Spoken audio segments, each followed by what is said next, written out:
Chapter 1. 1.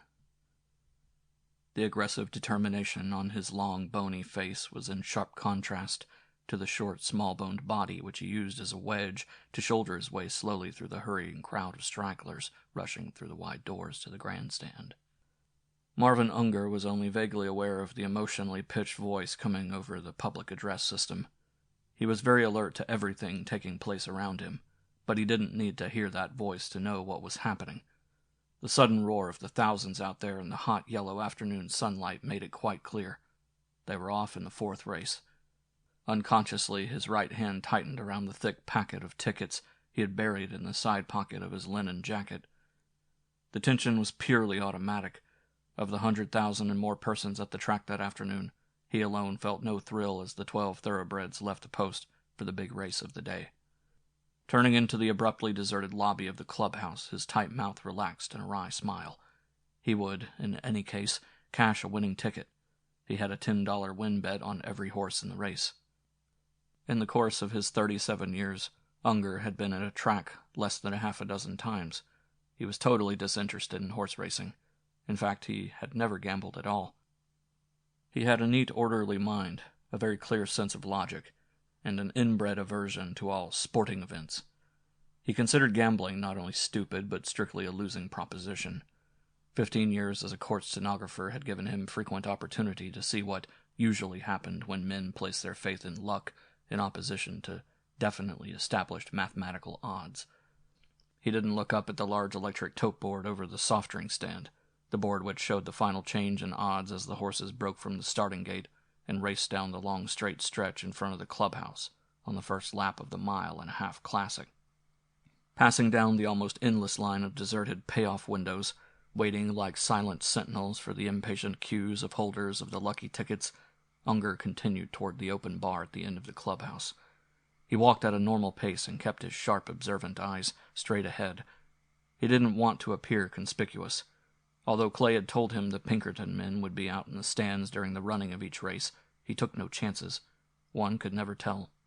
When he reached the bar and saw the big heavy-set man with the shock of white hair standing alone at one end, he shook his head almost imperceptibly. He had expected him to be there. Clay had said he would. But still, in all, he experienced an odd sense of surprise. It was strange that after 4 years Clay should have known. The others, the 3 apron-clad bartenders and the cashier who had left his box at the center of the long bar, stood in a small tight group at the end, near the opened doors leading out to the stands. They were straining to hear the words coming over the loudspeaker as the announcer followed the race. There was a towel in the ham-like hand of the big man who stood alone, and he was casually wiping up the bar and putting empty and half-empty glasses in the stainless steel sink under it. Unger stopped directly in front of him. He took the scratch sheet from his coat pocket and laid it on the damp counter, and then leaned on it with one elbow. The big man looked up at him, his wide, flat face carefully devoid of all expression. "I would like a bottle of Heineken's," Unger said in his cool, precise voice. "No Heineken's." The voice grated like a steel file, but also contained a gruff, good-natured undertone. "Can give you Miller's or Bud." Unger nodded. "Miller's," he said. When the bottle and glass was placed in front of him, the bartender spoke, casually. "Favorite broke bad. Could be anybody's race." "It could be," Unger said. The big man leaned forward so that his paunch leaned heavily against the thick, wide mahogany separating them. He kept his voice low and spoke in a conversational tone. "He's in the 10-win window, third one down, next to the $6 combination." Unger, when he answered, spoke in a slightly louder tone than was necessary. "It is a big crowd," he said. He drank half his beer and turned away. This whole thing, this extreme caution on Clay's part, was beginning to strike him as a little foolish. Clay was playing it much too cagey. The man must have some sort of definite anxiety complex. Well, he supposed that was natural enough. 4 years in state's prison would tend to make him a trifle neurotic. The studiously hysterical voice of the announcer came alive in a high, intense pitch of excitement, but at once the context of his words was lost as the roar of the vast crowd swelled and penetrated the amphitheater of the all-but-deserted clubhouse. Over and above the anonymous thunder of the onlookers, isolated, frenzied cries and sharp, wild islands of laughter reached the little man's ears. 2. There was the usual undercurrent of groans and reverberations of thousands of stamping feet, and then there was the din as a terrific cheer went up. Unger made his way, unhurriedly, once more toward the wide doors leading to the stands. With definite interest but no sense of expectancy, his eyes went to the tote board in the center of the infield. Number 8 had been posted as the winner. The red letters of the photo finish sign showed for second place. As the horses, which had reached the neighborhood of the third pole, slowed to a halt and turned back toward the finish line, Marvin Unger shrugged and turned to re-enter the clubhouse. He went at once to the men's room, hurrying in ahead of the crowd. Placing a dime in the slot, he entered a private toilet. He sat on the closed seat and took the handful of pasteboards from his pocket. Quickly, he found the ticket on the number 8 horse. He placed it on top of the others, and then, removing his fountain pen from the breast pocket of his jacket, he carefully wrote on the margin of the ticket. It took him not more than 20 seconds. Getting to his feet, he tore the remaining tickets in two and scattered them on the floor. He then left the booth. He hadn't waited outside there in the grandstand to see what price the number 8 horse paid. He had used his own money to place his bets, and although he was ordinarily an extremely prudent man as far as financial matters were concerned, he really wasn't interested. Irrespective of what the horse paid off, it must be considered a negligible sum. After all, a few dollars could mean very little to a man who was thinking in terms of vastly larger amounts. A man who was thinking in the neighborhood of, say, $1 million to $2 million. Moving toward the rapidly forming lines at the payoff windows, Unger thought again of Clay. He wished that it was Clay himself who was doing this. But then, in all fairness, he had to admit that Clay had been right. It would have been far too risky for him to have appeared at the track. Fresh out of prison after doing that stretch and on probation even now, he would almost be sure to be recognized. As a small cog in the metropolitan judicial system, Marvin Unger had a great deal of respect for the forces of law and order. He knew only too well the precautions Clay would have to take. His appearance and recognition at the track would be more than sufficient to put him back behind bars as a parole violator. Unger once more reflected that Clay was unusually cautious. However, that element of caution in the man's character was all for the best. Even this more or less cloak-and-dagger method of making the initial contacts might prove to be the safest plan. They couldn't be too careful. Regardless of the logic of his reasoning, he still resented being the instrument used. He would have preferred that the other man assume the risks. He found a place behind a large, perspiring woman in a crumpled print dress, who fanned herself futilely with a half-dozen yellow tickets as the long line slowly moved toward the grilled window. It was the $10 payoff window, the third one, and the next one to the $6 combination. The fat woman had made a mistake, and she was told to take her tickets, which were $2 tickets, to another window. She protested, but the cashier, in a tired and bored voice, finally straightened her out.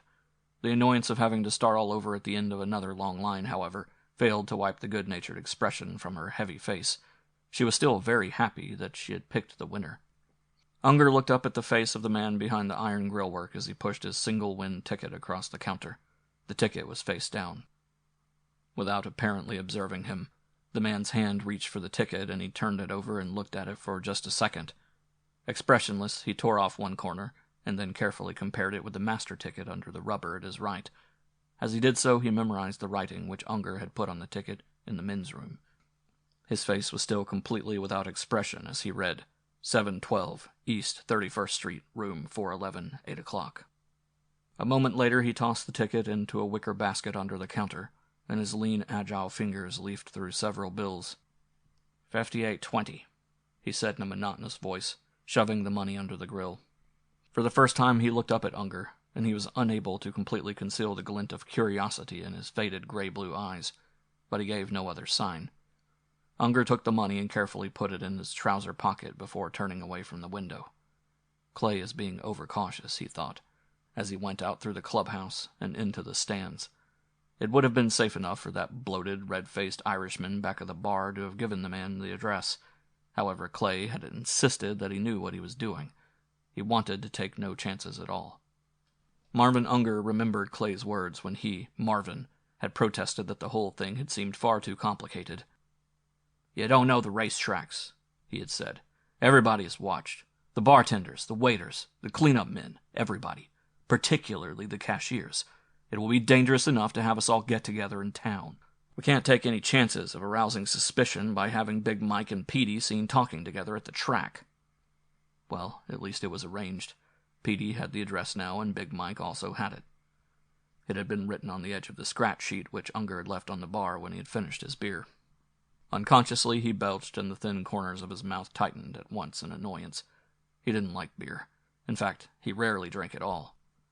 Unger sat far back in the grandstands during the rest of the day's card. He made no other bets.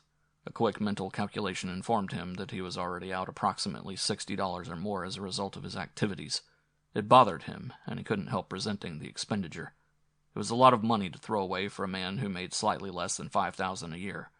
It was a damned nuisance, he thought, that Clay liked the money to finance the thing himself. On the other hand, he had to admit that had Clay possessed the necessary capital, he, Marvin Unger, would never have been taken in on the deal. He shrugged it off and stopped thinking about it. What, indeed, would a few hundred or a couple of thousand mean in comparison to the vast sum of money which was involved? His final thought on the subject was that he was lucky in at least one respect. He might have to put up the expenses, but at least he wouldn't have to be in on the violence. He wouldn't have to face the gunfire which would almost be sure to take place when the plan was ultimately consummated. His naturally aggressive personality, the normal complement of small stature and the inferiority complex he suffered as the result of an avocation, which he considered far beneath his natural intellectual abilities, didn't encompass the characteristic of unusual physical courage. His aggressiveness was largely a matter of a deep-seated distaste for his fellow man and a sneering condescension toward their activities and pastimes. Waiting stolidly until the end of the last race, Marvin Unger joined the thousands rushing pell-mell from the track to the crowd into the special trains which carried the winners and losers alike back from Long Island to Manhattan. He reached his furnished rooms on 31st Street on the 4th floor of the small apartment house shortly after 7 o'clock, having stopped off first for dinner. 2. Michael Aloysius Henty was exceptionally busy for the first 20 minutes after the finish of the last race. The usual winners stood 5 and 6 deep, calling for scotch and rye and bourbon and anxious to get in a last drink or two before joining the lines in front of the payoff windows. The excitement of having won was still in them, and the talk was loud and boisterous. A few of the last-minute customers, however, leaned against the bar and morosely tore their losing tickets into tiny fragments before scattering them to the floor, where they joined the tens of thousands of other discarded pasteboards which had been disgustedly thrown away by those without the foresight to select the winning horse. Big Mike always hated this last half hour of his job. There was far too much work for the four of them, and then there was always the argument with the half-dozen or so customers who wished to linger on past closing time. Even after the final drink had been served, there was the bar to be cleaned up, the glasses to be washed, and the endless chores of getting the place in order. Invariably, the bartenders missed the last special train of the day and would have to wait an extra 20 or 25 minutes to get a regularly scheduled train back to New York. Mike was always in a hurry to get on that train. He was an inveterate gambler, and in spite of endless years of consistently losing more than half of his weekly paycheck on the horses, he still had a great deal of difficulty knowing just where he stood at the close of the last race. He had no mind for figures at all. Of course, as an employee of the track, or at least of the concessionaire who had the bar franchise at the track, he wasn't allowed to make bets at the regular windows. Instead, each night he would dope the following day's events, and then in the morning, on his way to work, he'd stop off at the bookies and place his bets. A solid, dependable man, in spite of his weakness for the horses. He was given credit by his bookmaker and usually settled up at the end of the week when he received his salary check. It was during the long train ride home that he would take out his scratch sheet and start figuring out how he had made out on the day. On this particular day, he was more than normally anxious to begin figuring, because of what happened, of Clay getting in touch with him and the excitement and everything. He had been a little too optimistic and bet a good deal heavier than usual. He knew that he had lost on the day, but he wasn't quite sure how much. Not only had he a poor mind for figures, but he couldn't remember payoff prices from one minute to the next. He was only sure of one thing. He had bet a total of well over $200 on the afternoon's races, and only one of his horses had come in. There was a deep frown on his smooth forehead as he thought about it, and then, oddly enough, the same fragment of a thought passed through his mind which had passed through that of Marvin Unger. What the hell was a few dollars, after all, in comparison to the hundreds of thousands which had preoccupied his mind these last few days? Big Mike was suddenly aware of a commotion at the end of the bar. and he looked down to see a tall, slender girl who couldn't have been more than 19 or 20, laughing hysterically. The girl screamed something to her companion, a fat, middle-aged man with a bald, perspiring head, and then, with a snake-like movement, she lifted the tall glass in her hand and dumped the contents down the front of the man's gaily flowered sports shirt. Two of the other boys were already straightening things out, and a private track policeman was rapidly moving toward the group, so Mike turned back to the work in front of him. There was a look of stern reproach on his wide, flat face. Big Mike was a moral and straight-laced man in spite of a weakness for playing the horses, and an even greater weakness for over-excess in eating. 60 years old, a good Catholic, and the father of a teenage daughter, he highly disapproved of the younger generation, particularly that segment of it he saw each day lined up at the bar in front of himself. Automatically, he picked up a handful of used glasses from the bar and went back to thinking of money. Once more he thought of that vast sum, $1 million, perhaps even $2 million. And then, from the money, his mind went to Johnny Clay. Johnny Clay was a good boy. In spite of the 4 years in prison, in spite of his criminal record and everything else, Johnny was still a good boy. Mike's vanity had been very pleased when Johnny had remembered him from the old days and had looked him up, once he was out of prison and back in circulation. Big Mike had known Johnny from the time he was a tow-headed kid on the avenue, when Mike himself was behind the stick at Costello's old bar and grill. Even in those days, when he had still been in knee pants, Johnny had been wild. But his heart had always been in the right place. He had been smart, too, a natural-born leader. Mike remembered him later, when he had begun to hang around the bar and play the jukebox. He'd never been a fresh kid, and he drank very little. He'd never give Mike any trouble at all. Of course, Big Mike hadn't approved of the way Johnny got by. There was no doubt, but what he had been on the wrong side of the law. And Mike had been pretty upset when the cops had finally picked up young Johnny and put him away on that robbery rap. It was only in recent years that Mike had become a little more liberal in his thinking. The endless poverty of his life and his constant struggle to get along on a bartender's salary, a salary which he invariably shared with a series of bookmakers, had embittered and soured him. When he thought of all that money which went through the grilled windows of the track every day, he began to wonder if there would be really anything wrong in diverting some of it in his own direction. He had thought about it often enough, God knows. But it was only when Johnny got out and had approached him with the idea that the thought was anything but an idle daydream. Well, if anything could be done about it, he reflected, Johnny was certainly the boy to do it. That night he had known a lot more about the whole thing. He tried then to remember the address which had been written on the side of the scratch sheet the man had left at the bar. He couldn't remember it, but the fact didn't worry him. He had the sheet in his coat pocket. He did remember that the time had been set for 8 o'clock. He'd have to hurry through his dinner to make it. Mary would be annoyed that he was going out for the evening. He had promised her he would talk with Patty. A worried frown crossed his heavy face as he thought of the girl. Lord, it seemed like only yesterday that she was a long-legged baby in bobby socks, her flaming red hair done up in 2 stringy braids. Patty was a good girl, in spite of what her mother, Mary, said. It was the neighborhood, that was the trouble. Money to get away from the avenue and out into the country someplace. That's all that was needed. Mike would like to move himself. He hated that long train ride from New York to the racetrack and back each day. Yes, a small, modest little house with a garden somewhere out past Jamaica. That would be the ticket. It began to look as though the old dream might really come true. By the time the Long Island train was roaring through the tunnels under the East River, Mike had figured out that he had lost $122 on the day. His furrowed forehead was pale and beads of sweat stood out on it.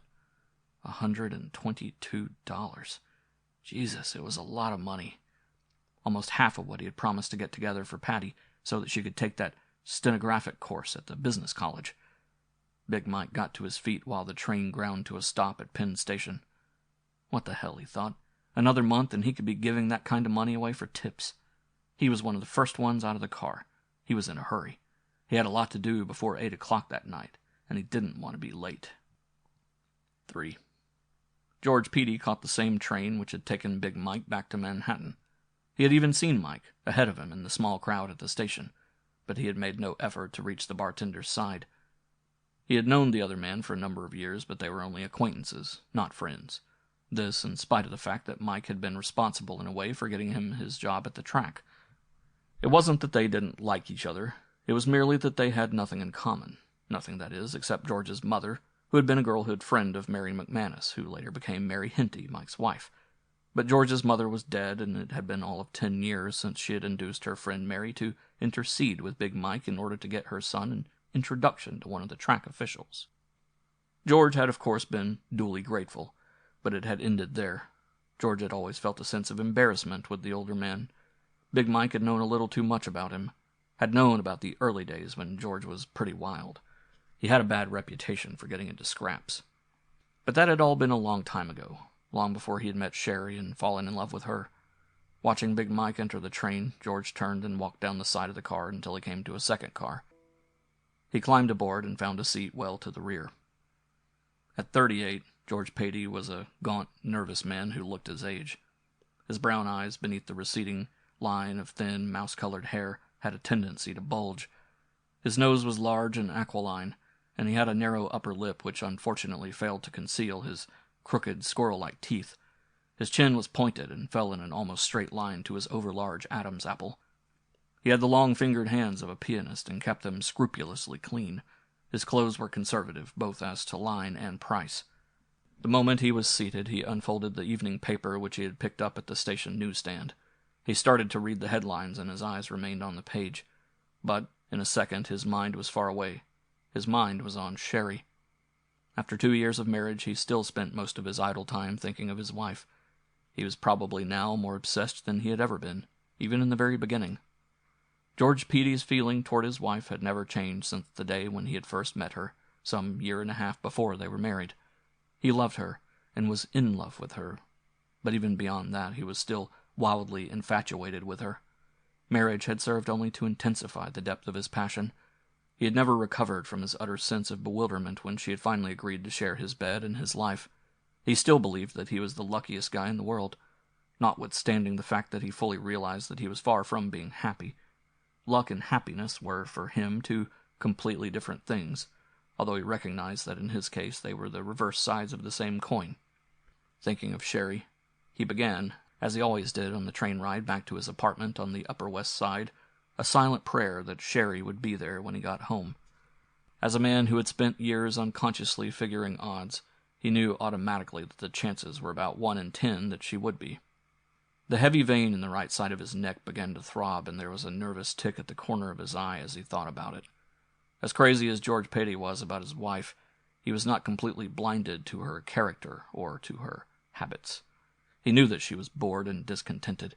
He knew that he himself, somehow along the way, had failed as a husband, and failed as a man.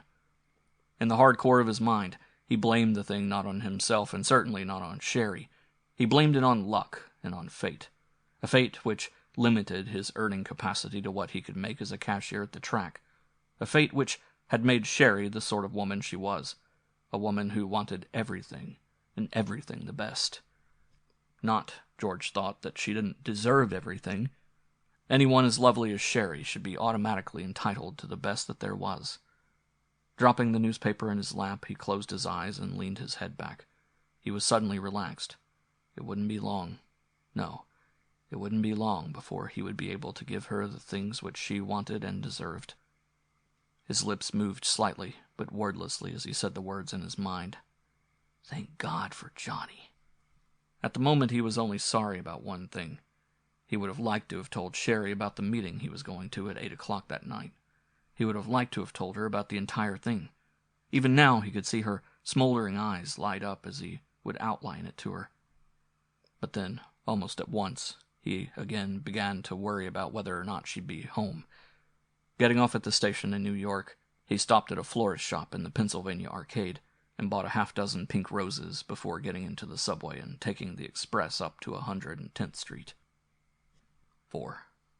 Looking down at the shockproof silver watch on his large wrist, Officer Keenan noticed that it was 22 minutes before 6.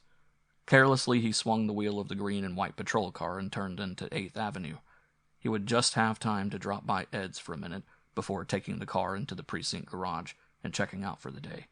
Time for 2 quick ones and a word or two with Ed, and then he'd be through for 24 hours. God, with the traffic the way it was in New York these days, he could sure use the rest. It was murder. He was not only thirsty, but he was thirsty for a couple of good stiff shots.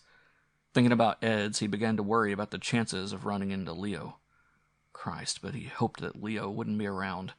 He was into him now for well over $2,600, and he hadn't made a payment in more than 3 weeks.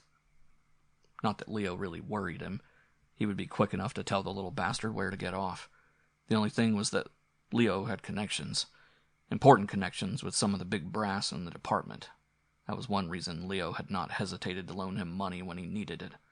It was the reason Leo confined the bigger part of his loan shark business to cops and firemen. He had political pull.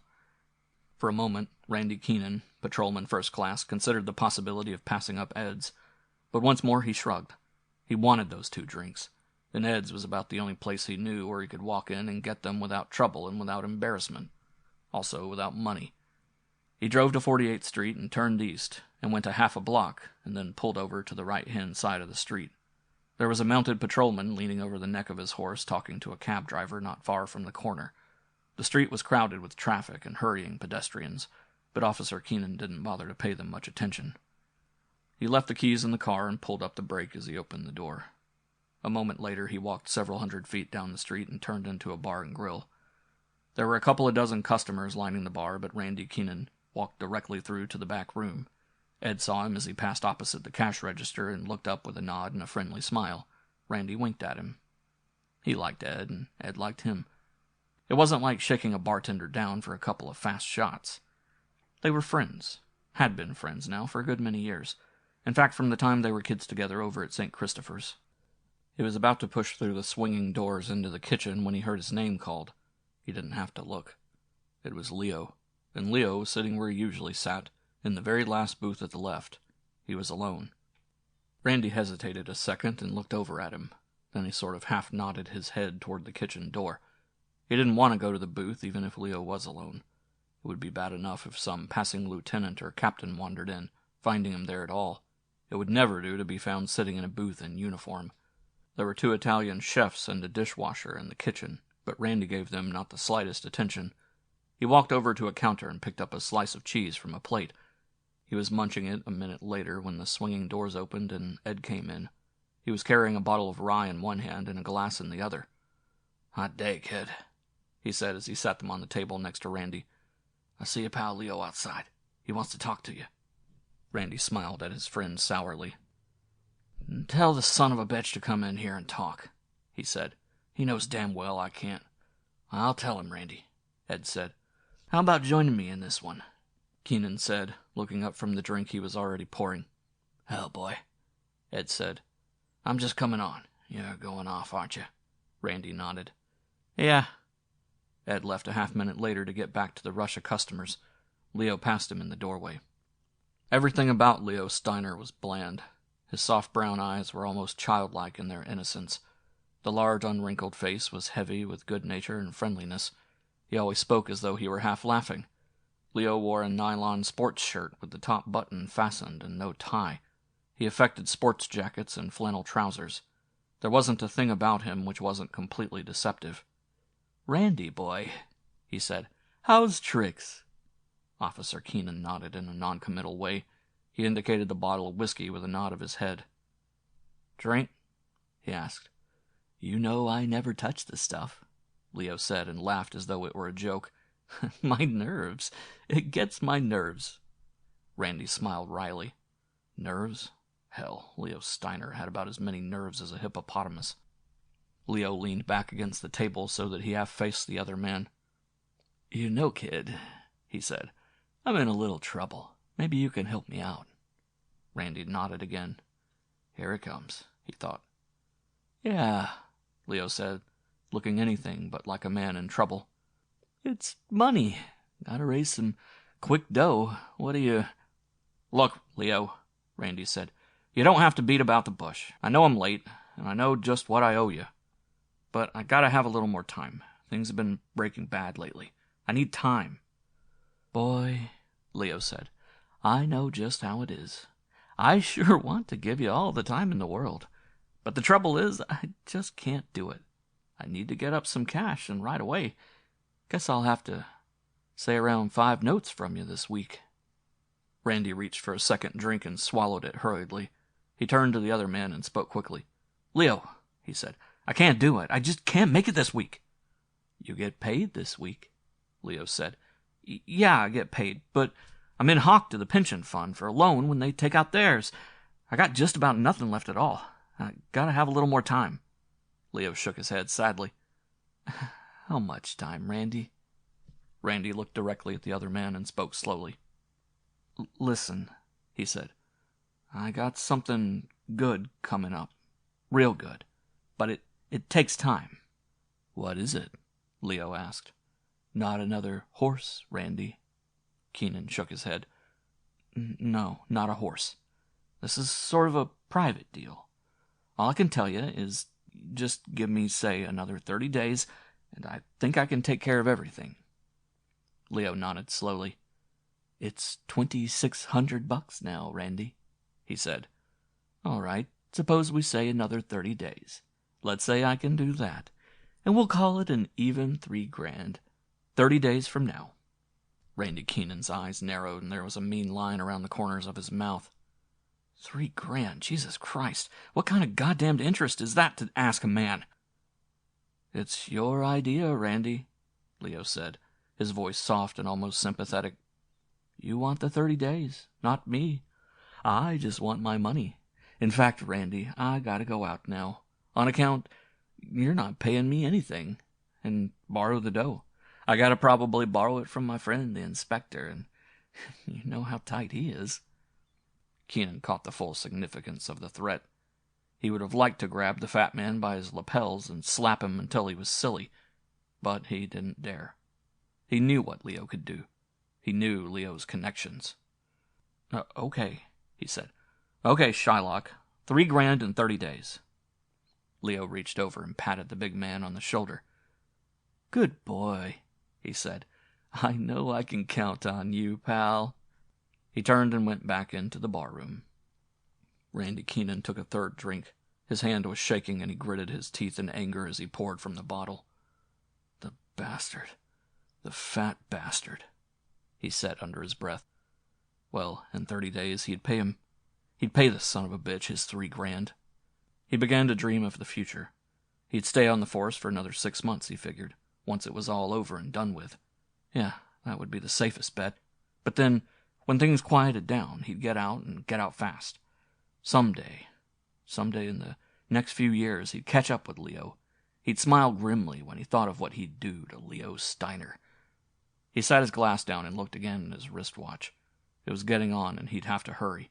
He still had to turn in the patrol car, sign out, and get showered and dressed in his street clothes. He wanted to find time to get something to eat, too, before he showed up for the 8 o'clock appointment. He was looking happier as he left Ed's place. He was thinking of that appointment. It was luck, real luck.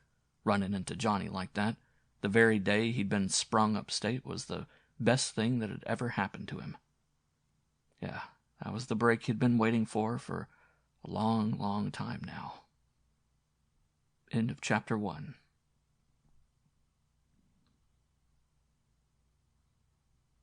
Chapter 2. 1. He's changed, she thought. Stretching out her slender, naked arms, she reached over to the night table at the side of the bed and fumbled around until she found the pack of cigarettes. She brought it over to herself and hunched up so that she was half sitting. She shook out a cigarette and then leaned over again to find the lighter. With the lights out, the room was only half dark as the mid-afternoon sun filtered through the almost closed Venetian blinds. She lit the cigarette and drew a deep lungful of smoke, slowly expelling it. Her eyes went to the man lying beside her. His own eyes were closed and he lay completely still, but she knew that he wasn't sleeping. Once more she thought, he's changed. It was odd, but something about him was different. Physically, the 4 years hadn't seemed to have altered his appearance in the slightest. There was, of course, that new touch of gray over his ears, but he was still a lean, hard 6'1". His face still carried the sharp, fine lines. His gray eyes were as clear and untroubled as they had always been. No, the change wasn't a physical one. For that she was glad.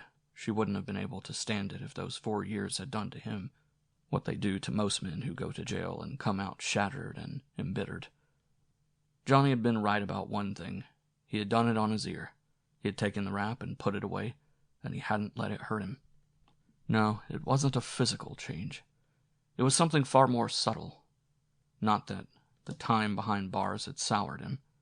It hadn't even taken that almost boyish optimism and wild enthusiasm from him. He still talked the same and acted the same. He was still the same old Johnny, except that in some way or another, he seemed to have settled down.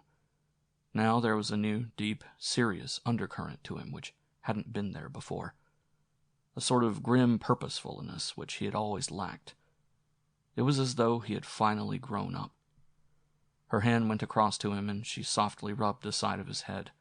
He didn't move, and instinctively she leaned over and kissed him gently on the mouth. God, she was just as crazy about him as she had always been. More so. She was glad now that she had waited. 4 years had been a long time.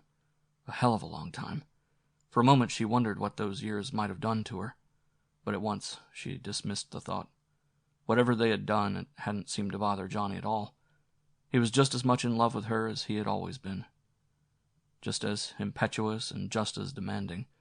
It was one of the things which made her always want him and need him, his constant demand for her. Twisting her lovely, long-limbed body, she put her feet on the floor at the side of the bed and sat up. "It's getting late, Johnny," she said. "Must be after 4.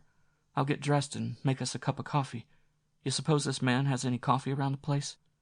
He opened his eyes wide then and looked round at her. He smiled. "Come on back," he said. She shook her head and the shoulder-length blonde hair covered the side of her face. "Not on your life, baby," she said. "You get up now and get dressed. I want to be well out of here before this Unger character gets home." He grunted. "Guess you're right, honey. You hit the bathroom. I'll be up in a second. There's a coffee pot in the kitchen. See if you can find something for a couple of sandwiches." He reached for a cigarette from the package she had replaced on the table. The girl stood up and crossed the room toward the bath. She reached and took a handful of clothes from the back of a chair as she passed. A moment later the door closed behind her. Flicking an ash on the floor, he thought, God, it was worth waiting for. Worth every bitter second of those 4 years. When he heard the sound of the shower, he too got up. He pulled on his clothes carelessly and was tucking in his shirt as she once more returned to the room.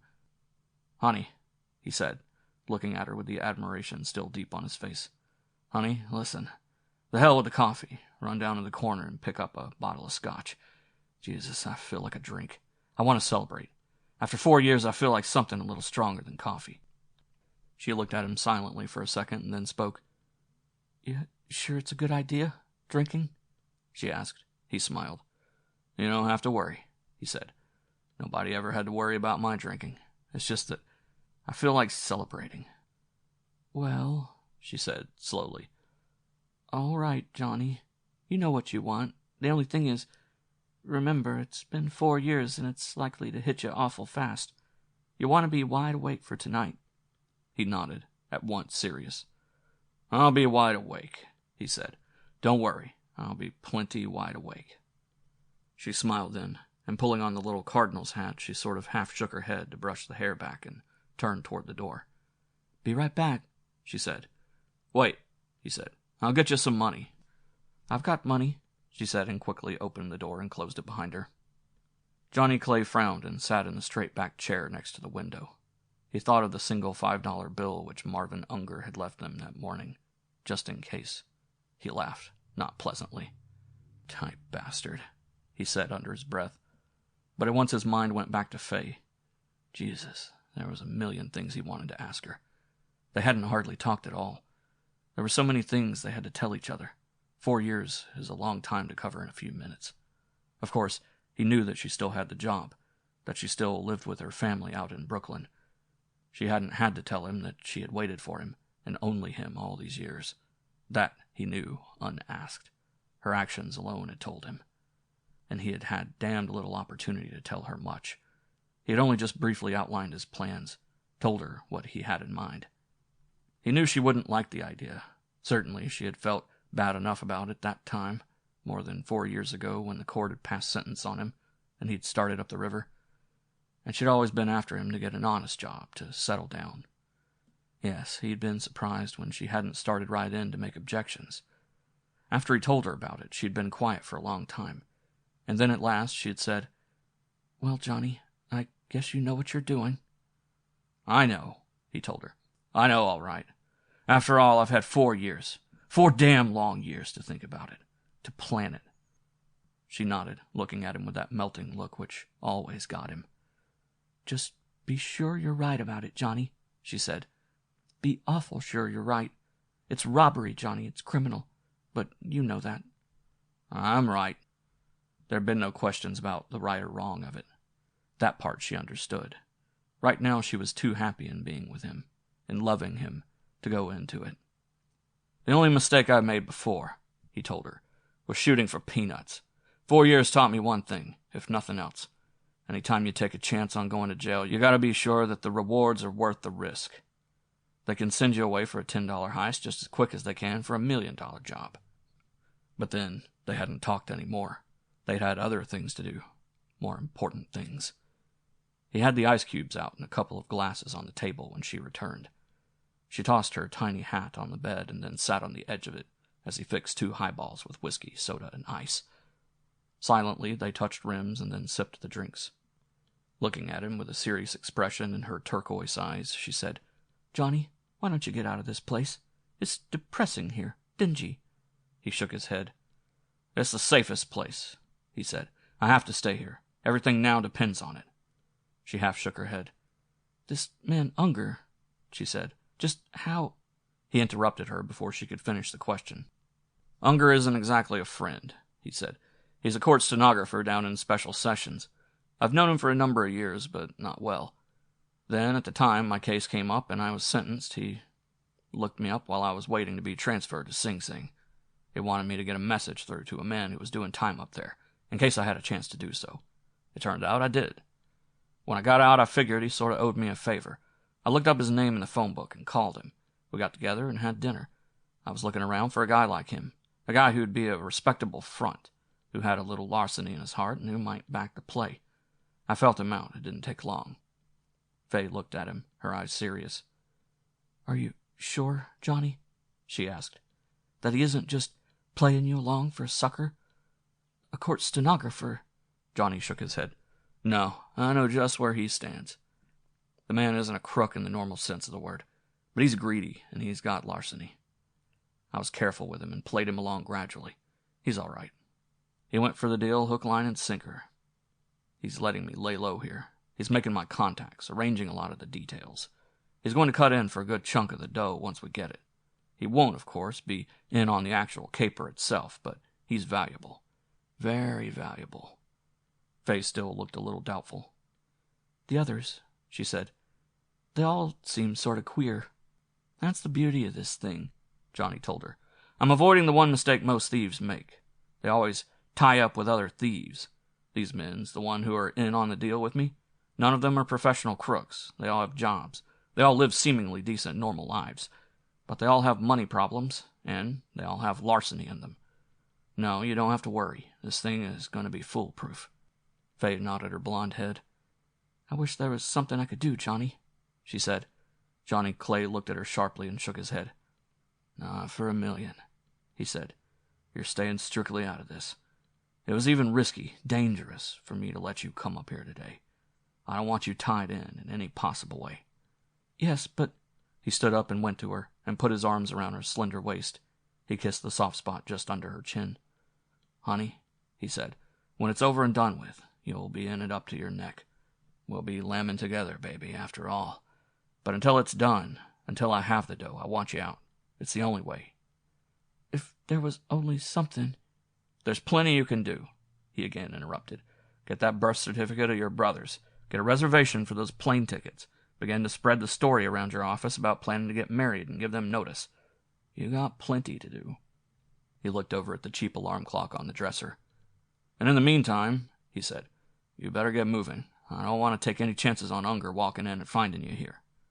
She stood up then and put her second drink down without tasting it. "All right, Johnny," she said. Only, when am I going to see you again?" He looked at her for a long moment while he thought. He hated to have her leave. He hated the idea that he couldn't go with her, then and there. "I'll call you," he said. "As soon as I can, I'll call. It will be at your office sometime during the first part of the week." They stood facing each other for a moment, and then suddenly she was in his arms. Her hands held the back of his head as she pressed against him, and her half-opened mouth found his. She left the room then, 2 minutes later, without speaking. 2. It was exactly 6:45 when George Peedy climbed the high stoop of the brownstone front on West 110th Street. He took the key from his trouser pocket, inserted it, and twisted the doorknob. He climbed 2 flights of carpeted stairs and opened the door at the right. Entering his apartment, he carefully removed his light felt hat, laid it on the small table in the hall, and then went into the living room. He still carried the half-dozen roses wrapped up in the green-papered cornucopia. About to open his mouth and call out, he was suddenly interrupted by the sound of a crash coming from the bedroom. A moment later, he heard laughter. He passed through the living room and down the hallway to the bedroom. He wasn't alarmed. Bill Malcolm was down on his knees on the floor at the end of the big double bed, beginning to pick up the pieces of broken glass. The uncapped gin bottle was still in his right hand, carried at a dangerous angle. He had a foolish grin on his handsome face, and George knew at once that he was drunk. Betty, Malcolm's short, chubby wife, sat on the side of the bed. She was laughing. Sherry was over by the window, fooling with one of the dials on the portable radio. There was a cigarette between her perfect red lips, and she held a partly filled glass in her hand. She was dressed in a thin, diaphanous dressing gown, and her crimson-nailed feet were bare. Instinctively, George knew that she was sober, no matter how much she may have had to drink. She looked up the moment George reached the door, sensing his presence. "My God, George," she said, "take the bottle out of Bill's hand before he spills that too. The dope is drunk." "He's always drunk," Betty said. She stood up and weaved slightly as she moved toward her husband. "Come on, Bill," she said, her voice husky. "Gotta go." She reached over and took the bottle and put it down on the floor. "My God, you're a clumsy." "Oh, stay and have another," Sherry said. "George, get a couple of more glasses." Bill reached his feet, wobbling. "Nope," he said thickly. "Gotta go. Gotta go now." He lurched toward the door. "Hi, Georgie boy," he said as he passed Petey. "Missed the damn party." Betty followed him out of the room, and a moment later they heard the slam of the outside door. George Peedy turned to his wife. "My God, Sherry," he said, "don't those two ever get sober?" Even as he said the words, he knew he was doing the wrong thing. He didn't want to argue with her, and he knew that any criticism of the Malcolms, his wife's friends from downstairs, always led to a fight. It seemed that lately anything he said upset Sherry. Sherry looked at her husband, the long, theatrical black lashes half closed over her smoldering eyes. Her body, small, beautifully molded, deceptively soft, moved with the grace of a cat as she went over to the bed and curled up on it. At 24, Sherry Peedy was a woman who positively exuded sex. There was a velvet texture to her dark olive skin. Her face was almost Slavic in contour, and she affected a tight, short haircut, which went far to set off the loveliness of her small, pert face. "The Malcolms are all right," she said, her husky voice bored and detached. "At least they have a little life in them. What am I supposed to do? Sit around here and vegetate all day?" "Well, my Fanny," Sherry said, anger now moving into her tone. "We don't do anything. Nothing. A movie once a week. My God, I get tired of this kind of life. I get tired of never having money, never going anywhere, doing anything. It may be all right for you. You've had your fling." Her mouth pouted, and she looked as though she were about to cry. George heard the words, but he wasn't paying attention to them. He was thinking that she was still the most desirable woman he had ever known. He was thinking that right now he'd like to go over and take her in his arms and make love to her. He held the flowers out in a half-conciliatory gesture. Sherry took them, and at once put them down unopened.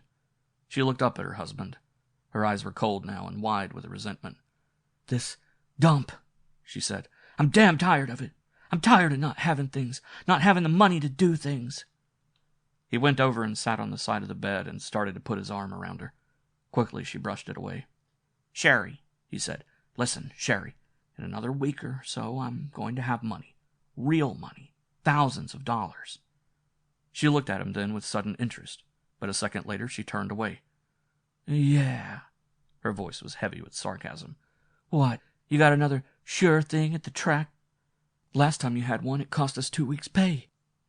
For a long minute he looked at her. He knew he shouldn't say anything. He knew even one word would be dangerous. That if Johnny were to learn he had talked, he'd be out. That would be the very least he could expect. He could also be half beaten to death or even killed. But then again, he looked over at Sherry, and he was blinded to everything but his desire for her. That, and the realization that he was losing her. "Not a horse," he said. "Something a lot bigger than any horse. Something so big I don't dare even tell you about it." She looked up at him then from under the long lashes with sudden curiosity. She reached over and her body pressed against his. "Big?" she said. "If you're serious, if this isn't just another of your stories, then tell me. Tell me what it is." Again he hesitated, but he felt her body pressing against his, and he knew that he'd have to tell her sooner or later. She'd have to know sometime. Well, the hell with Johnny. The reason he was in on the thing anyway was because of Sherry and his fear of losing her. "Sherry," he said, "I'll tell you, but you'll have to keep absolutely quiet about it. This is it. The real thing." She was impatient and started to pull away from him. "It's the track, all right," he said, "but not what you think. I'm in with a mob. A mob that's going to knock over the track take." For a moment she was utterly still, a small frown on her forehead. She pulled away then and looked at him, her eyes wide. "What do you mean?" she said. "The track take? What do you mean?" His face was pale when he answered, and the vein was throbbing again in his neck. "That's right, the whole track take. We're going to knock over the office safe." She stared at him as though he had suddenly lost his mind. "For God's sake," she said. "George, are you hopped up? Are you crazy? Why, my God." "I'm not crazy," he said. "I'm cold sober. I'm telling you, we're going to hijack the safe. We're meeting tonight to make the plans." Still unbelieving, she asked, "Who's meeting? Who's we?" He tightened then, and his mouth was a straight contrary line. "Geez, Sherry," he said. "That I can't tell you. I can only say this. I'm in on it, and it's big. Just about the biggest thing that has ever been planned. "The track," she said, still unbelieving. "You and your friends must be insane. Why, nobody's ever going to knock off a whole racetrack. It can't be done. Good God, there's thousands of people, hundreds of cops. George, you should know. You worked there." He looked stubborn then when he spoke. "It can be done," he said. "That's just the thing. That's the beauty of it. It hasn't been done or even tried, and so nobody thinks it's possible. Not even the Pinkertons believe it could be worked. That's one reason it's going to work." "You better get me a drink, George," Sherry suddenly said. "Get me a drink and tell me about it." He stood up and retrieved the gin bottle from the floor. Going out to the kitchen, he mixed 2 martinis. He wanted a couple of minutes to think. Already he was beginning to regret having told her. It wasn't that he didn't trust Sherry. He knew she'd keep her mouth shut all right. But he didn't want her worrying about the thing. And of course, Johnny was right. No one at all should know about it except the people involved. Even that was risky enough. He reflected that even he didn't know exactly who was in on the plot. Well, he'd learn tonight. Tonight at 8 o'clock. Carefully carrying the glasses, he started for the bedroom. He decided that he'd tell Sherry nothing more. Nothing at all. He had to keep quiet, not only for his own protection, but for her protection as well. But he felt good about one thing. Sherry knew now that there was a chance they'd be coming into a big piece of money. She'd be happier, a lot happier. With money, he could get her back. Really back. Before George Peedy left the house to take a subway downtown to keep his appointment, he took off his jacket and tie and went into the bathroom to wash up. While he was out of the room, Sherry crossed over to where he had carefully dropped his coat over the back of a chair. She made a quick, deft search through his pockets. She found the slip of paper on which he had scribbled the address down on East 31st Street so that he would be sure not to forget it. Quickly, she memorized the few words and then put the paper back in his pocket. She was back on the bed when he returned, and she tolerated his long kiss and caress before he left. 3. Number 712 East 31st Street was an old law tenement house which had been built shortly after the Civil War. Countless generations of refugees from the Old World had been born, brought up, and died in its dingy, unsanitary interior. Around 1936, the building had been officially condemned as a fire trap, although it had been unofficially recognized as one for several decades, and ultimately evacuated. A smart real estate operator picked up the property, and making use of a lot of surplus war material purchased for almost nothing, he rebuilt the place into a more or less modern apartment house. The apartments were all the same, 2 rooms, a bath, and a kitchenette. There were 4 to a floor, and the 5 floors of the building were served by an automatic self-service elevator. The facade of the building had been refinished, and it looked respectable. Rents went up from $25 a month to $70, and the new landlord had no difficulty at all in filling the space, what with the critical housing shortage. In spite of his improvements, however, the building remained pretty much a fire trap, and it also remained, to all intents and purposes, a tenement house. Marvin Unger was one of the first to move into the structure. Getting off the train from Long Island, Unger looked up at the clock over the information booth and saw that it was shortly before 6. He had decided against going directly to his apartment and went over and bought an evening paper with the final stock market quotations and race results. Folding the paper and carrying it under his arm, he left the station and walked north until he came to a cafeteria. He entered and took a tray. Minutes later, he found a deserted table toward the rear. He put his foot down, carefully placed his hat on the chair next to himself, and opened up the newspaper. He didn't bother to look at the race reports. He turned to the market page and began to check certain stock figures as he started to have his dinner. At a time when almost every amateur speculator was making money on a rising market, Unger had somehow managed to lose money. A frugal man who lived by himself and had no expensive habits, he had saved his money religiously over the years. He invested the slender savings in stocks, but unfortunately he never had the courage to hang on to a stock once he had bought it. As a result, he was constantly buying and selling, and with each flurry of the market he changed stocks and took losses on his brokerage fees. He also had an almost uncanny ability to select the very few stocks which went down soon after he bought them. Of the several $1,000s he had managed to scrimp and put away from his small salary over the years, he had almost nothing left. He finished his dinner and went back to the counter for a cup of coffee. A few minutes later he started to walk across the town in the direction of his apartment. He passed a delicatessen on his way and stopped in. He ordered 2 ham and cheese sandwiches and a bottle of milk. For a moment he hesitated as he considered adding a piece of cake, but then he shook his head. What he had would be enough. There was no reason to pamper the man. God knows this thing was costing him enough, both in time and in money, as it was. The street door to the apartment house was unlocked, as it usually was, until 10 o'clock at night. He passed the row of mailboxes without stopping at his own. He never received mail at his residence, and in fact, almost no one knew where he lived.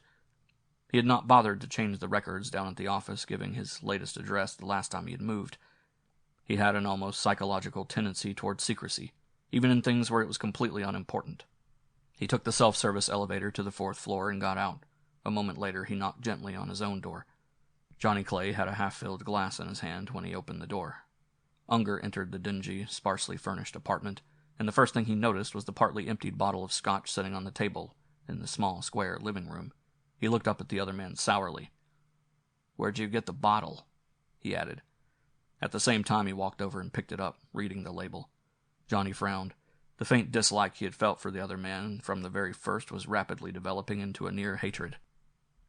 He resented the very fact that he was forced to stay in Unger's dismal, uncomfortable place. He hated his dependence on him. But at once he reflected that an out-and-out argument was one thing which must be avoided at all costs. He couldn't afford to fight. "Don't worry," he said, avoiding a direct answer. "I don't get drunk, I just get tired of sitting around with nothing to do. Why the hell don't you get a television set in this place? There isn't even a book around to read." Unger set the bottle back on the table. "Was Sing Sing any pleasanter?" he asked, his voice nasty. "I asked where you got the bottle." "God damn it, I went down to the corner and bought it," Johnny said. "Why, do you object?" "It isn't a case of objecting," Unger said. "It's just that it was a risky thing to do. The reason we decided you'd stay here is because it's safe. But it's only safe if you stay inside. Don't forget you're on parole, and right now you're disobeying the terms of the parole. The minute you moved and quit that job, you left yourself wide open to being picked up." Johnny started to answer him, to call him on it, but then a moment later thought better of it. "Look, Unger," he said, "let's you and me not get into any hassle. We got too much at stake. You're right. I shouldn't show myself. On the other hand, a guy can go nuts just hanging around. Anyway, I'm hungry, and there's nothing around the place. You bring me anything?" Unger handed him the bottle of milk and the sandwiches. "Care for a drink?" Johnny asked. Unger shook his head. "Going to wash up," he said. He started for the bathroom. Johnny took the brown paper bag containing the food into the kitchen. His eyes quickly went around to make sure that he had left no signs of Faye's having been in the place. He didn't want to have to explain Faye to anyone. In fairness, he had to admit that Unger was right. If the man believed that he had been out of the place, he had a right to squawk. But at the same time, he resented the other man and his attitude. Christ, if Unger wasn't so damn tight, he'd make it a little more attractive for Johnny to stay put. Marvin Unger rolled up his sleeves and turned on the cold water faucet in the wash basin. He started to lean down to wash his face and abruptly stopped halfway. The bobby pin was lying next to the cake of soap where he couldn't possibly have missed it. His face was red with anger as he picked it up and looked at it for a moment. "The fool," he said. "The stupid damn fool." He put the bobby pin in his pocket and decided to say nothing about it. He, as well as Johnny, realized that they could not afford to have an open rupture. For the first time, he began to regret that he had gotten mixed up in the thing in the first place. If anything went wrong, he said to himself bitterly, it would only serve him right. Serve him right for getting mixed up with an ex-convict and his crazy plans. Thinking of those plans, he began to visualize his share of the profits if the deal turned out successful. It would be a fabulous sum, a sum he would never be able to make working as a court stenographer. He shrugged his shoulders then, almost philosophically. If he was going to make crooked money, the least he could expect was to be mixed up with the crooks. Anyway, it would be over and done with soon. Once he had his cut, he'd make a clean break. The hell with the rest of them. He didn't care what happened to them. Where he'd be, none of them would ever reach him, and it wouldn't matter too much if the cops got onto them and they were picked up and talked. By that time, Marvin Unger would have found a safe haven and a new identity. By that time, he would be set for the rest of his life. He turned back to the living room, determined to make the best of things until it was over and done with. Johnny was munching the last of a sandwich as Unger went over to the hard leather couch and sat down. "Everything went all right," he said. "Got the message to both of them." Johnny nodded. "Good. To tell you the truth," Unger said, "I wasn't much impressed with the bartender. He looked soft. The other one, the cashier, didn't seem quite the type either." "I didn't pick them because they're tough," Johnny said. "I picked them because they hold strategic jobs. This kind of a deal, you don't need strong-arm mugs. You need brains." "If they have brains, what are they doing?" "They're doing the same thing you are," Johnny said, foreseeing the question. "Earning peanuts." Unger blushed. "Well, I hope you're sure of them," he said. "Look," Johnny said, "I know 'em both. Well, Mike, that's the bartender, is completely reliable. He's been around for a long time. No record and a good reputation. But he wants money, and he wants it bad. He's like you and me. He no longer cares where it comes from, just so he gets it. He can be counted on. The other one, Petey, is a different proposition. Frankly, I wouldn't have picked him for this deal except for one thing. He happens to be a cashier at the track, and he knows the routine. He knows how the dough is picked up after each race, where it is taken, and what's done with it. We had to have a guy on the inside. George has no criminal record either, or he wouldn't be working at the track. He used to be pretty wild when he was a kid, but he never got into any serious trouble. He may be a little weak, but hell, that doesn't matter. After all, we already agreed on one thing. The big trick is to actually get away with the money. Once we're clear, once we have the dough, then it's every man for himself." Unger nodded. "Yes," he said, "every man for himself. How about the other one, the cop? Randy Keenan?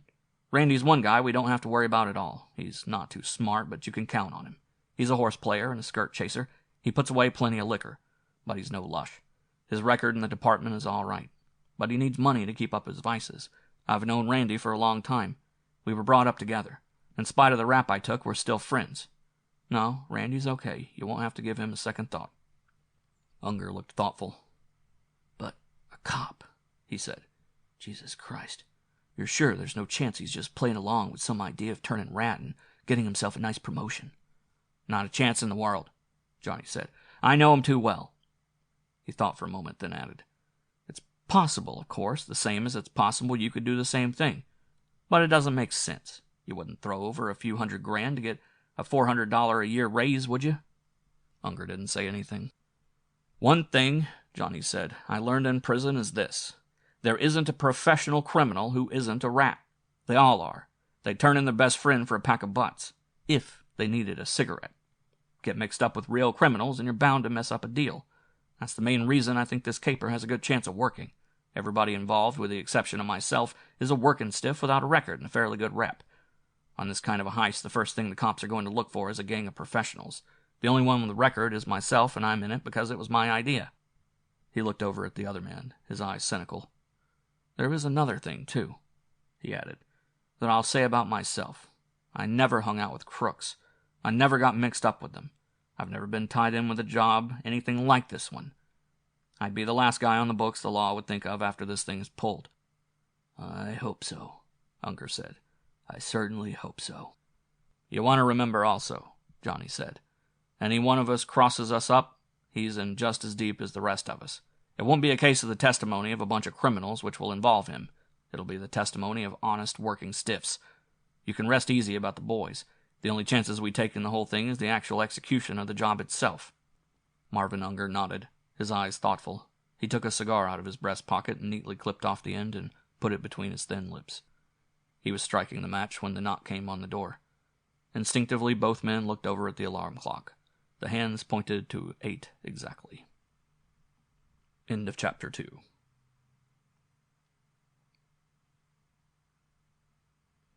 Chapter 3. 1. For a full 5 minutes after she heard the outside door close, Sherry Patey sat motionless on the bed. There was a thoughtful, speculative expression in her usually very pretty but listless eyes. The index finger of her right hand played with the tip of her small right ear. At last she made up her mind. She was out of bed then with a quick, soundless movement, and she thrust her small feet into a pair of high-heeled slippers and pulled a silk robe over her shoulders. She crossed the room and went down the hallway to the living room. She didn't have to look up the telephone number in the book. The man who answered the phone said that Val wasn't in, and asked who was calling. She told him her first name, but it didn't seem to mean anything to him. He hadn't seen Val, and he wasn't expecting him. Also, he didn't know where he might be. Sherry used the telephone book then and tried a couple of bars and a cocktail lounge. Exasperated, she went back to the original number. She was about to dial it when her own telephone rang suddenly from the box next to the table, and she jumped, startled. It was Val. "You alone?" She said at once that she was. He told her he had just got the message that she had called. He wanted to know where George was. "He's gone out," she said. "I've got to see you at once. Right away, Val." "Something wrong?" the voice asked, lazy, almost disinterested. "Listen," she said. "Right away. Nothing wrong, just that I've got to see you." The man's voice was smooth, but still only half curious. "I told you, honey," he said, "that until you're ready to leave that husband of yours, I don't want any part of anything. I don't want to get—" "Listen," Sherry said, urgency making her speak swiftly. "You'll be interested. You'll be plenty interested. Where can I meet you, Val? How soon?" There was a long silence, and then he spoke. "Make it in front of the plaza. Say at 7:45. I'll drive by." She said that she'd be there. Back in her bedroom and sitting before the dressing table, she thought, God damn him. If it wasn't for George, he'd never dare treat me this way. Oddly enough, however, she didn't blame Val. She blamed it all on George. The thing which had first intrigued her about Val Cannon had been his colossal indifference. A woman who had never had the slightest difficulty in attracting men, she had at once been intrigued by the tall, dark, rather ugly man. She had met him through the Malcolms, had run into him 6 times at their apartment during the afternoons. He and Bill Malcolm had some sort of connection, and the two of them frequently hung around during the daytime and played the horses over the phone, getting the results on the radio. The man's overwhelming casualness had first piqued her and then acted almost as a challenge. It had finally happened one time when he had been alone in the Malcolms' place and she had knocked at the door. They'd had a drink or two, and one thing had led to another. They'd ended up in bed together, and she had been pleased to note that the careless attitude of studied indifference had rapidly changed. But it had only changed for that one afternoon. Later, they'd met outside several times. Val drove a Cadillac convertible. He dressed expensively, and he was a fast man with $1. He never talked about himself, never told her what he did or how he made his living. She soon took it for granted that he was mixed up in some sort of racket or other. They hung around cocktail lounges, occasionally went out to the track together, staying well away from George's window, of course. Once he had taken her to a bar up on 9th Avenue, a dimly lighted, tough-looking place. He told her that he owned a piece of it. From the looks of the men hanging around the booths and silently staring at her, she'd had the impression it was a sort of gang hangout. Val had given her the telephone number of the place and told her if she ever wanted to get in contact with him to call him there and leave a message. Today had been the first time she'd called. It would be the first time she had seen him now in several weeks. In fact, since the night they had spent together at the hotel. Val, that night, had made himself clear. "It's like this, kid," he told her. "I like you a lot. But the trouble is, I'm liking you too damn much. I got no objections to laying some other guy's wife. But I do object to falling in love with another guy's doll. So from now on, I think it's going to be best if we just forget about things." She had tried to protest, to tell him that George, her husband, didn't mean anything to her, that in fact she couldn't even stand to have him touch her anymore. "Okay," Val had said. "Leave him then." "And if I leave him, what then? Do we—" He looked over at her, his eyes indifferent, almost cold. "I'm not making bargains," he said softly. "Leave him and we'll see what happens. I'm not going to horse trade. You get rid of that bum you're married to. Get yourself free and clear. Then you and I can start fresh." She had been furious, burned up. She wanted to spit on him and curse him. But she was crazier than ever about him, and he must have known the power he had over her. He hadn't moved an inch. When they'd left the hotel the next morning, he had dropped her off a few blocks from her apartment. "Let me hear from you," he had said. She knew what he meant. Let me hear from you when you have left your husband. She had at last made up her mind to leave George Peedy. Her decision came on the very afternoon that he had come home and broken down and told her about the plan to rob the racetrack. The doorman at the plaza eyed her suspiciously as she walked back and forth in front of the main entrance of the hotel. She looked down several times at the tiny wristwatch and knew that she still had a couple of minutes to wait. The doorman had asked if he could call her a cab, but she had shaken her head. She was standing still, tapping her foot in irritation, when the Cadillac pulled around the corner and stopped opposite her. She started for the car, but the doorman reached in front of her and opened the door handle. He tipped his hat as she got in. "Damn it, Val," she said. "I wish you wouldn't make me meet you on the street like this. That damn flunky thought I was out on the town." Val laughed. "Where to, kid?" he asked. "Any quiet spot where we can talk," she said. He nodded and was silent for a time as he swung the car into traffic, heading across town. "Decided to dump old George at last?" he finally asked. She looked at him, a surge of sudden anger coming over her, but when she spoke her voice was calm. "Something more important than that, Val," she said. "That is, if you consider money, say, $1 million or so, important." He looked over at her quickly and whistled under his breath. "Well, you better find a quiet spot," he said softly. 20 minutes later they were seated in a table-high booth in an almost deserted Chinese restaurant on Upper Broadway. Canned music drifted from a speaker on the wall over their heads and drowned out the sound of their voices as they talked in low tones. Neither did more than toy with the dishes in front of them. Val listened quietly as Sherry told him of her conversation with George. For several seconds after she was through, he sat silent and thoughtful. Finally, he looked up. "You mean," he said, "that your husband told you seriously that he and some mob are planning on knocking over the racetrack? I just can't believe it." She looked at him, annoyed. "You can believe it all right," she said. "George may be a fool. In fact, he is. But he's no liar. Don't forget, he works at the track. He'd be the logical guy to use as a fingerman on the job." Val whistled under his breath. "He's crazy," he said. "The guy's nuts. It can't be done." "Yeah, that's what I told him," Sherry said. "But he said that it was going to be done, that the job was all set up. They got the mob and they got everything set." "Who's in it with him? He can't be masterminding it alone, that's for sure. I thought you always told me this husband of yours was strictly a square." Sherry shook her head. "Yeah, you can't tell about George," she said. "For me, I believe him." Val reached for the drink he had ordered and hadn't touched so far. He stared for a long time at the girl before speaking. "Look," he said finally, "what's your angle in this? Why are you telling me about it? I should think—" "I'm telling you for a couple of reasons," Sherry said, her eyes bright and hard. "Until I learned of this, when George got home, I was all set to leave him. I guess you know why I was leaving, too. But now things are changed. If this deal goes through, if by some miracle they do knock off the track, George will be in the chips. He'll have plenty." Quickly Val interrupted her. "That's all he needs, isn't it?" he said, his thin lips cynical. "He'd still be George," Sherry said. "With or without it, he'd still be George." Val nodded. "And you think that, let's say they do pull the job and that George gets his cut, maybe I could take it away from him?" Sherry stared him straight in the face and didn't blush. She nodded her head slowly. "Yes," she said. "I think you could." There was a long interval of silence, and they picked at their food. Neither was hungry. "How about the others? Any idea who they are? Any idea when this thing is to come off? Val asked at last. Only this, Sherry said, reaching for her handbag and taking out her lipstick to repair her face. I know George is having a meeting with the mob tonight. While he was cleaning up in the bathroom, I went through his clothes. I found a slip of paper. It said 712 East 31st Street, room 411, 8 o'clock. Address mean anything to you? Nothing. Val took a cigar from a thin leather case. He put it in his mouth but didn't light it.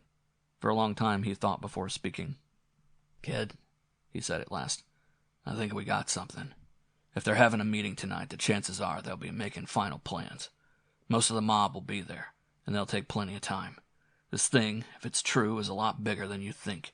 You're interested in George's cut, but, sweetheart, let me tell you something. George's cut will probably be peanuts compared with the total take.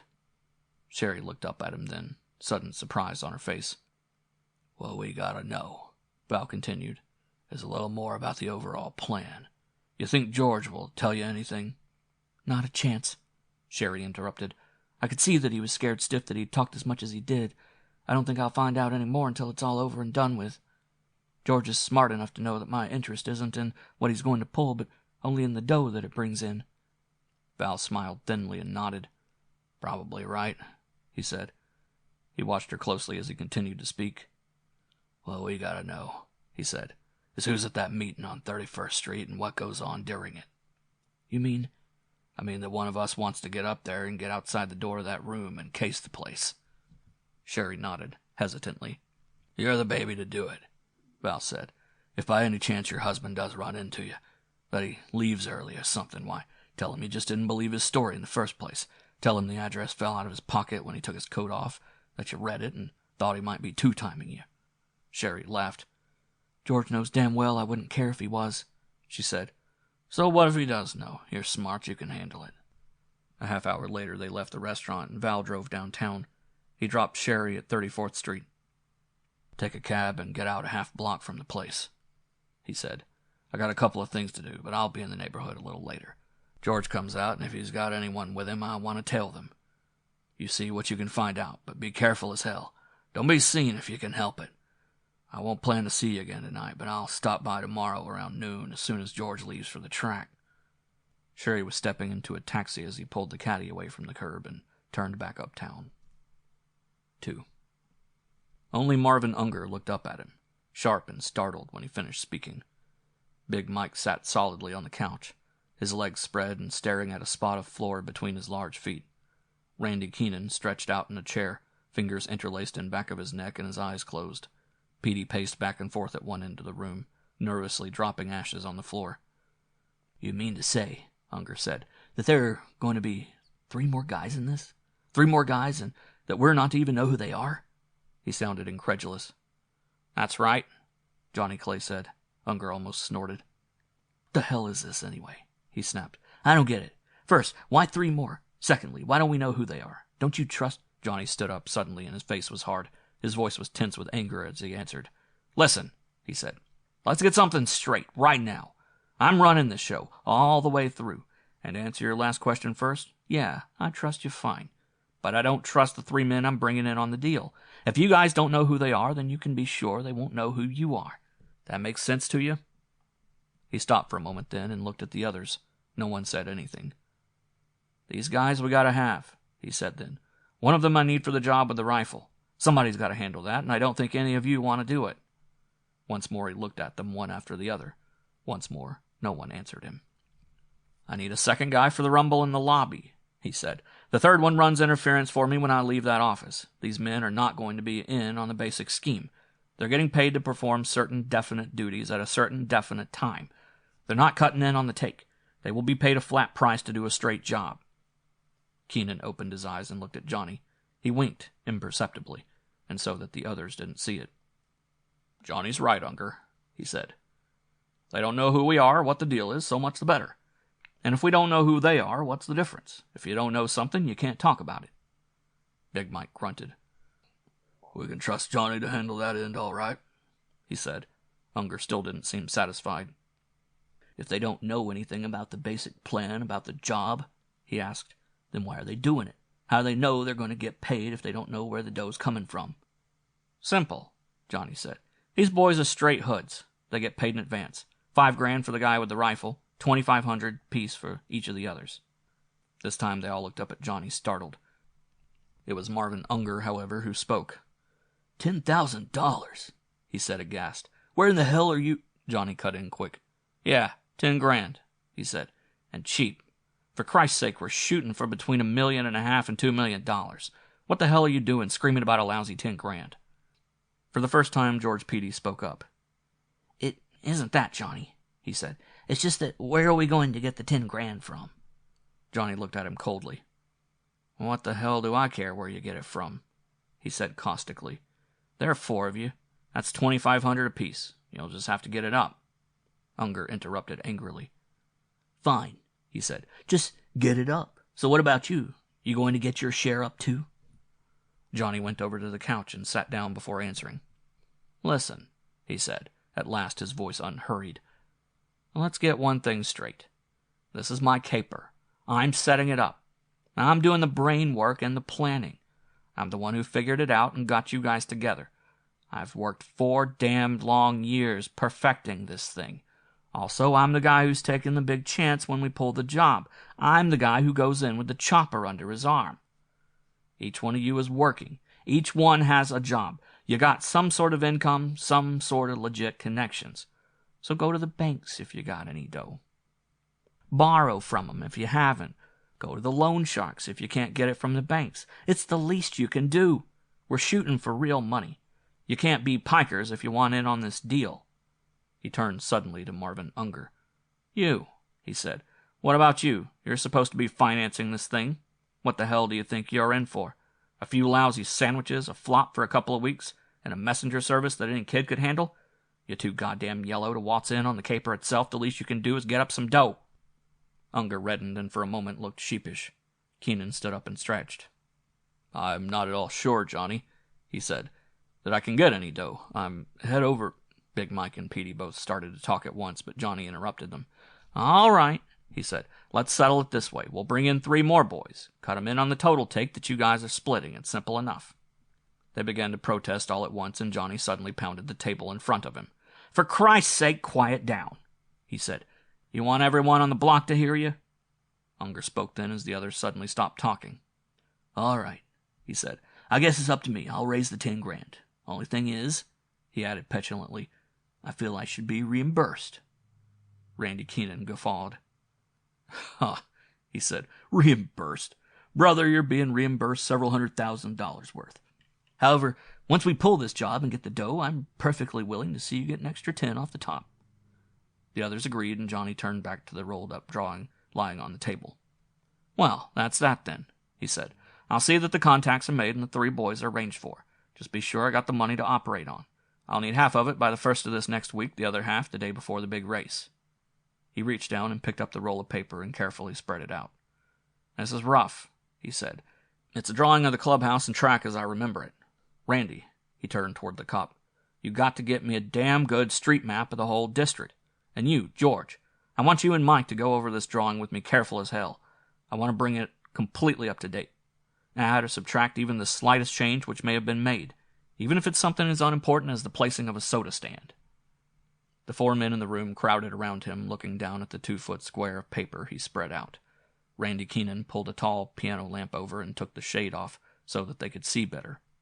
The room was thick with smoke, and Unger began to cough.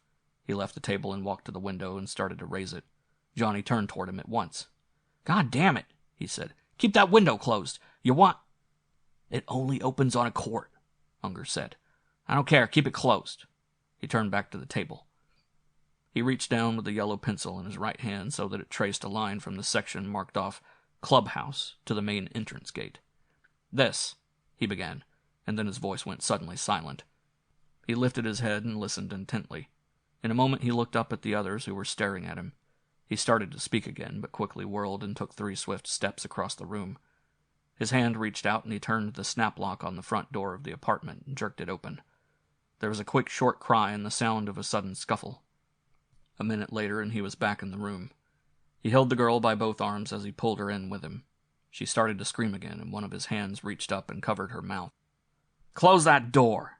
He snapped out the command as he half carried the girl across the room. Randy Keenan quickly kicked the door shut. Mike and Unger stood in the center of the room, motionless and speechless.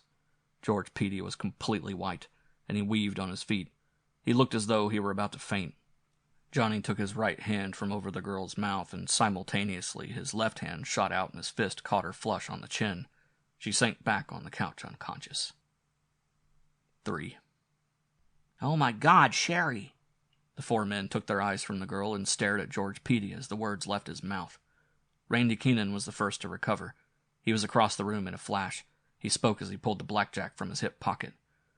"You stupid, double-crossing son of a bitch," he said. He lifted the blackjack. George was still staring helplessly at his wife as the weapon descended across the front of his forehead. He fell slowly to the floor. Johnny reached the cop as his foot started back to kick the fallen man. "Hold it," he said. "Hold it, boy. Get the girl in the other room before she comes to. We'll bring this bastard around and find out what this is all about. And keep it as quiet as you can. We don't want a rumble." Unger was looking pale, and he went over to a chair and sat down, his eyes still on the girl. Big Mike looked at Petey for a moment and then went into the kitchen. He came back with a glass of water and threw it in the fallen man's face. "Whoever she is," he said, "George knows her, but he wasn't expecting her. He was as surprised as any of us." Keenan had lifted Sherry's slight unconscious form and carried her into the other room. He closed the door behind himself and was gone several minutes before he returned. He held a small pocketbook in his hand and was carrying a driver's license. "Tied her up and gagged her," he said. "It's his wife." Johnny and Mike between them had lifted George Peedy up and half sat him on the couch. He was still unconscious. "Christ," Mike said. "You shouldn't have hit him so hard. You maybe fractured his skull." Randy grunted. "Wish I had," he said. "The bastard. But don't worry, I didn't. I know how to hit him safe." "Well, let's get him so he can talk," Johnny said. Unger looked up then. "He's supposed to be your friend, Clay," he said. "How well?" "I know him," Johnny said shortly. "Let's just get the story before we go off half-cocked." "He must have told her," Randy said. "The damned fool, he must have told her about the meat." Petey began to groan, and a moment later his eyes opened. He looked up then, dazed for a second. His eyes cleared, and he darted a glance around the room. They could see that he was looking for his wife. Johnny reached down and grabbed him by the lapels of his coat. "Okay, George," he said. "Okay, boy, let's have it. Quick." Petey looked up at him, watery blue eyes wide with fear. "Jesus, Johnny," he said. "She must have followed me. She must have followed me here, where—" "She's in the other room," Johnny said. "Never mind about her. Just tell me, what have you told her? What does she know?" "Nothing," George said, stuttering to get the words out. I swear to God, she don't know anything. She must have followed me." He looked up and his eyes were wide and beseeching. Johnny, don't hurt her. She doesn't mean anything." Mike walked over in front of them. He stared coldly at George. "You give her this address?" George shook his head violently. "God, no," he said. "I never even—" Randy got up and slapped his face hard. "Shut up," he said. "God damn it, Johnny, this does it. If this bastard's been talking—" "I haven't," Petey said. "I swear I haven't. She followed me." "How much do you suppose she heard?" Johnny said. Randy and Mike both shrugged. "Couldn't have heard too much," Randy said. "But that isn't the point. What was she doing at that door listening? Why did she come? That's what we gotta find out." Marvin Unger crossed the room and spoke to Johnny. "You gotta get her out of here," he said. "We can't have anything happen here." Johnny sat down on the couch and thought for several minutes. Finally, he looked up. "All right," he said. "There's only one thing to do. First, get Petey out. You, Randy, take him home. Stick with him. Don't let him out of your sight. Mike, you and Unger take a powder for a while. Go for a long walk. I'm going to find out what she was doing here. What she knows." Petey looked over at Johnny, his eyes wild. "God," he said, "don't hurt her. Don't do anything to her." "I'll—" Petey interrupted him. "Listen, Johnny," he said. "I had the address here written down. I know it was crazy, but I thought I might forget it. She probably found it and came here. Maybe she thought I was two-timing her or something. Yeah, that was probably it. It couldn't have been anything to do with the—" "Pipe down," Randy said, making a threatening gesture. "I won't hurt her," Johnny said. "But, George, get one thing straight. I'm not letting anything interfere with this job. I've planned it too long. There's too much at stake. Nothing is going to crap up this deal. You or your goddamn wife or anything else." She doesn't know anything. I'll find out what she knows, Johnny said. Get up now and go with Randy. Don't give him no trouble. You're telling the truth, then you got nothing to worry about. Johnny, Petey said, please don't. Johnny Clay looked at him coldly. I'm going to find out what she knows, he said. If she knows too much, then she's got to be cooled off until this thing is over. Some way she's got to be cooled. You can't do it to her here, Unger said hurriedly. Jesus, Clay, you wouldn't. You damn fool, he said. I'm not going to kill her, but I am going to find out the score. If you're nervous, take a powder. Big Mike reached over and his ham-like hand grabbed Petey by the shoulder and he pulled him to his feet. I'll go along with Randy, he said. We'll take George out for a ride around the park for an hour or hour and a half. You go ahead and do what you have to do. A moment later, he pushed the other man in front of him through the door. Randy followed on their heels. Unger waited until they were gone and then turned to Johnny. I'll go out for a while, he said. I don't want to... Go ahead, Johnny said. He turned to the bedroom as the other man put his hat on. Don't let this throw you, he said over his shoulder. Petey himself is all right. I know he's okay.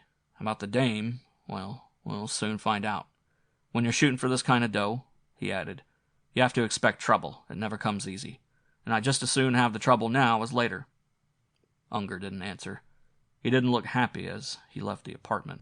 Johnny hesitated for a minute and then turned and went to the door and locked it after the other man.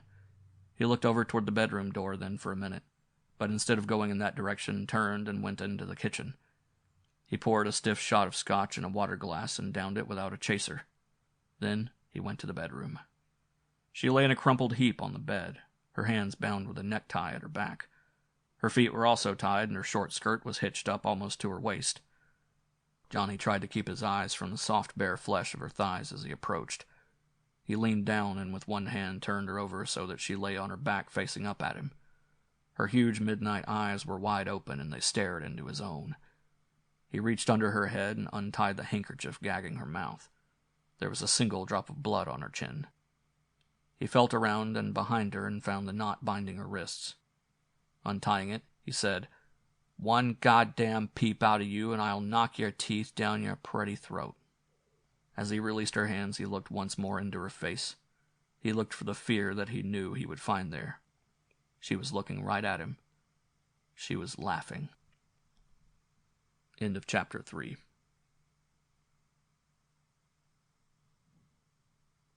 Chapter 4. 1. She lay there on the bed, curled up like a kitten. Irrelevantly, he wondered how the hell did George ever rate anything this pretty. There were other things on his mind, plenty of other things, but for the moment all he could do was think of George Petey and this dark, sultry girl who was his wife. It was easy enough to understand what Petey saw in her, but what had she seen in him? He shrugged. The hell with it. She had stopped laughing now and was watching his face wide-eyed. "You have an interesting breath," she said suddenly. "Is there any more of it around?" "You're not only nosy, you're a comedian." She didn't smile. "No," she said. "I just feel like a drink. The way you all are acting, I could use one. Where's George?" "George went out for a walk," he said. "You and I are going to have a little talk." "I talk better with a drink in me," she said. He stared at her for a minute. "All right," he said. "I'll get you a drink. Stay just where you are." "Why should I move?" she said. "I like beds. Make it a straight shot with a water chaser." He turned and left the room. When he came back with the bottle and the glasses, she hadn't moved. He poured 2 stiff shots, then went back for a couple of glasses of water. He handed her the drink and the chaser. She gulped it in 2 swallows and held out the empty glasses after sipping the water. Her small face, puckered in distaste, made her look like a little girl who had just taken some unpleasant medicine. Johnny Clay barely touched his own drink. He put the glasses on the floor, then went over and closed the bedroom door. He pulled a straight-backed chair alongside the bed and sat astride it, leaning his arms over the back. "All right," he said. "Let's have it. What did George tell you? What are you doing here?" His eyes were bleak as he looked at her. "He told me he was going out on business. I didn't believe him, and so I followed him to this place. I was outside the door trying to listen when you opened it." "And what did you hear?" "Nothing." He stood up then, kicked the chair back so that it fell over. He reached down and took her by both arms, half pulling her from the bed to her feet. He shook her as he would have shaken a rag doll. "You lie," he said. "What did he tell you? What did you hear?" She stood straight then, directly in front of him, staring into his face. "Stop shaking me," she said, her voice low and husky. "Stop shaking me and maybe I can talk." He still held her by the arms, his fingers making deep marks in her soft flesh. He looked at her without expression. For a brief second, they held the tableau. The movement was so swift he had no time to prepare himself. Her right leg bent, and she brought it up, catching him in the groin. He suddenly freed her arms, bent double. She stepped back and sat on the edge of the bed. "Don't manhandle me, you bastard," she said. Gradually he straightened himself. His face was white with pain and anger. You bitch, You could sit down and listen to me," she said, "and keep your hands off me until I want you to touch me. I haven't done anything. It's like I told you. I followed George here. I was listening outside the door, but I couldn't hear anything. You think I'm lying? Go outside and try it. You won't hear anything." "Do you always follow your husband around?" Johnny asked. She smiled. "God, no. He never usually goes anywhere. But he said it was business, and I just wanted to know what kind of business. So maybe now that we're friends again, you can tell me." "We're not friends," Johnny said. "We could be. Very good friends." She stood up and walked toward him. "What's the matter?" she asked. "Aren't I your type?" He stared at her. She's any man's type, he thought. He also realized he was getting nowhere. She wasn't the kind of girl to frighten. He suddenly knew that he'd never learn anything trying to bully it out of her. It was an effort, because he was still in pain, but he smiled. It was the old Johnny smile, the smile which had always charmed them. "Jesus," he said. "Old George really took the jackpot." She liked it. "Think so?" she asked. "Maybe you're right. Only, I don't like that word pot." "Come here," he said. "Men come to me." He took a step then and reached for her. This time his hands didn't stop at her arms. He reached around her slender, trim waist, pulled her to him, one hand cupped in the back of the tight, dark curls as she lifted her small face. She leaned close to him, and her own hand went behind his head, pulling his face to her own. Her mouth was moist, and her lips half parted. She clung to him then, and he felt the fire of her tongue. He'd started it as a trick, a technique designed toward a definite end. It didn't stay that way. He half carried her over to the bed. In that next moment he tried to tell himself that this was business, strictly business. He had to find out what she knew, and this was the best way to do it. But he knew different. He knew that it was more than business, a lot more. He thought then, in a flashing moment, of Faye, with whom he had shared this same bed just a few hours previously. Instinctively he hesitated, but just as instinctively his muscles again tightened. And then for the next few moments he was unable to think clearly of anything. One hand was fumbling with the catch of her brassiere when it happened. She was like an eel. 1 second she was in his arms, pushing against him, her lips still pressed to his own. And then in the next second she had wriggled free and darted across the room and stood over by the window. She was laughing. "Some guy," she said. "You work fast. Don't you think I should at least know your name?" He sat on the edge of the bed and stared at her. It took him a minute to come to. And then he, too, laughed. "You are right, Mrs. Petey," he said. "You certainly should. I'm Johnny Clay, a friend of your husband's." She watched his face, still half laughing. "I didn't know George had friends like you," she said. "Where's he been hiding you, anyway?" "Where's he been hiding you?" "He's been hiding me any place where I can't spend money," she said. "And that should answer your first question. George told me he had a date with a guy about a business deal, which might lead to some real dough. That's all he told me. I'm interested in money, among other things. That's why I came. I wanted to know if he was telling the truth, or if it was just another one of his pipe dreams." He nodded, slowly. He began to get the picture. Suddenly he felt sorry for Petey. "How long have you and George been married?" he asked. She sulked then for a minute. "It's really none of your damn business," she said. "But a couple of years. Too long in any case. Let's get back to the point. What's the big business deal?" "Didn't you hear?" he asked. "I told you I just got to the door when you heard me. I didn't hear anything. If I had, I wouldn't have to ask. Anyway, you can tell me anything you can tell George. Whatever brains there are in the family, I've got them. Ask George, he'll tell you as much himself. I don't have to ask him, Johnny said. You not only seem to have the brains, you've also got...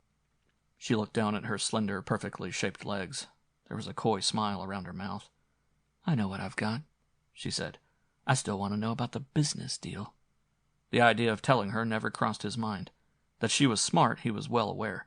Probably a lot smarter than her husband. But she was also dynamite. He knew that he would have to tell her something, however. All right, he said. Here it is. George is around the track a lot. A cashier gets to hear things. Several of us, the men you saw in the other room, have a betting syndicate. We want to have George get us certain information from some of the jocks. In case we win, we cut him in on the take. It's as simple as that. She looked at him without change of expression. He's cagey, she thought. Very cagey. That's good. Maybe, just maybe, the stick-up plan might really work. Johnny himself was wondering if she'd go for the story. If she did, then he could worry. He knew that she was smart, and a smart girl would know that George would have no information to peddle. He waited anxiously for her next words. You guys must be nuts, she said then. My God, don't you think if old Georgie knew anything, had any real information, we'd be using it ourselves? Maybe your husband is smarter than you think, Johnny said. Sherry Petey laughed. The only smart thing George ever did was to talk me into marrying him. That was smart, she pouted. What do you think? I think he was lucky. She walked over to him. Leaning down, she lightly brushed his lips with her own. You're nice, she said. When am I going to see you? He thought for a minute. He wanted to see her again. He wanted to be dead sure she didn't know anything. Well, he said, that's up to you. Right now, I'm staying in this dump. And for certain reasons, I've got to stay around the place for the next few days. If you want to show up for the first of the week, say Monday around 2 o'clock, we might have a little party. Can't promise you much except scotch and... And what? You name it, Johnny said. She smiled at him. I'll be here, Monday at 2, and we can name it together. Only remember one thing, no more rough stuff. I don't take that from anyone. He nodded and stood up. It's a deal, he said. By the way, how does George feel about you having dates? George won't know. Okay. He went into the other room with her and waited while she made up her face. I'd take you home, he began, but... I know, she said, but you better not. You're right. She reached for the doorknob and he started toward her, but she put up one hand. Monday, she said. She closed the door softly behind herself. Johnny went back into the bedroom and retrieved the bottle. It was almost empty. He poured himself a small drink, went into the kitchen, and mixed it with water. He was lifting the glass when the phone rang. 2. It was a blue Dodge sedan, less than a year old, and Mike drove after Randy showed him about the automatic shift. Go up Central Park and we'll circle around slowly, Randy said. And for Christ's sake, drive careful. I still owe $1,200 on this buggy. Big Mike nodded, climbed behind the wheel. Randy got in back with George Petey. He pulled a pack of cigarettes from his pocket, but didn't offer one to the other man. He was silent as the car weaved through traffic and headed up Fifth Avenue. Petey couldn't hold it anymore. Look, he said, he won't hurt her, will he? She doesn't know anything, couldn't cause any trouble. He won't hurt her, Randy said. No, he won't hurt her, but I might hurt you. I tell you I didn't say a word, George said. He'd begun to lose his fear, and his voice was petulant. My God, this thing means as much to me as... If it means something to you, then it's about time you smartened up a little. You're not married, George said. You don't understand about wives. She was just suspicious because I was going out. Okay, Randy said. We'll leave it at that for the time being. Just shut up now. They drove slowly around the park for the better part of an hour, and then Randy asked George for his address. Minutes later, Mike found a parking spot in front of the house. All three men entered. They sat in George Petey's living room, and he asked if anyone wanted a drink. Mike and Randy both declined. Get me a phone book, Randy said. George went over to a sideboard and got the Manhattan directory. Randy thumbed the pages. He stood up, holding the book opened, and went to the phone. He dialed Unger's number. Johnny answered on the second ring. Randy, the cop said in a soft voice. What's the score? Where are you? We got Petey with us. At his place.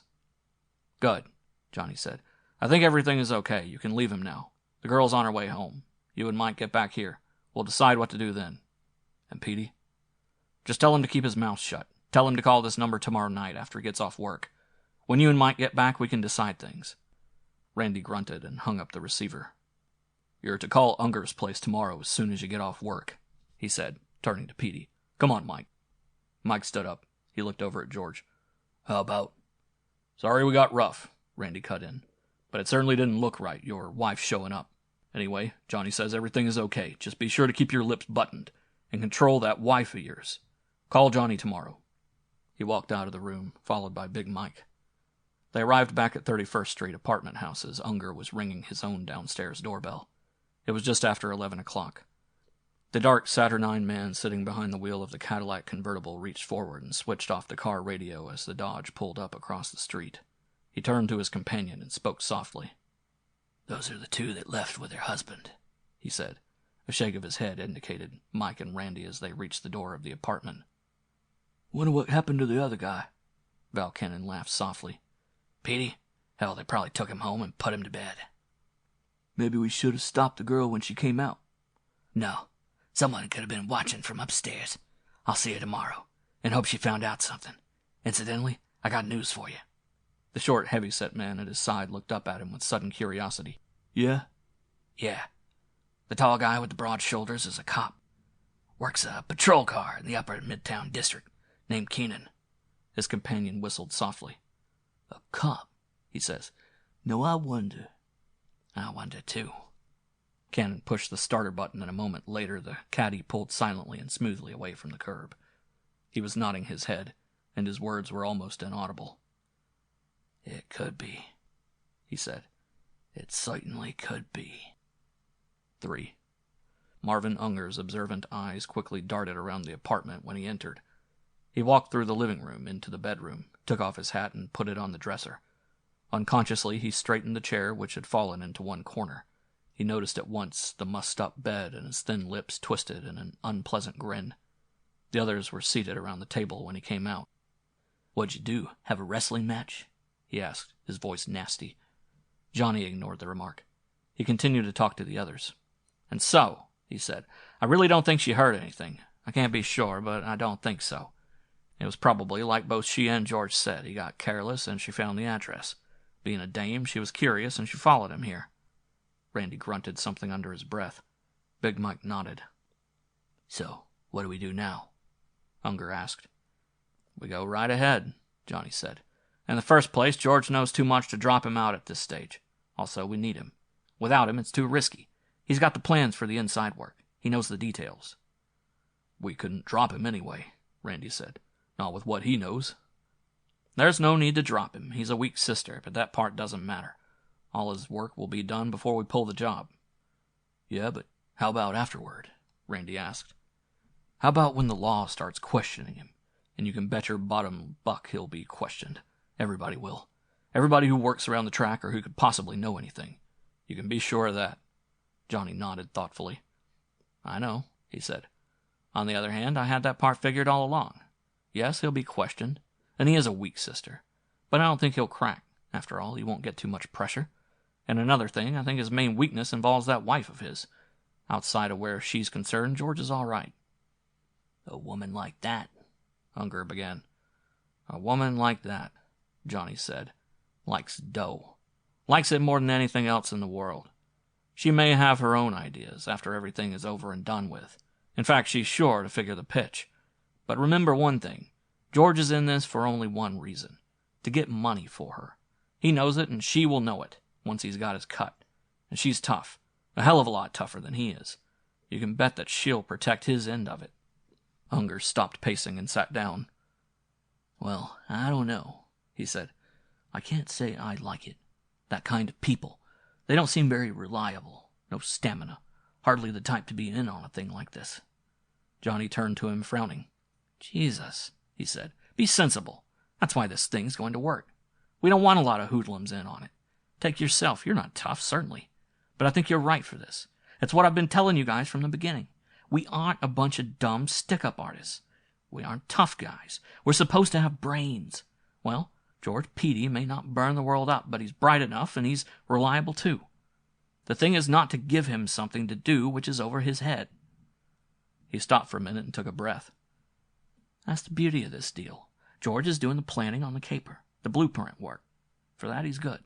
Mike fits in the same way and will also help a little at the time we pull the job. Randy and I are the only ones who really run the chances, take the risks on any violence, and we're equipped to do what we have to do." Randy Keenan looked up at him and nodded slowly. "Right." Unger sat down then. He looked satisfied. "All right," he said.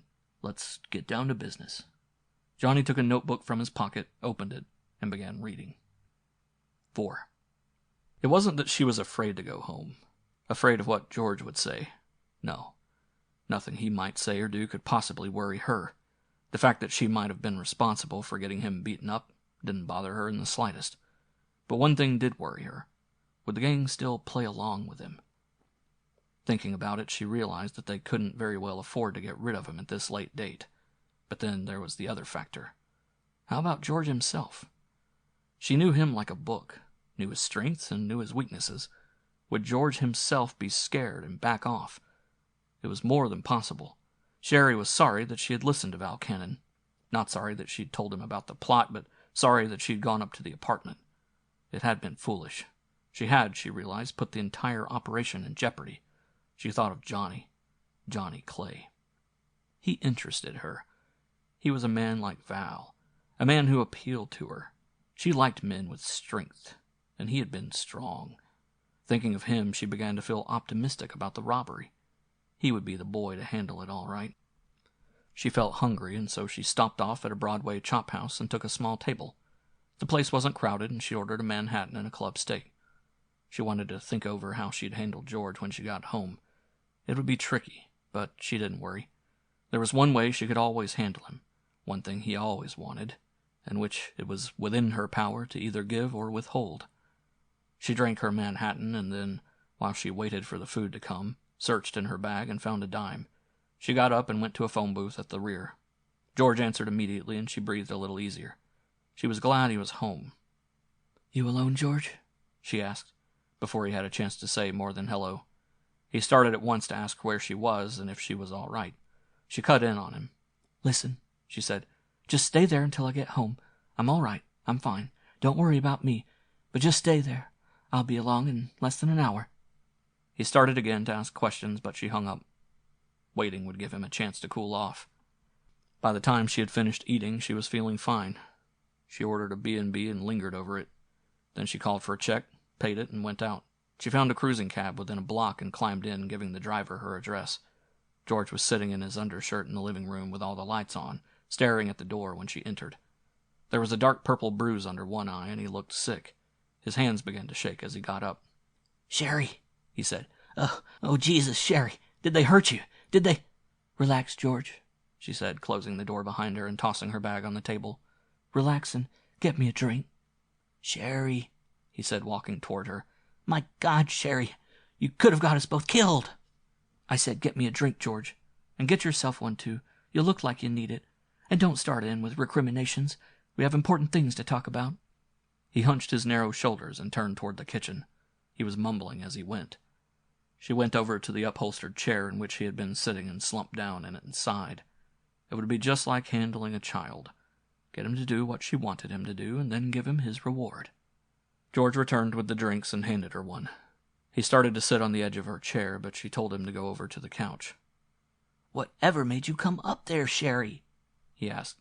"How did you know where?" "I found the address in your pocket, George." He blushed. "Jesus, Sherry." "Never mind the postmortems," she said quickly. "We've got more important things to talk about. Those were the men, weren't they? The ones you're in with on the stick-up deal." He nodded. "Yes, those were the men. But, Sherry, the hell with it. I don't want it. It's too dangerous. I don't know what I could have been thinking about. It isn't only the robbery itself. God knows that's risky enough, but these men, they aren't fooling around. They could have killed you as easily as not. They could have killed us both." "Don't be a damn fool," Sherry said. "They had no reason to kill me, and they can't afford to kill you. They need you, don't they?" "What did Johnny say to you?" George asked. "What did he do?" "He wanted to know what I was doing outside the door. I just told him that I followed you to the place.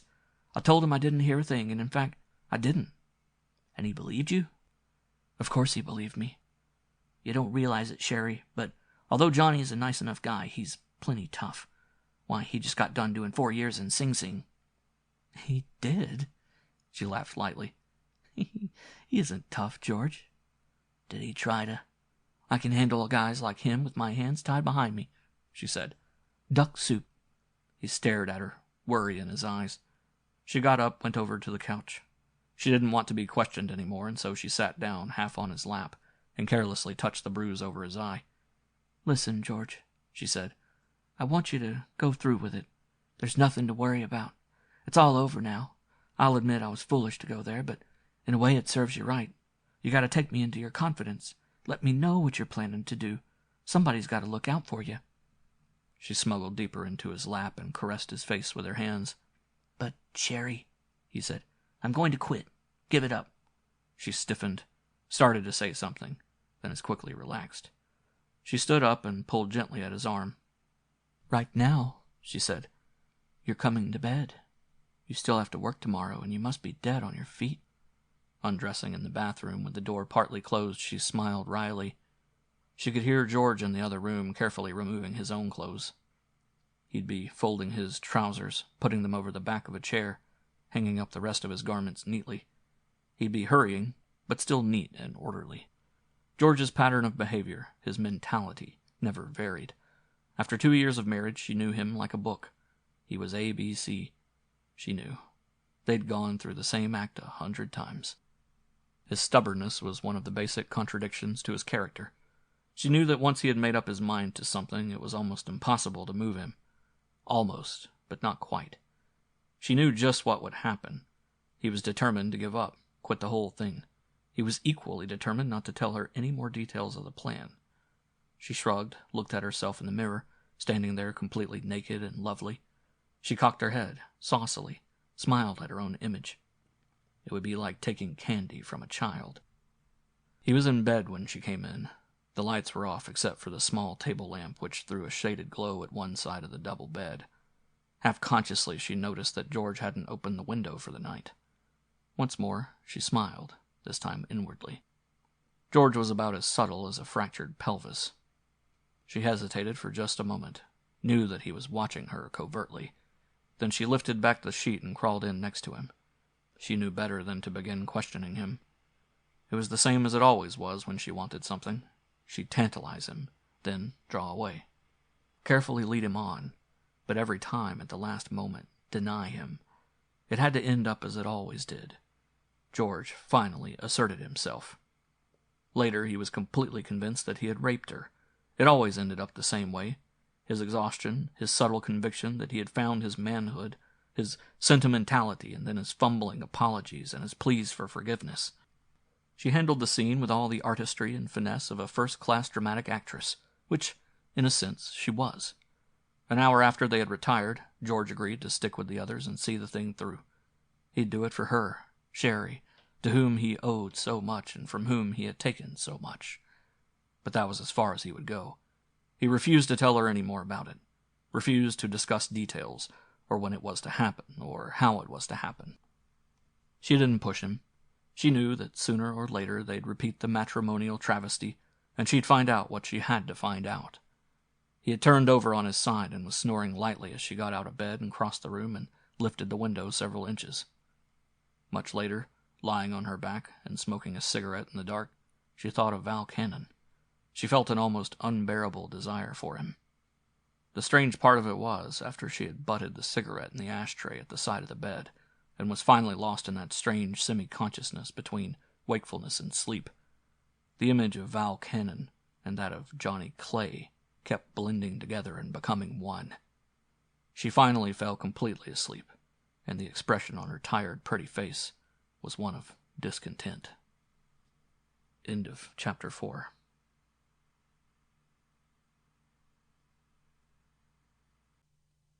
Chapter 5. 1. Nicky stretched a lean corded arm up over his head and felt around blindly until his fingers found the square of chalk hanging from the string. Brown eyes still studying the table, he worked on the end of the Q-tip. He smiled, without mirth, but at the same time with no viciousness, and didn't look at his opponent as he spoke. "You're a sucker," he said.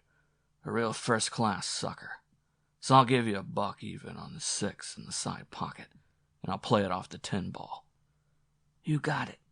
The small, wizened man with the face of a half-starved coyote, perched on the high stool at the side of the table, turned to his fat companion.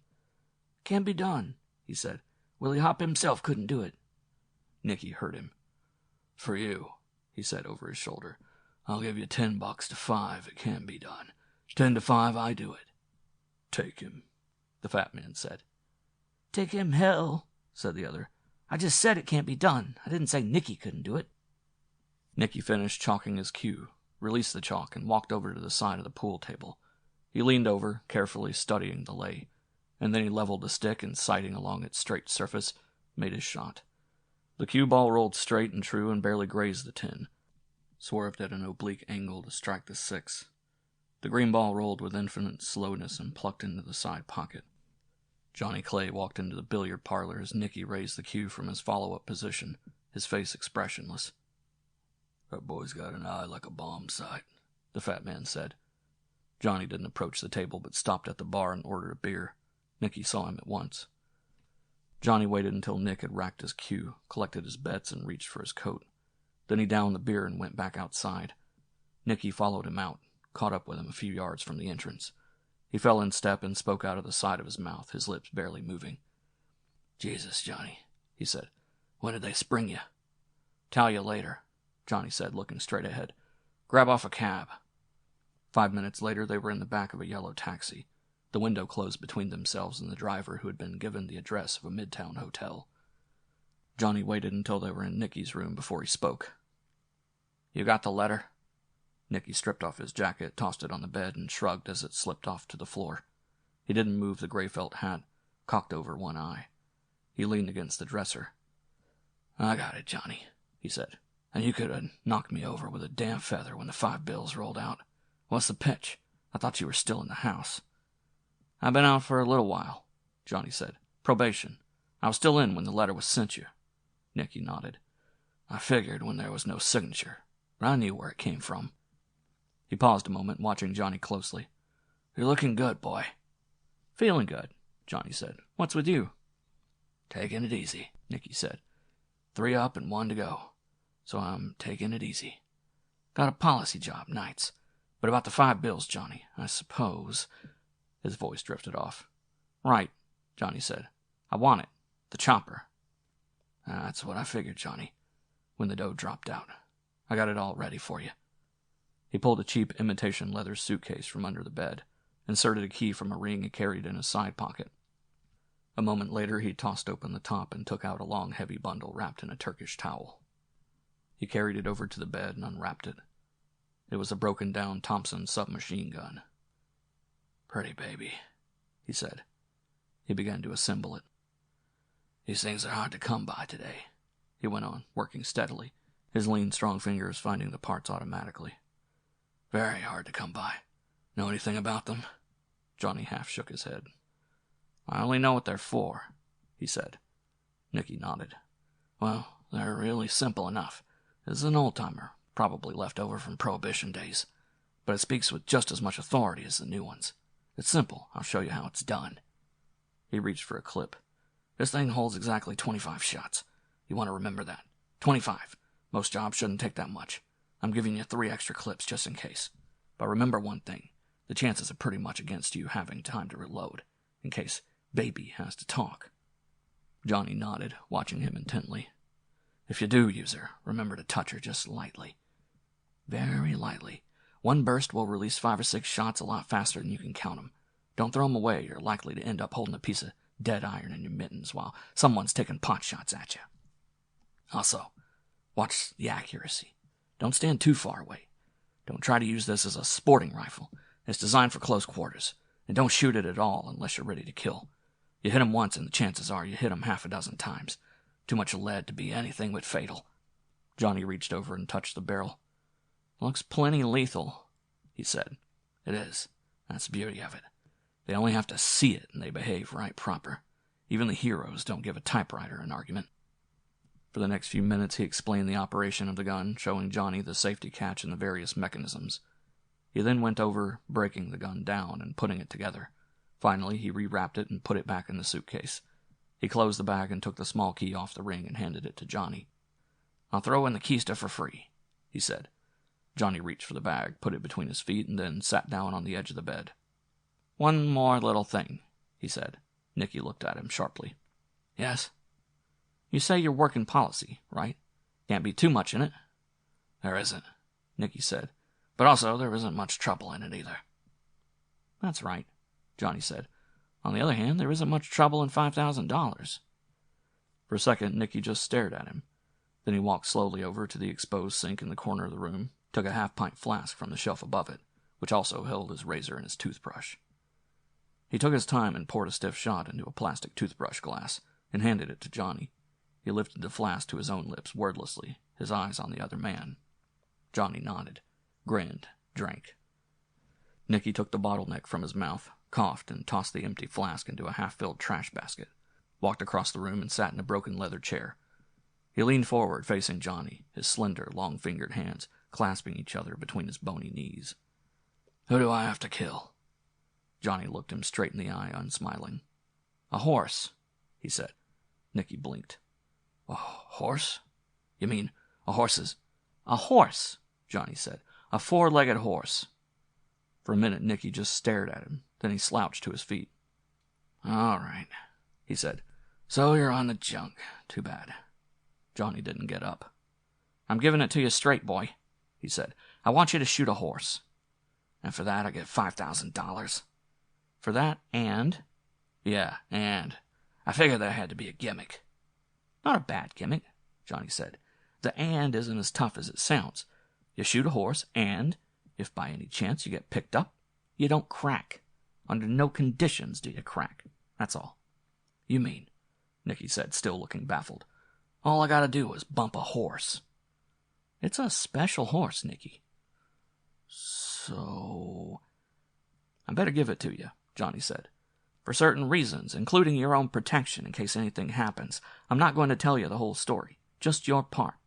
Next Saturday, a week from today, the Canarsie Stakes are being run. 7th race, the big race of the year." He was watching the other man closely as he talked, and he saw his mouth turn down in a twisted smile as he slowly nodded his head. "There's a horse in that race, Black Lightning, one of the best 3-year-olds to come along in the last 10 years. A big money winner. He won't pay even money. Just about half of that crowd out there is going to be down on him.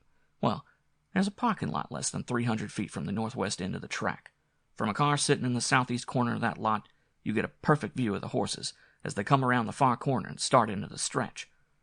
A man sitting in a car parked in that spot using a high-caliber rifle with a telescopic sight should be able to bring down any given horse with a single shot. A man with your eye wouldn't hardly need the telescopic sight." For a minute, Nicky looked at him, completely aghast. "Jesus Christ," he said at last. "Jesus Christ." "Right," said Johnny. "Why, that horse is worth $250,000, Nicky said. "The crowd would go completely nuts. Nuts, I tell you." "So what?" Johnny said. "Let 'em go nuts. You could do it, easy. And you shouldn't have too much trouble getting away in the confusion. Black Lightning will, without a doubt, be leading into the stretch. He runs that way, takes an early lead, and keeps it. So he goes down, and half a dozen others are going to pile up on him. There'll be plenty of damn excitement." "For the first time you're making sense," Nicky said. "There sure as hell would be." "That's the point," Johnny said. "So in the excitement, you make your getaway. For $5,000, you can afford to leave the rifle behind. And another thing, suppose by accident you do get picked up. What have you done? Well, you shot a horse. It's not first-degree murder. In fact, it isn't even murder. I don't know what the hell it would be. But the chances are the best they could get you for would be inciting to a riot or shooting out of season or something." Nicky sat slowly, shaking his head. "The way you say it, kid," he said. "You make it sound simple as hell. But Jesus Christ, knocking over the favorite in the Canarsie Stakes. Brother." $5,000, Johnny said. $5,000 for rubbing out a horse." Nicky looked up, and all at once Johnny knew he was in. "How do I get it?" $2,500 on Monday afternoon. The rest one day after the race." Nicky nodded. "And what's your angle, Johnny? Why are you willing to pay $5,000 to knock off Black Lightning? Hell, The horse gets killed and they probably call off the race. Maybe, Johnny said. But what my angle is my business. And Nicky, that's why I'm paying $5,000. So nobody has to know my business. Nicky nodded. Sure, he said.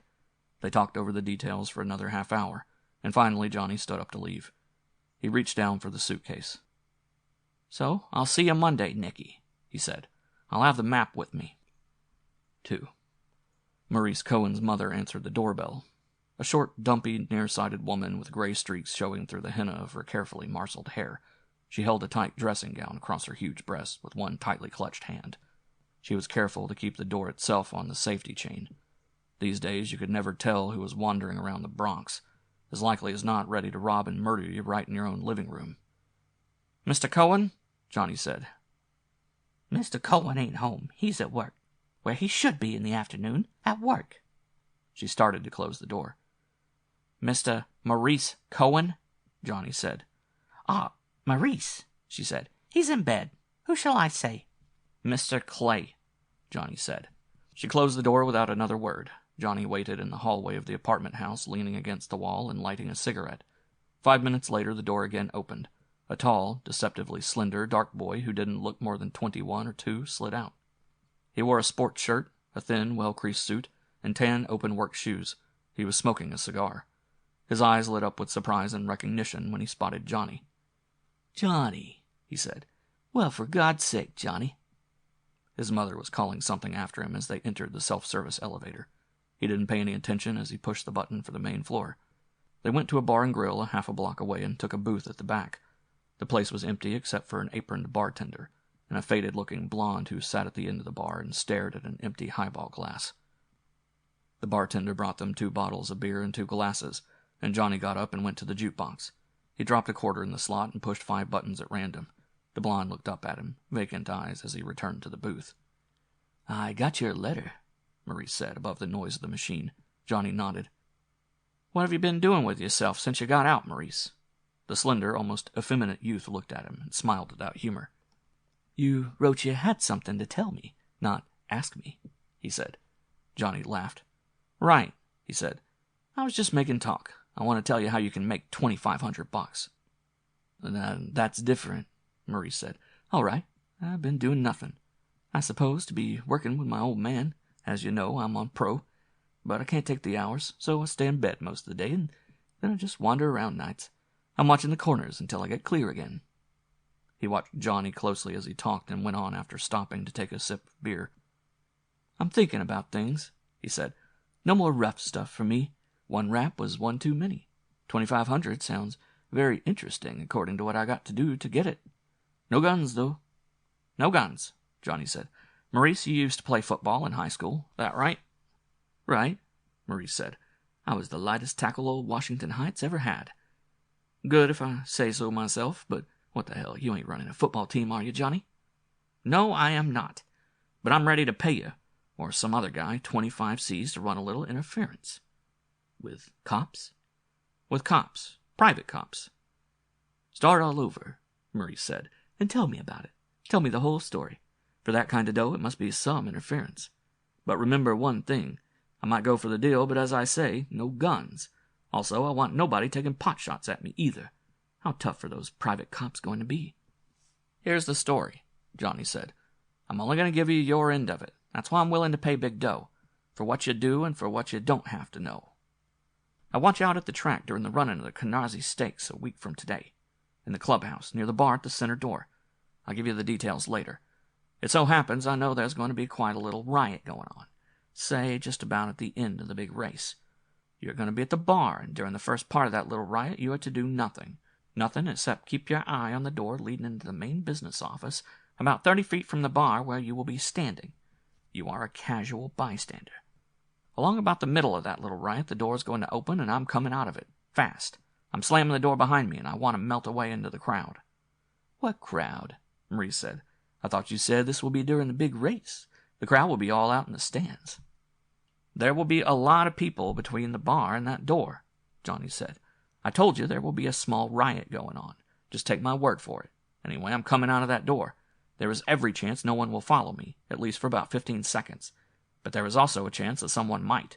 You ought to stop them any way you can. Slug them, give them a bum steer as to the direction I've taken, get in their way, do anything you have to. But be there and be damn sure that I have a chance to mix in with the crowd." "What will you be carrying?" Maurice asked, his eyes wise. Johnny watched the other man closely for a second and then continued. "If I carry anything, I will drop it," he said. "As soon as I slam that door behind me, it will be a chopper. That's when you go into action. There is a good chance no one but you will see me. The minute I drop that gun, you yell something like, 'Look out, he's got a gun.' Bring attention to it once I'm clear of it. That door is going to fly open and they'll be after me within seconds. You got to get them going in the wrong direction. If necessary, you got to stop them, get in their way, do anything, but stop them. I've got to have a chance to get out of that clubhouse." Maurice looked at him shrewdly. "You'll never get away with it," he said.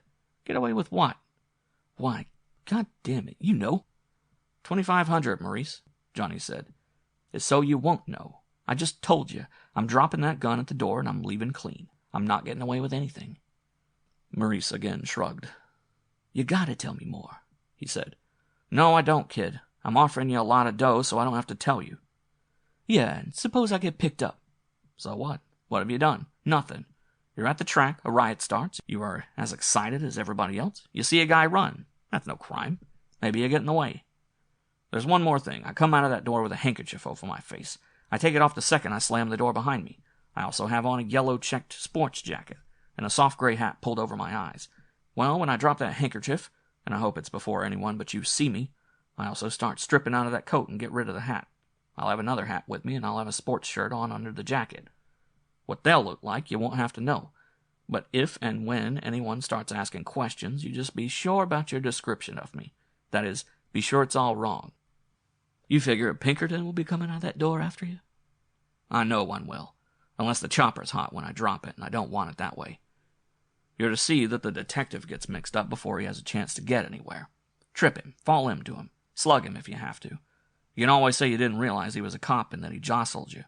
You'll know he's a private cop, all right, but there's no reason you should. They'll question you if they pick you up. On the other hand, in the confusion, you may get clear. Either way, you are just a patron at the track, an innocent bystander, and a guy runs into you and you slug him." "It could cost me my parole," Maurice said. "Just being at the track could—" "That's another reason you get the 25 bills, Johnny said. You gotta take that chance.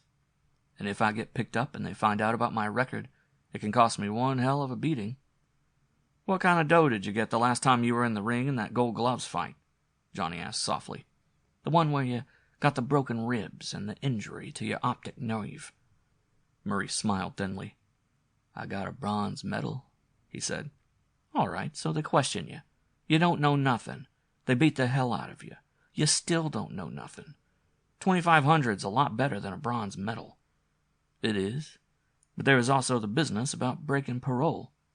"That's right," Johnny said. "And that's why you get real money, for taking that chance." "I don't quite understand this whole thing," Maurice said. "Hell, Johnny, for what you want me to do, any hoodlum would handle for $100. Johnny picked up the 2 empty bottles and went over to the bar. He got a couple of refills and came back to the table, dropping another coin into the jukebox as he passed. He sat down, poured the glass full, leaving an inch of foam. "Not any hoodlum, kid," he said. "I don't want a hoodlum. I want a smart guy. A guy smart enough not only to do the job, and that I can depend upon, but a guy smart enough to know that he is being well paid to take a chance, and that if things don't turn out just right, he won't squawk. That he'll remember that he is being well paid." Maurice nodded. "I don't suppose," he said, "that you feel like cutting me in on a piece of the job itself. Let's say we skip the 25 cash." "Can't," Johnny said. "It isn't mine to cut up." Maurice slowly nodded. "I'm your boy," he said. "When?" "Monday afternoon here. I'll have $1,000 at that time, and full instructions." He stood up. "I'll hang around here for a few minutes," Maurice said. He smiled, held out his hand. Johnny shook hands with him. "Tell your mother," he said, that burglary train would give with one good shove. I'll be seeing you." "I'll buy her a new one after the race," Maurice said. 3. A thin, harassed-looking man in a sweatshirt 4 sizes too big for him told Johnny at Stillman's that he hadn't seen Tex around in a couple of weeks or more. "He won't train," the man said. So God damn it, I hope he don't ever come back. He could be a good boy if he'd only train. Johnny thanked him and went downstairs and got into a cab. He didn't want to be walking around the Midtown district in broad daylight. He gave the driver the address of a third-rate hotel down on West Broadway. Tex had left the day before, and from the way the day clerk acted, he'd left without paying his bill. Another cab dropped Johnny at 3rd Avenue and East State Street, and he started downtown, systematically making the stops at every bar. He found Tex at his 4th stop, leaning against a jukebox, his squinty blue eyes misty, and his head slowly weaving back and forth in time with the music. Tex didn't see him when he entered and went to the bar. Johnny ordered a scotch with water on the side.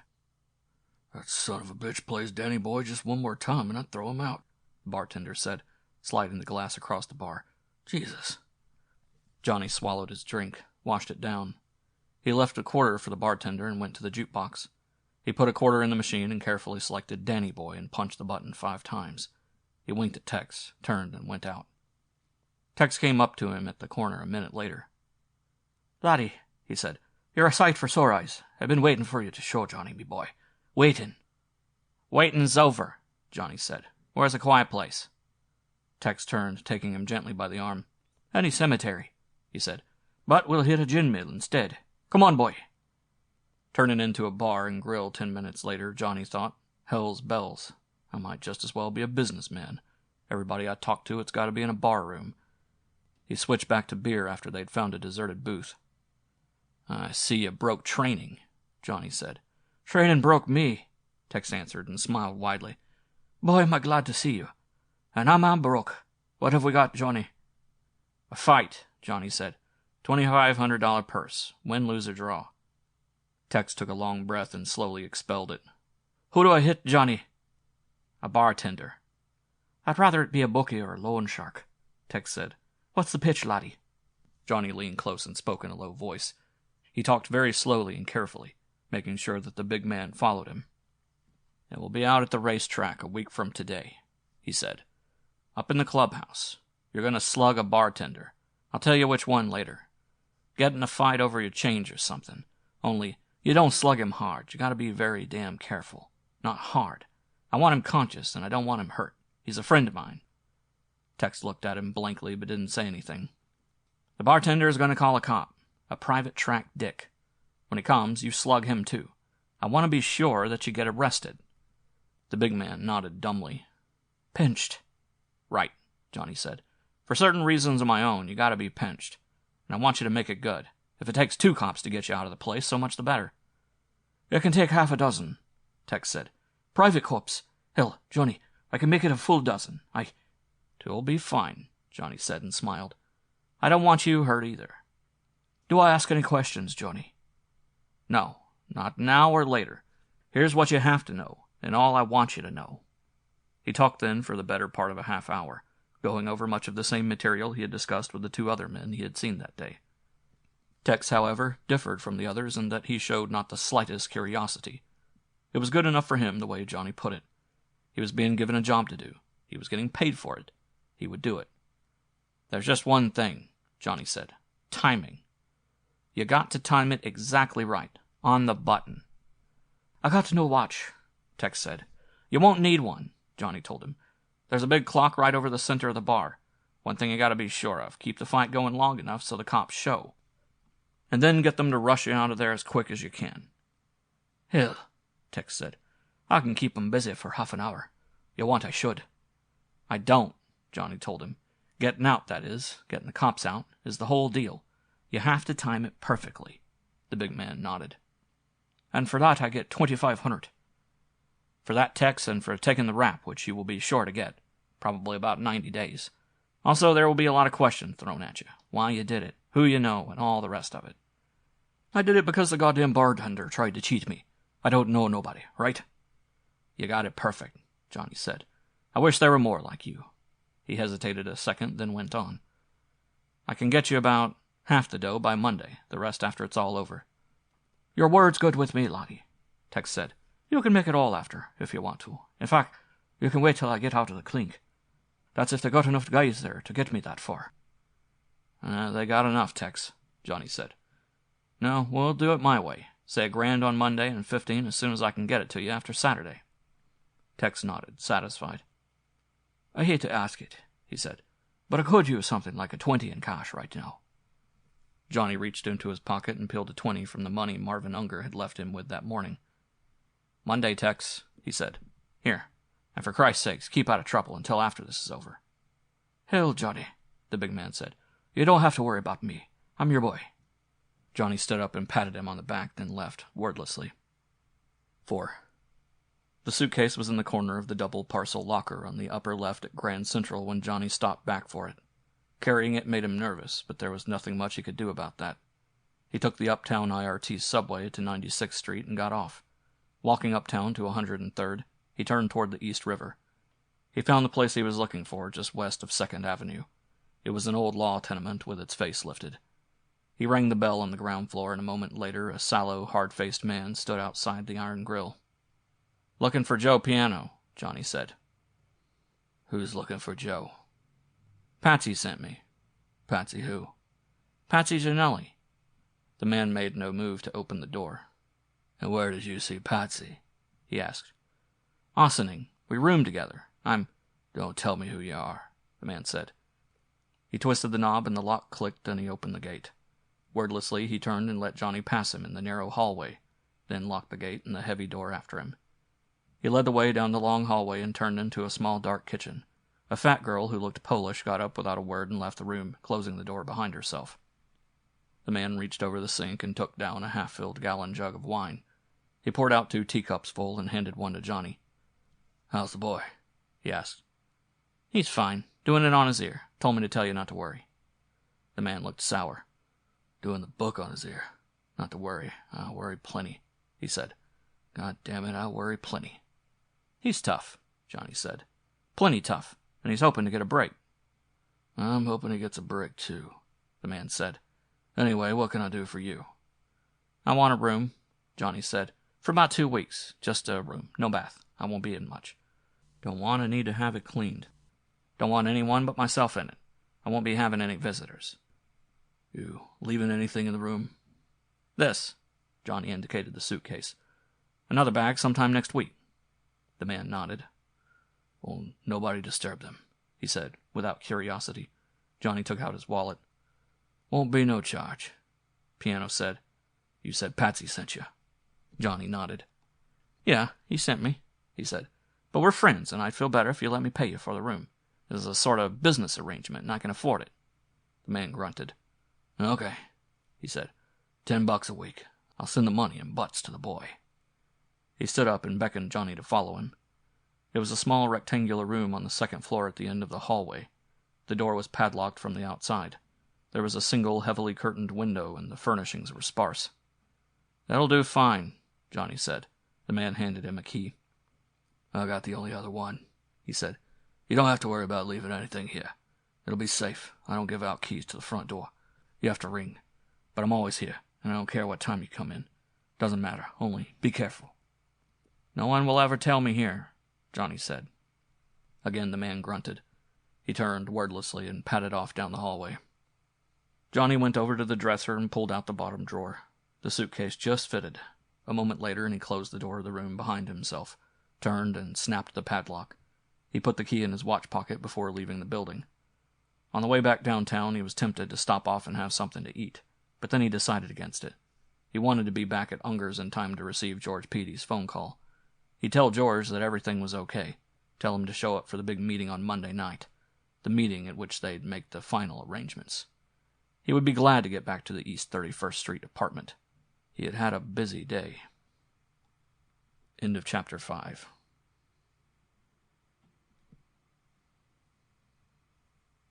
Chapter 6. 1. Randy Keenan sat in back of the wheel of the sedan, the newspaper held in front of his face. He hadn't long to wait. At exactly 8:40, the front door of the apartment house opened, and Marvin Unger walked out and turned west, looking neither to right or to left. Randy gave him an extra minute or two after he had passed the corner and turned downtown. Then he climbed out of the car and entered the building. Johnny had a cup of black coffee in his hand when he answered the soft knock on the door. "Glad you got my message," he said, smiling at the other man and quickly stepping aside to let him enter. Randy smiled back. Got another cup? He asked. Johnny nodded and went into the kitchen. Randy followed him. What's the rub? The cop asked. I thought we planned the meeting for tonight. No rub, Johnny said. It's just that I want to talk to you first. Alone. Randy took the cup of coffee Johnny held out and reached for a chair. Everything all right with the others? Everything's set, Johnny said. I just wanted to talk to you alone. He hesitated a second, watching Randy closely, and then went on. It's like this, he said. When the cards are down, here's the way it stacks up. You and I are the ones who are really carrying the ball, and you are the only one I can actually count on.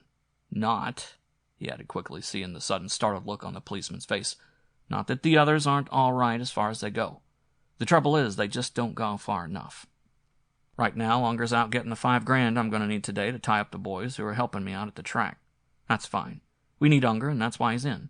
We need Big Mike, too, and we can count on him. He's old, he's tired, and discouraged, and God knows he probably has plenty of problems of his own. But he's invaluable to us, and he won't let us down. The same goes for Petey. He stopped then for a minute and refilled his cup. What's on your mind, kid? Randy said. We already been over all that. Right, we have, Johnny said. But coming to Petey, we come to another problem. Petey's wife. As far as George goes, he knows what he has to do, and he'll do it. We can trust him. But that business of his wife showing up still bothers me. Let me tell you exactly what happened after you guys left the other night. For the next 10 minutes, Johnny talked, and as he went over the details of the scene between himself and Sherry Petey, Randy once or twice grinned widely. He didn't interrupt until Johnny was through talking. So what? He said at last. The kid's got hot pants, and George can't take care of her. That's all it amounts to. That and the fact that she's nosy. You may be right. On the other hand, the dame worries me. It's a little too pat. Well, Randy said, you say she's going to show up at 2 o'clock, right? You'll have all afternoon then to find out what it's all about. So you should kick. She may be a dizzy broad, but hell, Johnny, she's... You missed the point, Johnny said. She's going to show up, but I don't think I'm going to find out anything. I don't even like the idea of her showing. In the first place, I got other things to do today. I got to meet Unger at 1:30 and pick up the dough. I got to spread that money around. What are you trying to tell me? Randy said. You mean you don't want to meet the girl? My God, Johnny, those years up the river must have done something to you after all. Anyone would take a crack. You don't get the picture, Johnny said shortly. In the first place, if you'd talk to her, you'd realize that she's wide open. Anybody can take a crack at her. I don't want to go into details. I just think I'm the wrong guy for the job. There's too much else on my mind. Another dame? Randy said, looking up sharply. What it is doesn't matter, Johnny said. Try and get the idea. I don't think I can handle her. On the other hand, you're a guy who has a reputation for handling broads. I'm suggesting that you be here when she shows up this afternoon. Play her along and see what you can learn. If she's up to something, we have to know. I can't tell you why, but for some reason I got the feeling something is sour with her. Randy looked thoughtful for several moments before he spoke. You think Petey is in on a double cross of some kind? No, George wasn't putting on an act the other night. He was probably more surprised than we were when she showed up. But I can't get over the idea that she's up to something. Whatever it is, we have to know about it. Randy got up from the chair and rattled the coffee pot. He put it down and then turned back to Johnny. And you say she'll be here around 2 this afternoon, and that she likes scotch. Right. And Randy, remember one thing. She may be an oversexed little lush, but you have to handle her with kid gloves. She wants to be romanced, not raped. Probably gets enough of that at home. Randy Keenan grunted. Well, boy, he said, you don't have to tell me how to handle that kind of dame. Is there any booze in the joint? Johnny laughed. You forget whose joint it is? Randy smiled. Right, he said. I'll pick up a couple of jugs and be back here at 1:30. Johnny took the key off his ring. Okay, he said. Here's the key. I'll be gone. And whatever you do, get her the hell out of here by 6, before Marvin gets home. And clean up after yourselves. 2. They arrived within 15 minutes of each other. First, the short, heavy-set one with the dead, half-smoked cigar between thick, over-red lips, and with his sweat-stained gray felt hat tipped on the back of his completely bald, round head. And then the little man with the thin, consumptive body and the oversized, ugly head which hung forward from his stringy neck and always looked as though it were about to drop off altogether. They had walked through the bar room, nodding at the big man sitting on the stool as they passed through the doorway leading into the long, narrow hall. Each one had gone to the last door down and knocked softly 3 times. Val Cannon, his lean, wide-shouldered frame covered with a Chinese silk dressing gown, his silk-clad ankles thrust into half-slippers, had opened the door leading into the air-conditioned apartment himself. The 3 of them were alone, and although Val had a scotch and soda in his hand, he had not offered the others anything. He sat back in a large leather club chair, his long legs crossed. The window of the room was closed and covered by a large pull curtain. Looking around at the modern, almost sparse furnishings, it was hard to tell whether it was a living room or an office. The heavy-set man was speaking.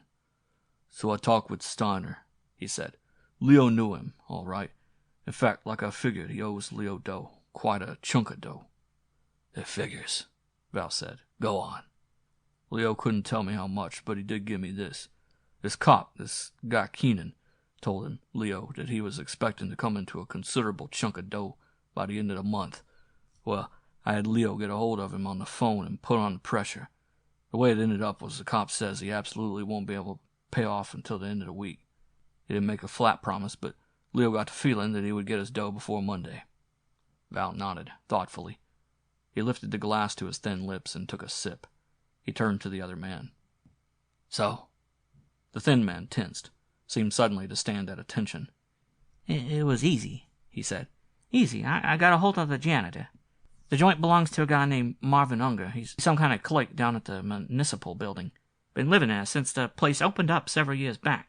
He's a bachelor and lives alone. Never has any guests what the janitor can remember. No dames, a straight-laced guy." "Now about—" "Getting to that," the thin man said. "He don't play the neighborhood bookie. Don't hang out in the bars. Gets the Wall Street Journal, so I guess maybe the market's his weakness. Outside of that, I couldn't find out nothing." "The others?" The little man shrugged.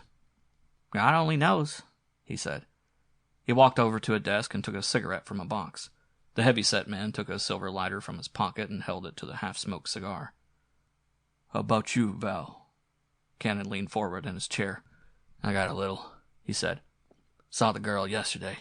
She's going back again this afternoon. Seems the guy staying in the place is making a play for her. Guy's name is Johnny Clay. I checked on him. He's got out of the big house a short time back. A small-time punk who did a jolt on a larceny charge. I'll have a rundown on him in a day or so. Seems to be the leader of the mob, if it is a mob. All she knows now, and this she got from her husband, not the Clay guy, is that they're definitely going to knock over the track office. How they plan to do it and when they plan to do it is anybody's guess. But she's sure they will make the pitch. Her husband's a cashier out at the track, and he's mixed up in it. You can bet there are a couple more inside men. What part the cop's going to take, I wouldn't know. That's one angle I can't figure. Also, this guy Unger. I can't figure him unless maybe he's putting up the nut money. One thing is sure, this is no professional mob. So far, the only one who seems to have any sort of records is Clay guy, and he's a strictly small-time." The fat man grunted. "Nobody planning to knock off the track is small-time," Val went on, looking irritated. "Best guess I can make at this point is that it'll be along toward the end of the week. One thing we can probably keep a pretty accurate tab on is what they do so that we'll have a little warning as to when they make their move. It's all we gotta know. There's just one chance in about 50,000 that they'll get away with it, although I still don't see how it figures. On the other hand, that guy Petey must know all the handicaps, and if he's still going in on the deal, they may have some gimmick which I can't figure." He stopped then and stood up. Without saying anything more, he left the room and came back a couple of minutes later with a fresh drink in his hand. He continued talking where he'd left off. "One thing is for sure," he said. "Any move we make will have to be after it's all over and done with. For my dough, I don't think they got one chance in a million of getting away with it. And it's a sure bet that none of us want to be seen around Long Island on the day they try this caper. If by any goddamn chance they do it, and do get away with it, this town's going to be hotter than the ass end of a jet plane, and for a long time to come." The little man squashed out his cigarette and smiled. "It'll be hot," he said. "How about a drink, Val?" Cannon stared at him. "We're partners in getting money," he said, "not in spending it. Go out to the bar and buy your own goddamn drink." 3. Walking east of Broadway, where he'd get the subway which would take him down to Penn Station, from where he in turn would get the train going out to Long Island. George Petey began to think over the last 24 hours. At 11 o'clock on Sunday morning, freshly shaved and wearing a white shirt and a blue serge suit, with polished black shoes. He had been standing hatless in a delicatessen store at the corner of Broadway and 109th Street. He had ordered 3 hard rolls, which he liked, and a half-dozen French donuts, which Sherry liked. Then he'd asked for 2 pint containers of coffee with sugar and cream. He saw a jar of sour pickles and ordered that as well. It would be nice later in the day. George was going through his usual Sunday morning ritual. He always got up first, showered, shaved, and dressed, and went down to the delicatessen for his and Sherry's breakfast. By the time he had picked up the morning papers and taken a short walk along the drive before returning, Sherry would be up and waiting. He saw a can of imported sardines, and was about to order that also when he suddenly reflected that he probably wouldn't have enough change to pay for it if he wanted to pick up the Sunday newspapers. Tucking the bag under his arm as he was leaving, he began thinking how nice it was going to be to really have money. Money to burn. They'd live in a hotel, he figured. Sherry would like that. And on Sunday, instead of getting a breakfast from the nearest delicatessen, they'd order it up from room service. They could spend the day laying around in bed reading the papers and doing other interesting things. George thought he knew what Sherry wanted. All it took was the money to make it possible. He hurried home. Thinking of Sherry gave him an irresistible desire to see her. The note had been waiting for him, pinned by a thumbtack to the outside of the apartment door. One of Sherry's girlfriends was sick and had called to ask Sherry to stop by. The note didn't name the girlfriend. George Peedy had breakfast alone. In fact, George had spent the rest of the afternoon and most of the evening alone. Along about 6 o'clock he had begun to worry a little, and he had called a couple of numbers where he thought she might be, but he'd been unable to trace her. By the time she did finally get in, around 10 o'clock, he'd been so glad to see her that he hadn't even asked where she'd been. They'd had a couple of drinks together after Sherry told him she'd already eaten, and then they'd gone to bed. It had been like that other night. He hadn't been able to understand why she had been so curious about the stick-up plans, but in order to satisfy her and also for other more personal reasons, he'd finally told her a little. Not the exact day, but just that it wouldn't be more than another week or 10 days. And then he had fallen asleep. It was only now, the next day, as he was on his way to work, that he began to wonder. That certain persistent thought kept crossing his mind and refused to go away. He tried not to think about it, tried to drive it from his mind, but it refused to go away. When he got off the subway at Penn Station, he looked up at the clock and saw that he had about 18 minutes in which to catch his train. He had a splitting headache. Turning, he went up the ramp and out onto 34th Street. A moment later, and he found the bar. For the first time that he could remember, he ordered a drink of straight whiskey before noon. By the time he had finished his second drink, he realized that he had missed his train. George Peedy was not a man who had often become drunk. By the same token, he was a man who very rarely had faced the truth and recognized it as such, if the truth should happen to be unpleasant. Standing there at the bar with 2 shots of straight rye under his belt on an otherwise almost empty stomach, George suddenly no longer refused to face the little bothersome thought which had persisted in annoying him on the way downtown in the subway. Sherry had lied about seeing a sick friend. There was simply no doubt about it. She had lied. He realized now, in thinking it over, that he had known all along that she was lying, but he had been too cowardly to face the reality of proving it to himself. Looking up, George suddenly beckoned the bartender. "Another shot," he said. And then, without fully realizing he was going to do so, he added, "And I'm not going to work today." The bartender looked at him skeptically from under heavy, overhanging brows, but turned nevertheless and reached for the bottle. He was used to them all, every kind of a screwball that there was. The worst of them he usually got before noon. Between his third and fourth drink, George went to a telephone and called the track. He told them that he wouldn't be in, that he was home sick and expected to be all right the following day. Then he went back to the bar and ordered another drink. There was no point in kidding himself. Sherry was a tramp. She was a tramp and she was a liar. She'd come home last night with lipstick smeared all over her face. Her breath reeked of liquor. She had been with no sick girlfriend. She had been with some man, lapping up whiskey and God only knows what else.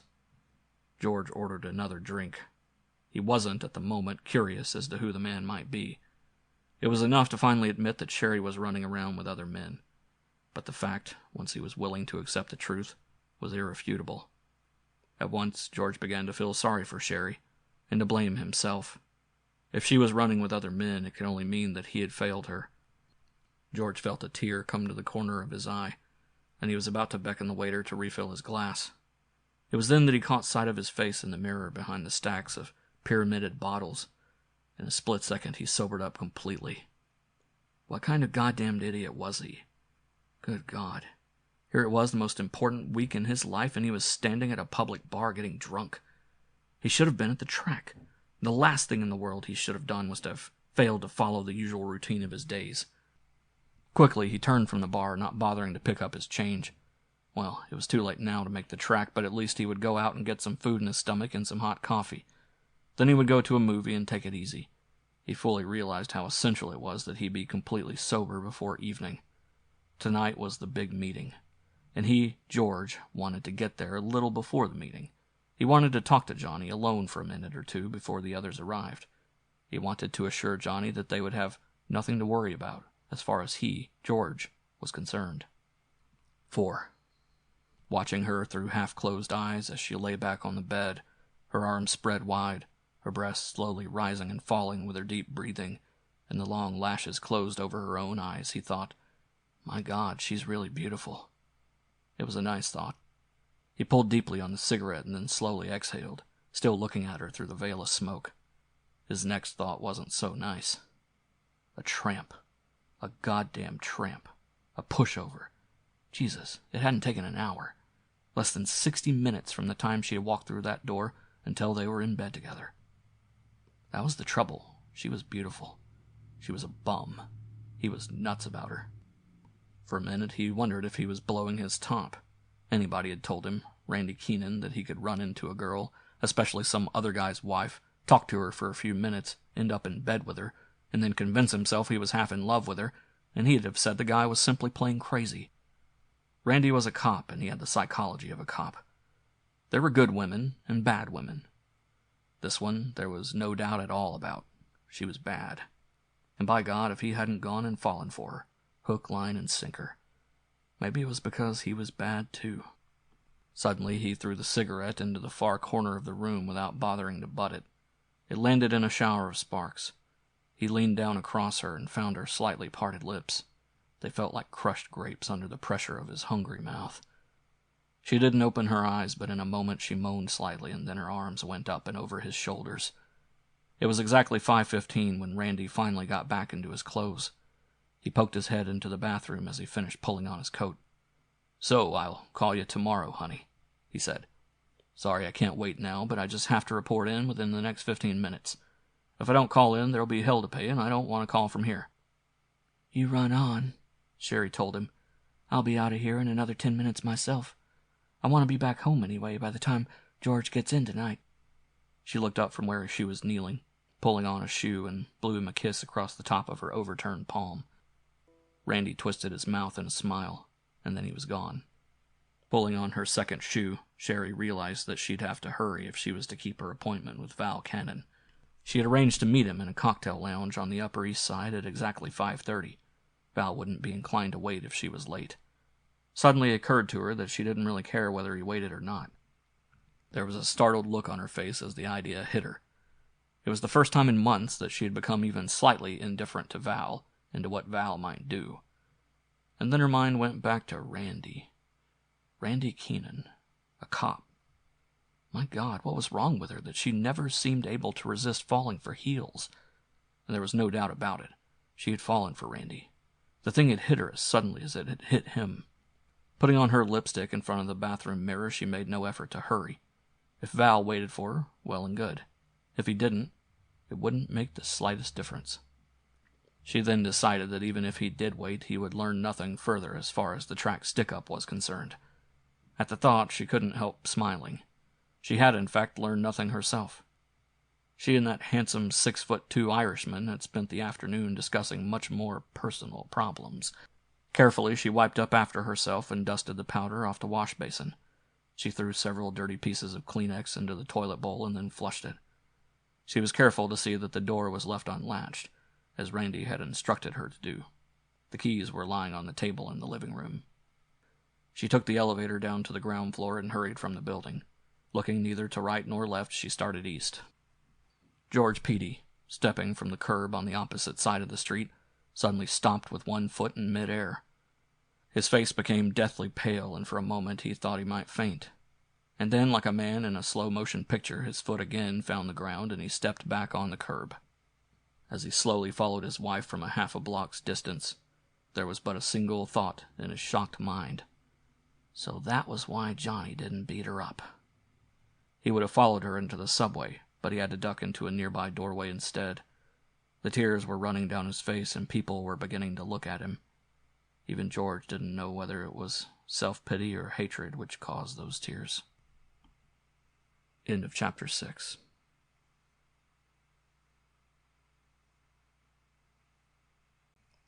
Chapter 7. 1. The temptation was almost irresistible. Marvin Unger was not a man who was usually bothered by temptation. Facing a problem, he invariably approached it coldly and scientifically. On the basis of straight reasoning, he would make his decision, and once that decision had been made, he would abide by it. Now, at 10:30 on Saturday morning, as he paced back and forth in the small living room of the apartment, he was suddenly undergoing a completely foreign sensation. He had already made up his mind that it would be not only unrewarding but possibly downright foolhardy to be at the racetrack that afternoon. Certainly his radio, as well as the evening newspapers, would give him all the information he needed to satisfy his curiosity. There was every possible reason for him to stay as far from the track as he could. And yet, at this very moment, as the sun streaked through the dirty pane of the window and fell across the floor at his feet, he had this almost irresistible desire to leave the apartment and go out to Long Island. He wanted to watch, from, of course, a safe distance. For a moment he tried to rationalize the thing. Perhaps it really would be safest if he did go to the track. At least in that case, should something go wrong, should the plan fail, he would have ample warning. Even as he thought about it, his thin mouth twisted in a bitter smile. If the plan were to fail, all the warning in the world wouldn't do him any good. It would just be a case of hours before he would be picked up. Without money, the money which only the successful completion of the robbery would supply, he would be in no position to make a getaway in any case. Once more he decided that being at the track was an unnecessary risk. Certainly it would be pointless. The radio would let him know what was taking place. Once more looking at the clock over the mantel, he made a quick calculation. He would have approximately 6.5 hours to wait. The Canarsie Stakes would be run around 4:30 that afternoon. 6.5 hours. And then it would all be over. Well, that is, it would almost be all over. There would be the meeting that night, in this very apartment, of course. The meeting at which the money would be split up. After that, thank God, he'd be through with them. He'd never see one of them again. The last week had brought considerable changes into Unger's plans. At first, when Sherry Petey had been found at the door, he had seriously regretted having gotten himself mixed up in the thing in the first place. He had started to realize all the possible things wrong with Johnny's scheme, and he had started doubting whether it would all actually be successful. Then, later, after they had gotten together and gone over the final details, he once more became optimistic. His faith had been revived. But simultaneous with his renewed faith in the robbery itself, he had gradually begun to realize the fundamental weakness in the entire operation. They'd get away with the robbery. Of that he was fairly sure. Johnny had really worked it out to perfection. Yes, that part would go through fine. But sooner or later the police would crack the case. Unger had been around courts and police work for enough years to realize that they would have to be caught eventually. The very character of the men involved in the scheme made such an eventuality inevitable. There was, first of all, Petey, a weak character, a man ruled entirely by his frustrated relationship to his wife, and the wife herself was certainly a woman not to be trusted. And then there was Big Mike, the bartender, a man who had never had money, who had always fought his battle on the fringes of need and poverty. Big Mike could be counted upon to do the wrong things once he came into his share of the loot. He wouldn't stop betting the horses. The chances are he'd overbet. And he'd make a splash, buy a new house, a new car. He'd show his prosperity at once. It would be simply a matter of time until the Pinkertons or the insurance detectives or even the municipal police themselves got around to Big Mike. Yes, those two, Mike and Petey, were the essential weaknesses in the plan. The only difficulty, and this Unger realized full well, was that Mike and Petey also were essential to the success of the robbery. Understanding all of this, Marvin Unger had also reached another conclusion. First, the robbery would be successful. Secondly, sooner or later, one of the members of the gang would be picked up and would, without doubt, crack under pressure. Third, other members of the gang would be known and arrested. The conclusion was obvious. Marvin Unger must collect his share at once and disappear. After all, he would be in no worse a position than an absconding bank teller, and certainly a good many bank tellers had been able to successfully abscond. To begin with, he'd have somewhere near $500,000, and barring accident, he would have a certain amount of time in which to make his getaway. It was the only safe and sane plan. Marvin Unger had, upon reaching this decision, at once acted accordingly. He had arranged to take a 2 weeks vacation from his job down at the courthouse, starting on the following Monday. His bags were already packed and checked in at Grand Central. His ticket to Montreal and his Pullman reservation on the midnight train were in his wallet. His plans were made and were, he hoped, without flaw. From Montreal, where he would take on a new identity, he would fly to the West Coast, and from there he would again enter the States, ending up in Los Angeles. A new name and a new life, and plenty of money to start out fresh on. If by some miracle his name was never mentioned in connection with the robbery, well, then it would be merely a case of Marvin Unger, unimportant clerk, having disappeared during his regular summer vacation. Having neither close relatives or intimate friends, the most cursory of investigations would be made. On the other hand, should he finally be connected with the stick-up, he would long since have passed into oblivion. There was little now to be done. Fortunately, Johnny Clay had changed his own plans and left the apartment 2 days before for some secret hideaway of his own. It had given Marvin the opportunity to arrange the details of his run-out in complete privacy. He had done everything himself. He was sure that there was not a single print of Clay's left in the place, nor one personal possession which might be traced to him. He had even sold to the second-hand store around on 3rd Avenue everything of any possible value. It suddenly occurred to him that among the possessions he had parted with was the portable radio, the radio he had intended using to hear reports of the robbery. Marvin Unger looked up at the empty spot on the shelf where the radio used to stand. Once more he smiled wryly. He got to his feet, reached for his light Panama hat, and went to the door. 20 minutes later, and he was crowding onto the first of the special trains leaving Penn Station for the racetrack. At least he would be cagey. He would stay well away from the clubhouse. But from where he would be, down in the stands, he would certainly be able to see and hear everything that took place. After all, a man who had several $100,000 or better riding had a right to witness the race. 2. Looking across the kitchen table at Mary, he blew across the cup of black coffee he held in one shaking hand. Big Mike spoke in a low, bitter growl. "A tramp," he said. "A damn little tramp.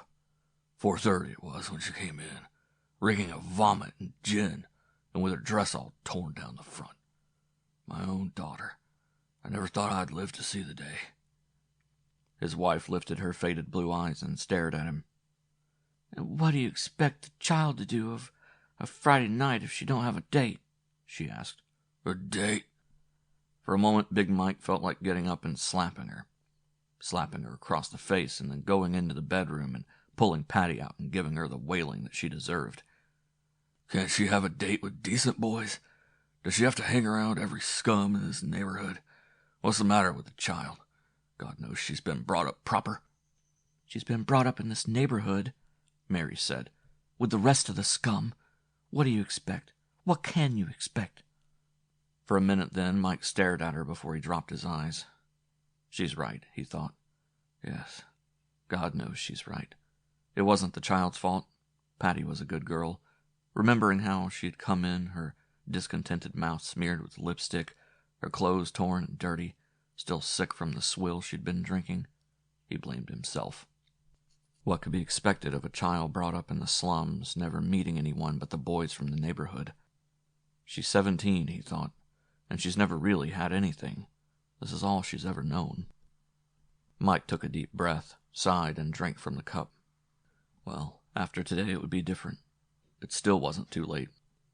They'd move out of this stinking neighborhood, get out to Long Island, and have a small house and a yard in one of the nicer suburbs. Patty could go to a good school, and she could have new clothes and money in her pocketbook.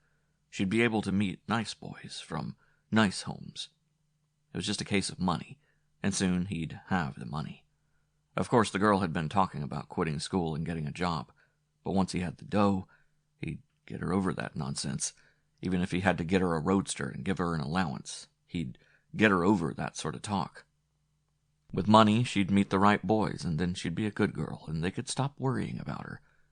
It would be easier on all of them. He wouldn't have to take the long train ride twice each day. He'd even give up playing the horses. Hell, he wouldn't have to play them anymore. He'd have all the money he needed. As soon as he stood up and reached for the jacket hanging over the back of his chair, Big Mike began to consider the stick-up almost in the light of a holy mission. It never once occurred to him that if he hadn't played the horses, he would have had enough money to have moved out into the suburbs a long time ago. It never occurred to him that this pretty little hot-eyed daughter of his would have been exactly the same, irrespective of what school she went to or what boys she dated. His face tired and drawn from a sleepless night, he reached down and patted Mary on the arm. "Well, cheer up, Mother," he said. "I can't tell you about it now, but things are going to be different. Very different. And soon." She looked up at him, and there was that old soft expression of abiding affection that she had always had, right from the very beginning. "Have you got yourself a good one today, Mike?" she asked, and her mouth smiled at him.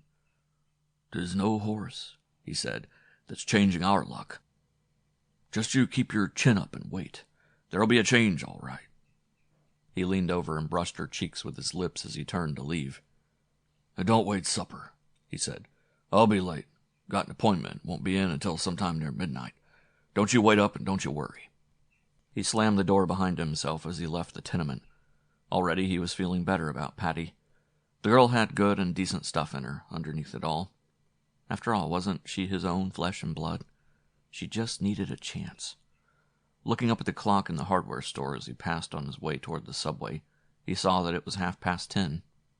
Well, in another 6 hours the thing would take place which would give her her chance, which would solve all of his problems. He smiled quietly to himself, and in spite of the sleepless night and the natural nervousness he felt as a result of this final tension, he began to feel better. The excitement was still with him, and, in fact, was beginning to grow, but he was all right now. He knew what he had to do, and he was ready to do it. He wasn't worried. Excited or not, when the time came, he'd go through with his end of it. For the first time in as long as he could remember, he didn't stop at the newsstand on the corner and pick up a racing form. He left the subway at Penn Station, but instead of going downstairs to the Long Island division, he went up to the main lobby. He found the bank of steel lockers exactly where Johnny had told him they would be. Carefully, he looked around after locating number 809. He saw no one he knew. Mike took the key and inserted it and turned. He pulled the door open. It was a florist's box, about 3 feet long, 12 inches wide, and 8 inches deep. It was beautifully wrapped and tied with a large red ribbon. There was only one thing wrong with it. It weighed about 25 pounds. Walking to the train, Mike saw a number of men whom he knew. Some were fellow employees at the track, others steady customers. He nodded, said hello a couple of times. He tried not to look self-conscious. On the train going out to Long Island, he sat on a seat toward the end of the second car, next to the window, and he stared through it without seeing a thing. He had made the trip 1,000 times, several thousand times, in fact, and he'd always hated it. But today it didn't bother him at all. Somehow or other, anxious as he was to get to the track and to get the thing over with, he found himself enjoying and relishing each moment of contemplation. Shortly before 12 o'clock, along with several hundred other track and concession employees, as well as a handful of diehards who always arrived long before the first race was scheduled to start, he left the train and started for the gates. The employees' dressing room was on the west, or street side of the second floor of the clubhouse. It was sandwiched in between the main business office, which occupied the corner position, and the long narrow room which held the small cubbyholes of the endless cashier's cages. The entrance to the locker room faced the lobby and consisted of a blank door without an outside knob. The door was always opened from within by an employee who had entered the adjacent office with a key, and had passed from that office into the locker room and released the spring lock. A third door led from the locker room to the long aisle behind the cashier's cages. It was for this reason that the entrance door was blank. a safety measure to prohibit anyone from coming in by way of the main lobby without first passing through the main business office once the races started. There were a dozen men already in the room when Mike entered. He went at once to his locker, one of those nearest the washstands. He opened the door and put the flower box in, standing it on end. It barely fitted. He took his hat off, unconsciously dusting the brim. Then he removed his suit coat and snapped a pair of sleeve bands on his arms. He took out a fresh white bar jacket. No one had commented on the flower box. "It's a beautiful day, Michael," Willie Harrigan, a stick man at the bar in the grandstand, said, looking over at him. "Should be a big crowd." Big Mike nodded. "Who do you like, boy?" he asked. It was his inevitable opening gambit, and he spoke the words without thinking and also without remembering that for the first time in years he had arrived at the track without having made a bet. "I like the favorite in the big race," Willie told him. "But I don't like the price. No, the price will go all to pieces before the race. Nobody can beat that horse. Nobody." Big Mike nodded. "You're right, lad," he said. "They can't beat Black Lightning." "But the price," Willie said. "I can't afford the odds, so I'm betting on Bright Sun." Big Mike nodded sagaciously. "Smart bet, Willie," he said. "Don't think he can possibly beat Black Lightning, but what the hell? No point in going down on a horse that'll pay a lot less than even money." "That's the way I see it," Willie said. Frank Raymond, cashier at Big Mike's bar, laughed as he struggled with his bow tie. "You guys kill me," he said. "You figure one horse is going to win, so you go right ahead and bet another horse. What the hell's the difference what price a nag pays, just so as he wins?" "But less than even money," Mike objected. "I'd rather get $2.50 back for $2 than lose the two," Frank said.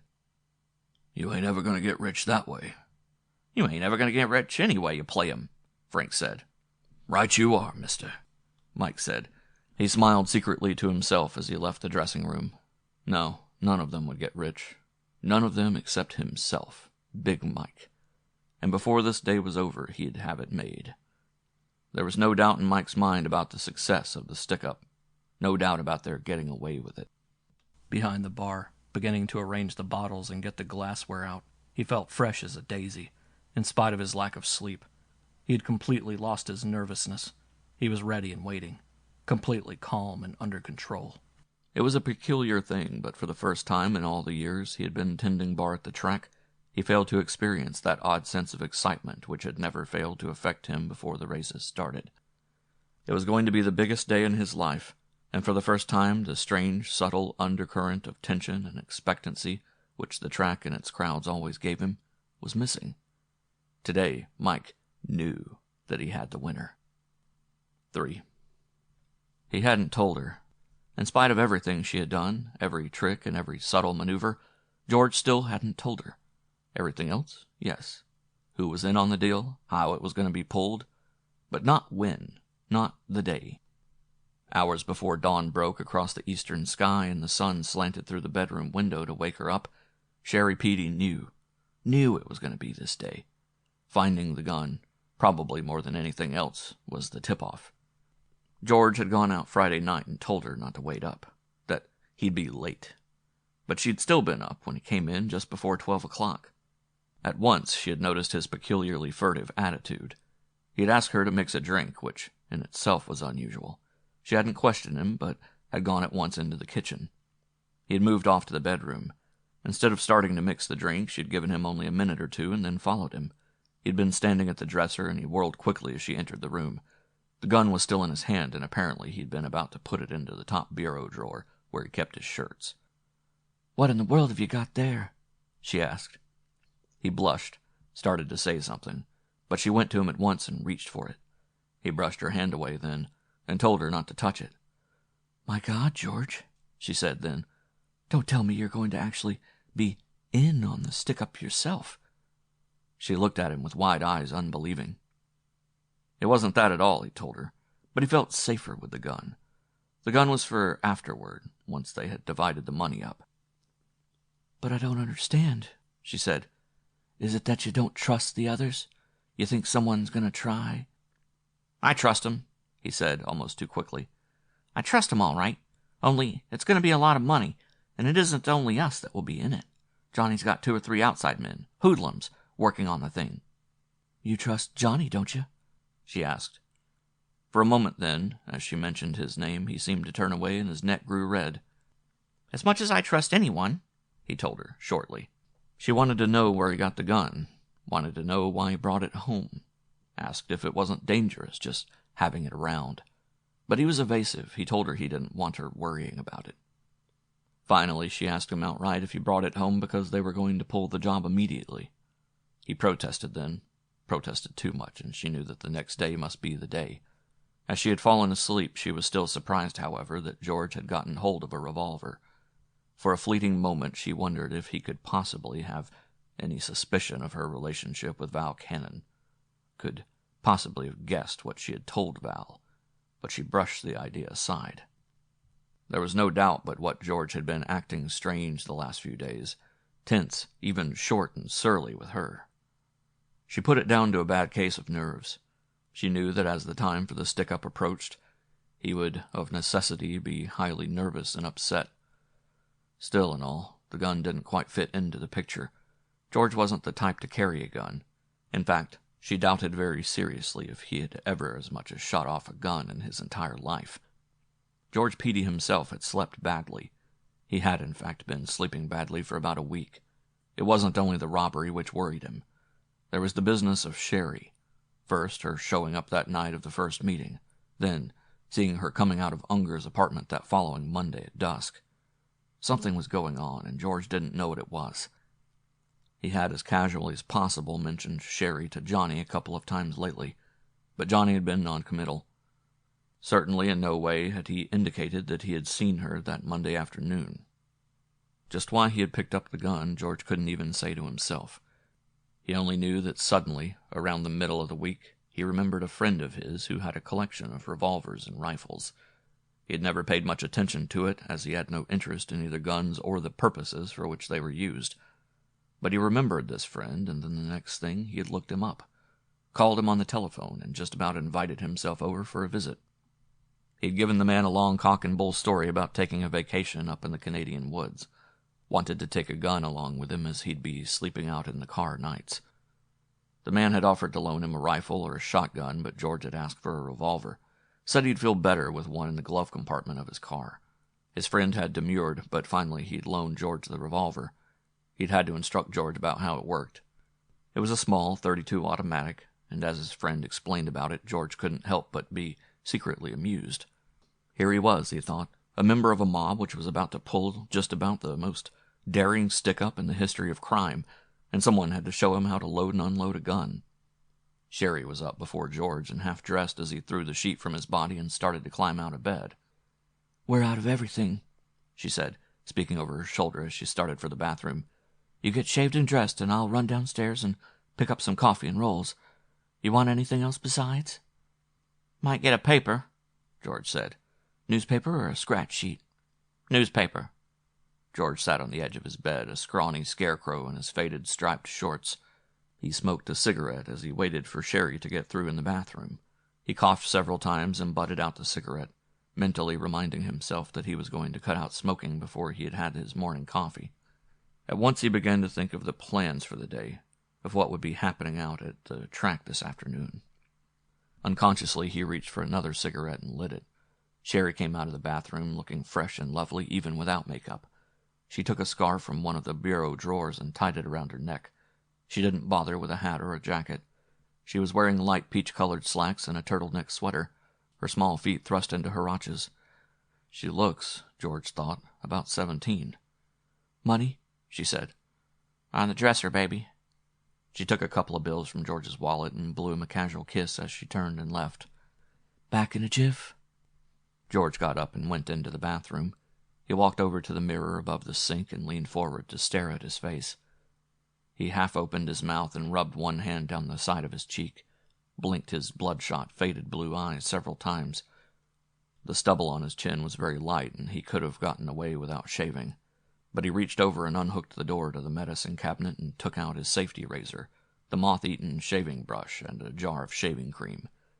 He nicked himself on the chin and on the side of his neck and swore under his breath each time. After he was through and had washed off the razor under the hot water faucet, he tore 2 tiny pieces from the roll of toilet paper and put them over the cuts to stop the bleeding. Going back into the bedroom, he opened the bureau drawer to take out some clean underwear and a shirt. Suddenly, he remembered the gun. Quickly glancing at the bedroom door with almost a guilty expression in his eyes, he reached under the shirts and took out the automatic. He held it at an awkward angle, pointed down toward his feet, and experimentally flipped off the safety catch. He closed one eye and, lifting the weapon straight out in front of himself, sighted along it. His face took on a hard, tough expression, and he gritted his teeth. There was something almost pathetically comical about his entire pose. "Drop the gun, Louis." George swung around as Sherry spoke the words from the door. Her face was convulsed with silent laughter as she stood there with the paper bag holding their breakfast under her arm. The gun fell from George's hand and struck the floor with a heavy thud. "Jesus Christ, Sherry," he said. "I didn't hear you. Why—" "Pick it up, George," she said. "My God, if you're going to be a two-gun killer, you better keep a little more on your toes. I slammed the door when I came in, and you never even heard me." George blushed and reached down to pick up the revolver. "Pour the coffee," he said. "I'll be right in." George caught the same train from Penn Station that carried Big Mike out to the track. He saw Mike as the other man climbed aboard, and he purposefully walked a couple of cars down before finding a seat.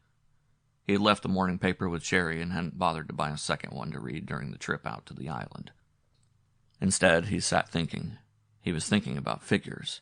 As near as George could calculate, there would be approximately $2 million in the offices of the track officials that afternoon at the end of the day, barring accident. That would include profits on the Perry Mutual betting, the breakage money, the tax monies from the mutual machines, and the money from the concessions, the restaurant, the bars, hot dog stands, program vendors. And there would be the take from the entrance fee windows of the racetrack itself. George knew that cash was never allowed to collect at any point around the track. The mutual windows turned over their surplus at the end of each race to messengers who brought it to the main office. What was needed for the payoff was estimated at the end of the race, and certain sums to meet the obligations were rushed to each payoff cashier. At the end of the day, all of the money was bundled up, and an armored car swung by, and guards picked up the entire take. Less than a few $1,000s at most would be left in the safe at the track overnight. As near as George could estimate, the total amount picked up by the armed cars was roughly equivalent to the total handle of the day. It had to work out that way, considering entrance fees and concession money. Figuring this way, at the end of the big race, the Canarsie Stakes, there should be at least something better than $1.5 million in the till. Saturday was always the biggest day of the week, and this particular Saturday, with the stakes running and at the end of July, was sure to attract a record crowd. Johnny's planning had certainly been smart. At the end of the day, there wouldn't be one chance in 10 million of getting their hands on that money.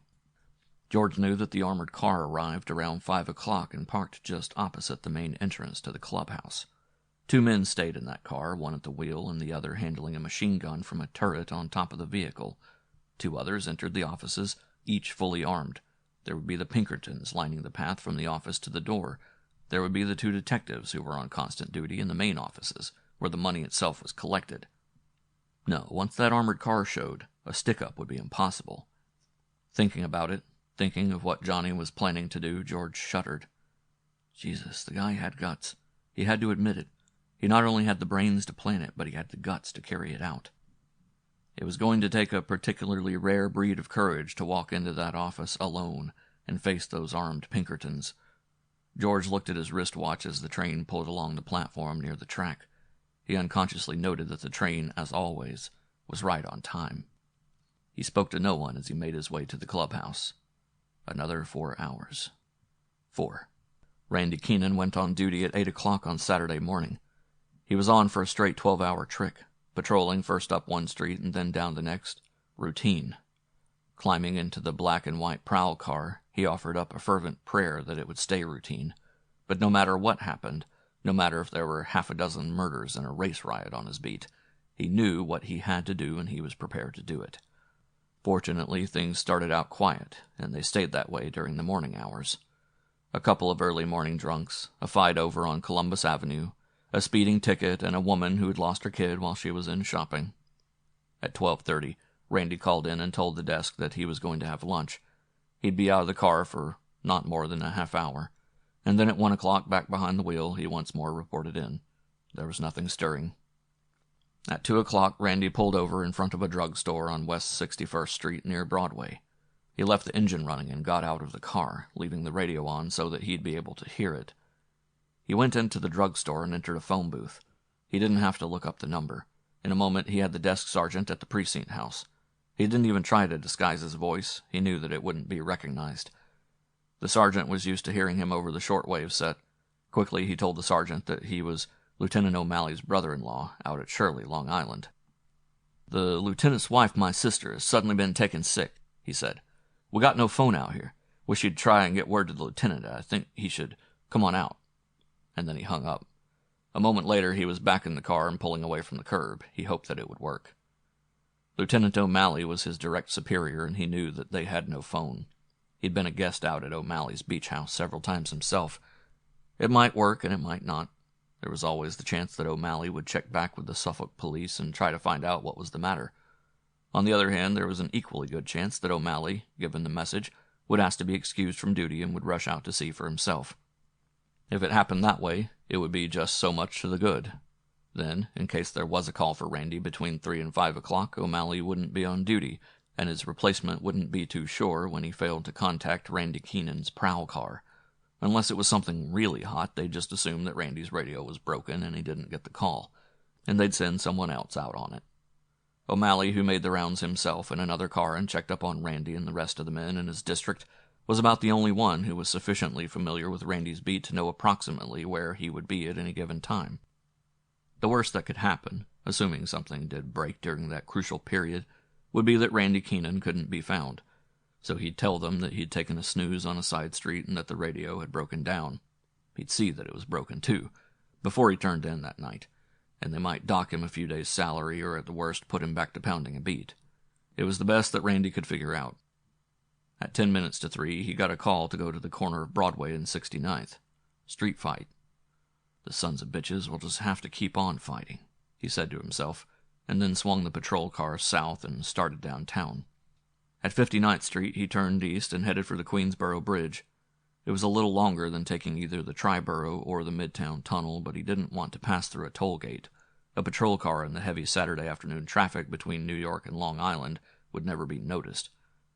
A patrol car going through a toll might. Keeping a careful eye on his wristwatch, Randy held the car at a steady speed. He had timed the trip on a half-dozen different occasions, and he knew at just what point he should be at just what time. He knew that it was absolutely essential that he arrived at the track at exactly the right moment. A minute or two early wouldn't make too much difference, but as much as 10 seconds late would be fatal. He picked up the parkway out near Forest Hills and observed that he was right on the button. He smiled and, holding the wheel with one hand, reached into his tunic for a cigarette. At exactly 4:30, he swung into the boulevard running parallel with the racetrack. At 4:35, he turned into a narrow asphalt-paved street which ran down the side where the horses were stabled. A uniformed cop standing in the center of the street, idly directing the few cars which were leaving early, waved casually as he went by. Randy nodded his head and drove down toward the main office building which formed the rear of the clubhouse. The sound of the crowds in the grandstands reached his ears. He knew then that the horses were off in the 7th race, the Canarsie Stakes. There were half a dozen cars violating the no-parking ordinance on the street. A single pedestrian walked slowly away from one car as Randy drew adjacent to the clubhouse. He pulled up to the curb alongside the high blank outside wall of the clubhouse, which abutted the street. He looked down at his watch and saw that the minute hand was just passing the 44 mark. And then he heard the steady, overwhelming roar of the crowd inside the track come to a sudden, paralyzing silence. A moment later, and that roar once more broke into a frenzied, hysterical cacophony. Randy was an experienced cop. He knew the sound of a riot when he heard one. Leaning out the side of the car, he looked at the row of 3 windows, some 70 feet up on that blank concrete wall. End of Chapter 7.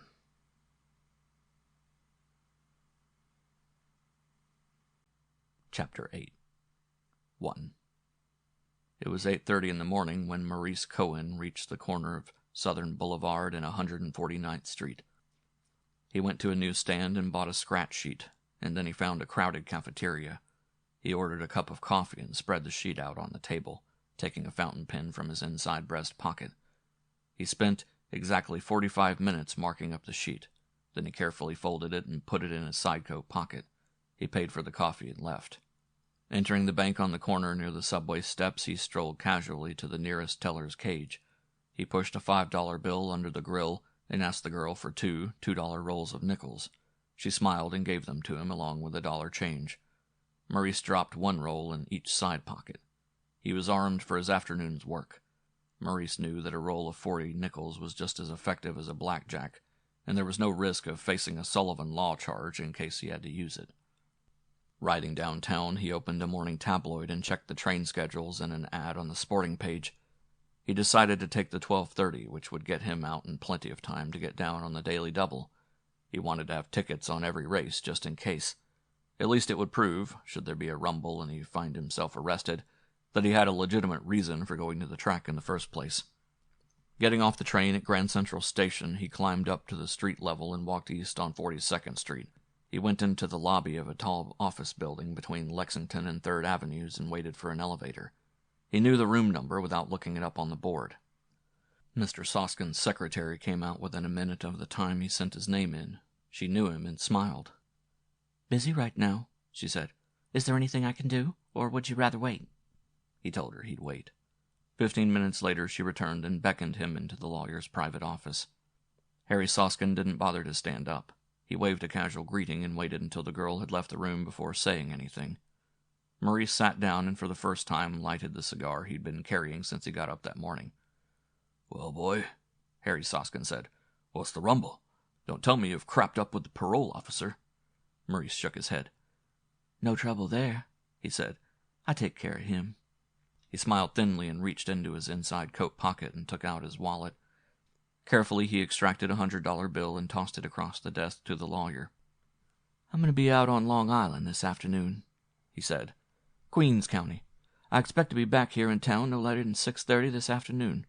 If I am, I want you to give me a phone number where I can reach you at that time, at exactly 6:30. And if I shouldn't call, well, there is just a chance I might be being held by the police. In that case, I want to get sprung on bail as soon as possible." Soskin looked at him silently for several seconds and then slowly shook his head. "Maurice, my boy," he said, "I am the last person in the world to give advice, especially for free. But I don't think you should take any chances, not while you are still on parole." "I'm not taking any chances," Maurice said shortly. "Anyway, your advice is not free. That's $100 I just tossed you. But I didn't come for advice." "What will the charge be? That is, assuming you are not back in town by 6:30. "Nothing much," Maurice said. "Possibly assault. Simple assault, that is. More likely I may just happen to be picked up for questioning." The attorney looked wise and nodded. "You know what town?" Maurice shook his head and laughed. "What do you want to be, an accessory before the fact?" he asked. "No, Harry, I don't know what town, but let's say Jamaica wouldn't be too far off. Anyway, that's why I'm paying $100 for, so you could maybe find out what town. And don't forget, they got state cops as well as county and local out that way." Harry Soskin reached for a cigarette from the half-empty pack lying on the desk. He held one in his hand but didn't light it. "How big a bond would it be, maybe?" Maurice shrugged. "Who knows?"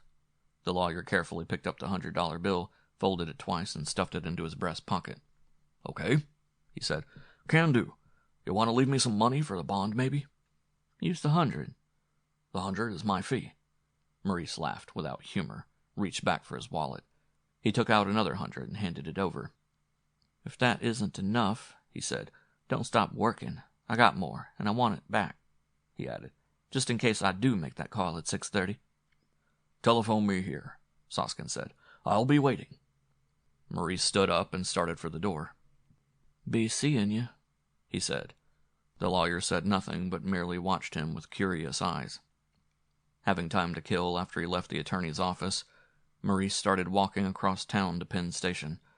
Halfway there, he passed a newsreel theater. He looked at his watch and then turned and went back. He found a seat in the last row. It wasn't until the cartoon came on that he left. He almost missed the 12:30 special to the track, and as it was, the train being overcrowded, he had to stand up all the way out. Getting off the train, he followed the crowd to the box office. He bought a general admission and a ticket to the clubhouse. Inside the lobby of the building, he stopped and picked up a program. Then he climbed the stairs to the second floor in the main lobby leading out to the clubhouse boxes and stands. It took him several minutes because of the crowd, but he found the Daily Double window, and taking a moment to check the scratch sheet he had marked up that morning, he followed the long line to the grill. He asked for 3 $2 tickets on numbers 1 and 6. It would, he reflected, take a God-given miracle to bring either horse in a winner, let alone both of them. He wanted those tickets after the races were over, just in case. He was strolling past Big Mike's bar directly opposite the door marked private as the bugles blew for the first race. He checked his wristwatch with the clock in the center of the bar, glanced only very casually at Big Mike, and then kept on walking out into the stands. At the end of the 4th race, he still had to collect his first winning bet. At the end of the 5th race, he went to the bar and stood at one end, the far end away from the double doors leading out into the stands. He was not more than 30 feet from that door marked private, the door that he knew led directly into the main business offices of the racetrack. He ordered a bottle of beer and sipped it slowly. At the end of the 6th race, he returned to the same spot. This time he ordered scotch and soda. Big Mike waited on him, and when he received his change from a $5 bill, Maurice pushed back a 50-cent piece. Big Mike looked up at him, smiled, and nodded. "Subway," he said under his breath, and turned and flipped a coin into an old-fashioned glass standing on the back bar. Maurice nursed the drink until after the horses were at the post for the beginning of the 7th race, the Canarsie Stakes. He had no ticket on any horse for the Classic. He was still standing there, leaning casually against the bar, when the fight started. 2. Slowly, one tiny bloodshot eye opened, and Tex looked up into the round moon face leaning down over him. The woman's heavy hand lifted again and slapped him twice, once on each side of the face. "Say," he said. "Say, what the hell is—" "Get up," she said. "God damn it, big boy, get up. You said I should get you up no matter what." She reached down then and grabbed one edge of the stained gray sheet, and with a sudden jerk pulled it from the bed. He lay there, huge, sprawling, stark naked. Then he opened the other eye, shook his head a couple of times, and struggled to a sitting position on the side of the bed. "For Christ's sake," he said, "give me a shit or something." The blonde, her large flat face pale and dead-looking, coughed and then laughed. "You look good, big boy, the way you are," she said, but she picked up the sheet and tossed it back at him. "I better get you a pick-me-up." Tex stared at her for a minute, and then looked toward the drawn green curtain, fighting to keep the sunlight out of the room. "Where the hell am I?" he asked, his voice thick.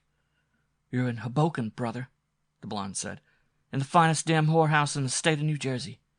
She reached for the half-empty whiskey bottle sitting beside the large wash-basin on the old-fashioned maple bureau. She began to pour a long drink in a dirty jelly glass. Tex took his eyes from her and started to look around the room. For the first time he saw the redhead who lay next to him on the inside of the double bed. "Who the hell is she?" he said. "For Christ's sake, who—" "She's your girl, you dumb bastard," the blonde said. "Well, who are you then?" Tex asked, automatically reaching out for the drink she was handing him. "I'm your girl too, big boy," the blonde said and laughed. "Hell, don't you remember? You come in here last night, half stiff already, and you said you wanted to have one hell of a time. Don't you remember? Said you'd be in jail in another 24 hours, and you wanted to get fixed up right for a long stay. So you drank 2 bottles of booze, and then Flo and I—" Tex wasn't listening. He had lifted the glass and drained it in one gulp. Suddenly he was bending over gagging. It took an hour and 2 pots of coffee to get him on his feet, dressed and ready to leave. By that time he was reasonably sober. The redhead was still sleeping as he said goodbye to the blonde. "You come back any time," she said. "But you better go now. You was saying all night about some job out at the racetrack." "Forget what I said," Tex told her, suddenly short and abrupt. "Forget what I said." He opened the door and started down the hallway. "Goodbye now," she called after him. When he got out of the Hudson Tubes on the Manhattan side, his head was splitting and he was tempted to stop in at the nearest tavern and have a quick one. But then he shook his head and walked over to the taxi parked in front of the kiosk. Climbing in the back, he said, "Penn Station, Mac. And what train will I be making for the track?" The driver pushed the car into gear and then spoke without turning his head. "The 12:30, he said. "That is if I can get through this goddamn traffic at all today." Getting off the train at the racetrack, Tex turned and started in the opposite direction from the clubhouse. It took him 3 blocks before he came to the restaurant. He went in and found a stool at the bar. A tired-looking middle-aged waitress asked what he wanted. "About a half a gallon of orange juice," he said. "You want a small or a large?" "Large," he said. "And give me an order of ham and eggs." "We got no—" "Give me a double order of eggs," he said. "You got eggs, ain't you? I want 4 eggs, sunny side up, and a double order of toast and a couple of cups of coffee." The woman looked at him wildly for a minute and then wordlessly turned and started for the kitchen. She came back a few minutes later with a small orange juice and an order of bacon and eggs and toast. 2 eggs. He had to remind her about the coffee. Walking back toward the track, he began to feel all right again. He was walking slowly and half daydreaming, remembering the blonde and trying to remember the redhead, when the sound of a roar from the crowd in the stands came to him. He stopped, looked up suddenly, and then hurried on. The horses were lining up for the second race when he paid his entrance fee.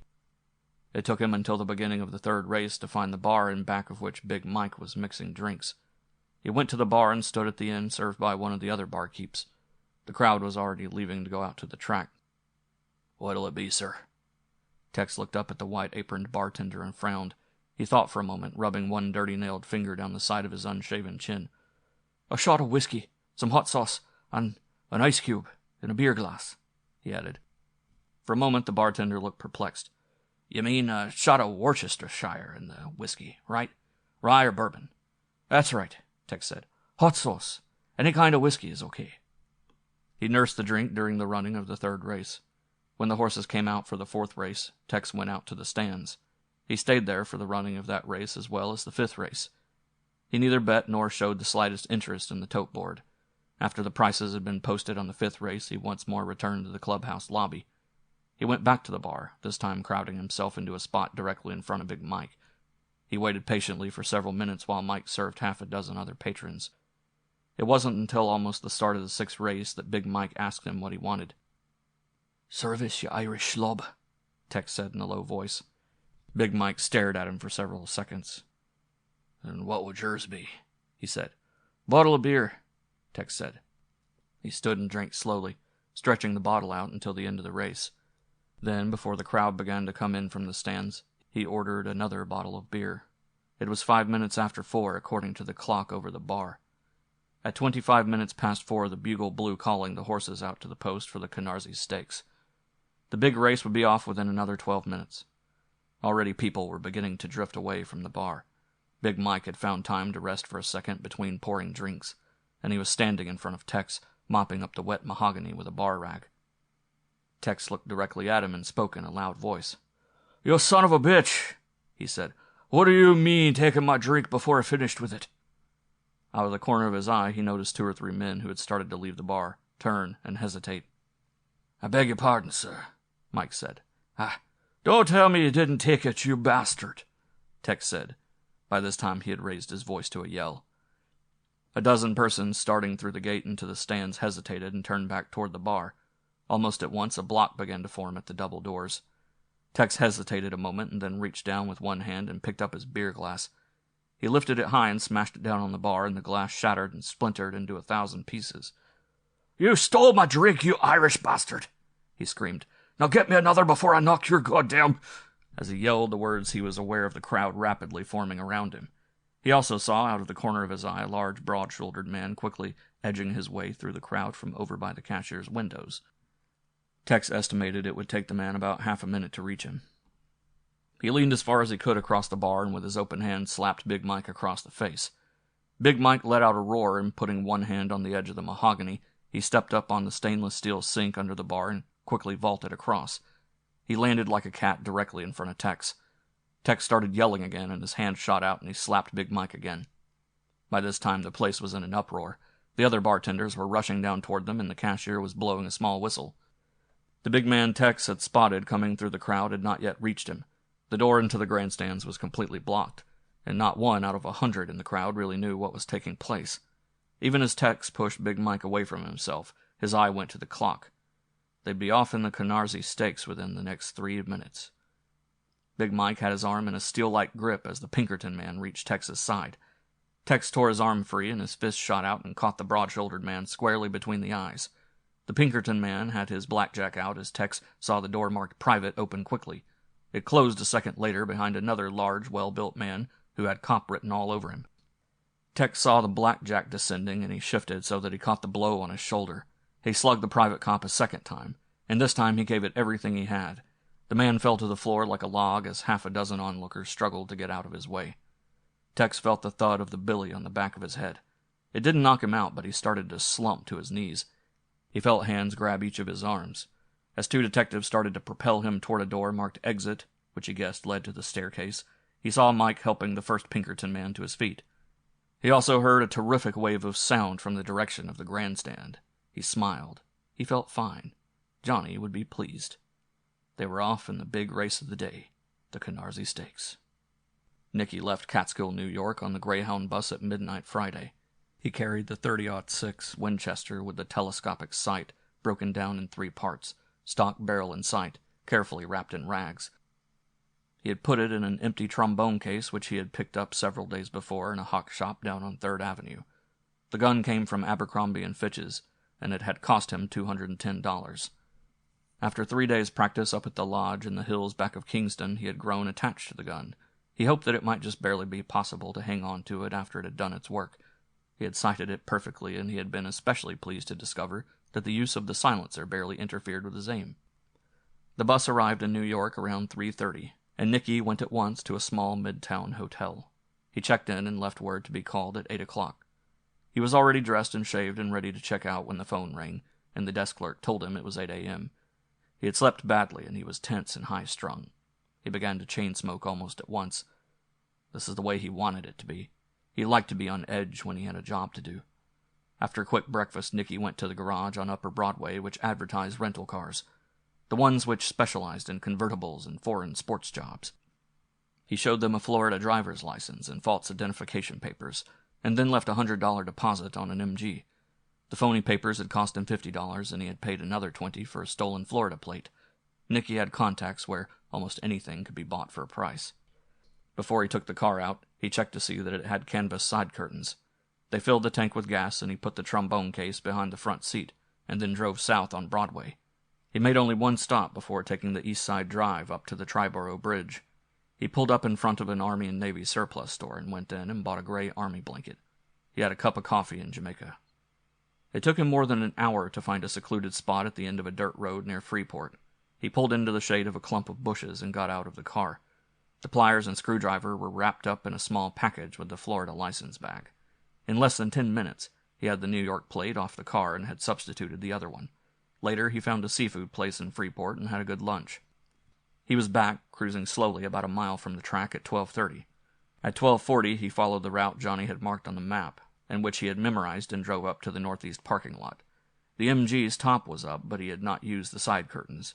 The Army blanket was spread over his legs and covered his lap and his feet, where they rested on the pedals.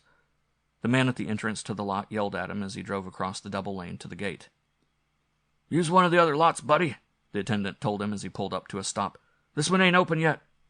Nicky looked up at the man, his eyes half closed behind the dark glasses. "Listen, Mac," he said. "I'm a paraplegic. I wanted to get to this lot and watch the races from my car." He took out of his wallet as he spoke and reached in, taking hold of a $10 bill.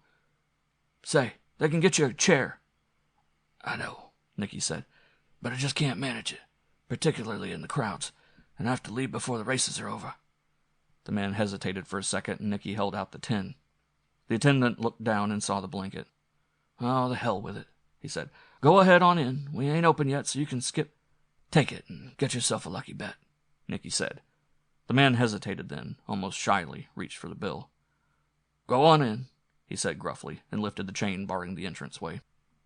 Nicky maneuvered the car into the southeast corner of the parking lot and pulled up several feet away from the low rail fence marking its boundary. The space was next to the long aisle leading to the exit, and in such a position as to make it possible to pull out either by going forward or by turning to the left. There was nothing on that side but a second aisle. There was one place for a car to park behind him and one for a car to park to his right. He sat back and lighted a fresh cigarette. They started running cars into the lot 10 minutes before the first race was due to begin. Nicky was reaching back for the trombone case when the man came alongside the MG and leaned on the door. It was the lot attendant who had taken his $10 bill. "Bought you a program, chum," the man said. Nicky looked up, startled, and then quickly smiled. "Thanks. And if you want anything else, I can get it for you." Nicky thanked him again. "Not a thing," he said. "I already got a couple of bets down with a bookie at my hotel." By 2:30, the lot was filled. A Packard limousine, chauffeur-driven, had parked next to the MG, and its 4 passengers had gone to the clubhouse. The chauffeur waited only a few moments and then followed them in the direction of the box office. Behind the MG was a Caddy convertible. A man and a girl had parked it and had left at once. From where Nicky sat behind the wheel, he had a perfect view of the curve of the track where the horses broke at the 3/4 pole for the home stretch. The track was approximately 200 yards away, and there was nothing between the car and the track but green turf. At the end of the 5th race, Nicky found the side curtains and put them up. There was a small oblong of plastic glass in each one. Then he reached forward and opened the hasps on the windshield. He had to loosen the top in order to drop the windshield so that it lay flat and parallel with the hood of the car. He waited until 5 minutes before the start of the 7th race before taking the rifle from the trombone case. It was tricky, doing it under the blanket, but he had assembled and reassembled it so many times within the last few days that he had little difficulty. He attached the silencer and threw a shell into the firing chamber. There were 5 shells in the clip, but he didn't believe he'd have to use more than 1. He didn't think he'd have time to use more than 2 at the most. It was a 1.25-mile race, and the horses had to pass the grandstand twice. Nicky, completely oblivious to the roar of the crowd, held a pair of field glasses to his eyes. He was watching the colors, brown and silver. Black Lightning was away to a slow start, but he picked up on the backstretch, and as they came past the grandstands for the first time, he took the lead. The horses were bunched the second time around the backstretch, with Black Lightning in front by a full length. Nicky didn't bother to look around to see if he was being observed. It wouldn't matter now. He was going to do it anyway. He pulled the blanket away and lifted the rifle, poking the long barrel through the open windshield. He took his time and waited until Black Lightning was directly opposite. Then, carefully leading the target as though he were aiming at a fast-moving buck, he drew a bead. The sound of the shot, muffled as it was by the silencer, was completely lost in the steady, rhythmic roar of 60,000 voices as the crowd urged its favorites on. Nicky waited just long enough to see the horses behind Black Lightning begin to pile up, when the favorite stumbled and fell. There was no one on duty at the gate a minute later, as Nicky wheeled the MG through the exit. 4. Val Cannon said, "You're not talking." He leaned back, his hands supporting him on the desk and his back to it. He looked at the girl sitting in the chair 2 feet away facing him. Sherry Petey looked up at him, her eyes glassy with fear. She started to say something, and at once her mouth filled with blood. She leaned forward to spit it out, and then she began to vomit. Val watched her, hooded eyes cool, almost amused. "You know something," he said. "So why not tell me? What do you want to do this to yourself for?" He waited until she looked up again. She started to weave and would have fallen if the fat man standing behind her chair hadn't reached over and held her up by her arms. "It's 4:30, Val said. "I got all the time in the world. Right now I'm going out and get a drink. When I come back, I want you to tell me what you know." He turned to the desk and picked up his leather belt and casually threaded it around the waistband of his trousers. He watched Sherry where she sat, half conscious in the chair, naked down to her hips. "You got cagey with the wrong guy," he said. "Think it over. Tell me when they're doing it. Tell me everything you know. I'll be back in a few minutes, and God help you if you're still stubborn." Sherry opened her split lips. She tried to say something, and then she began to cough. A second later, and she slumped. "Fainted," the fat man said, shrugging. End of chapter 8.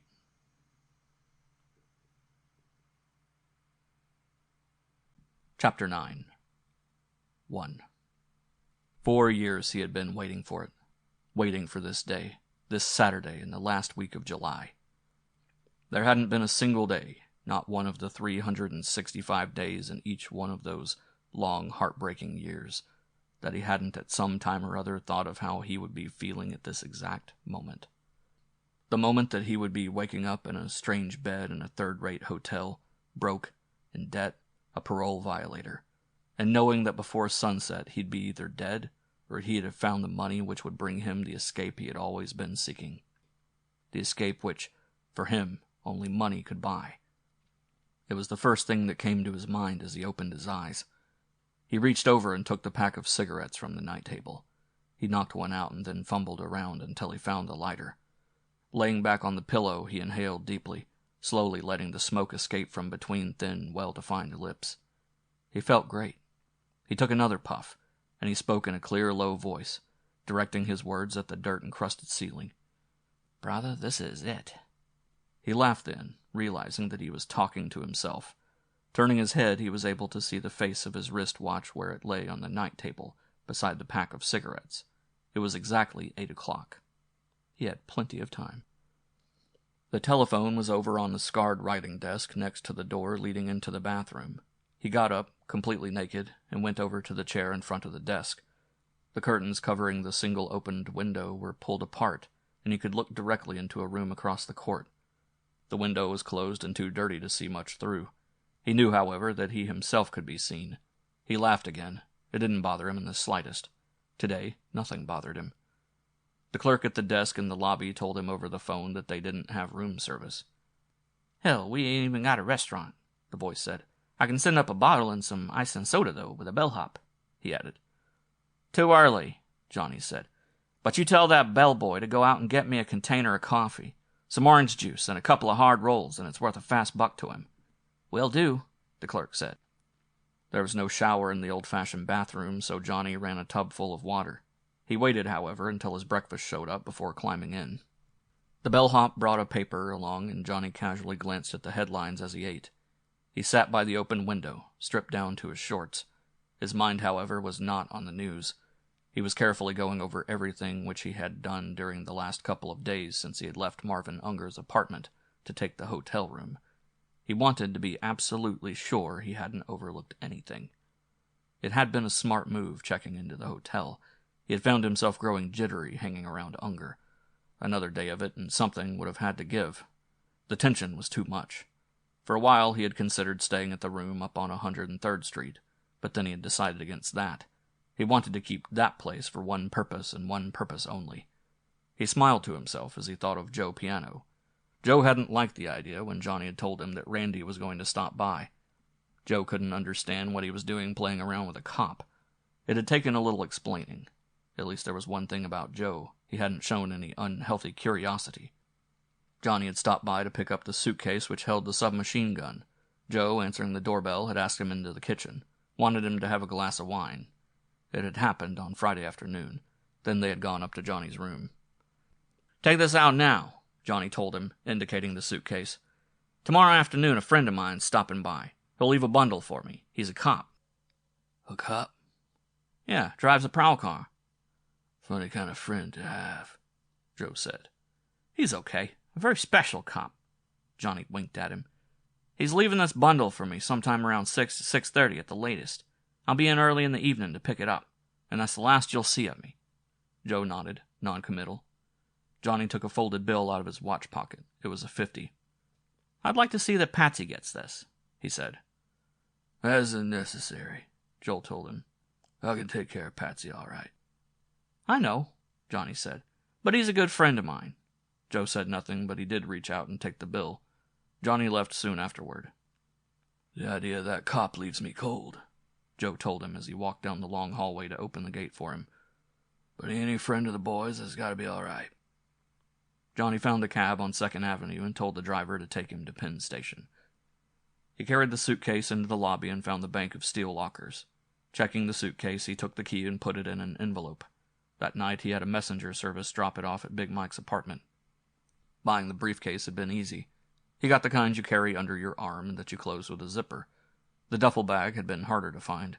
He finally dug one up in a chain sporting goods and auto accessory store. It was made of heavy canvas, leather reinforced, and had a drawstring at the open end. Folded flat, it just fitted into the briefcase.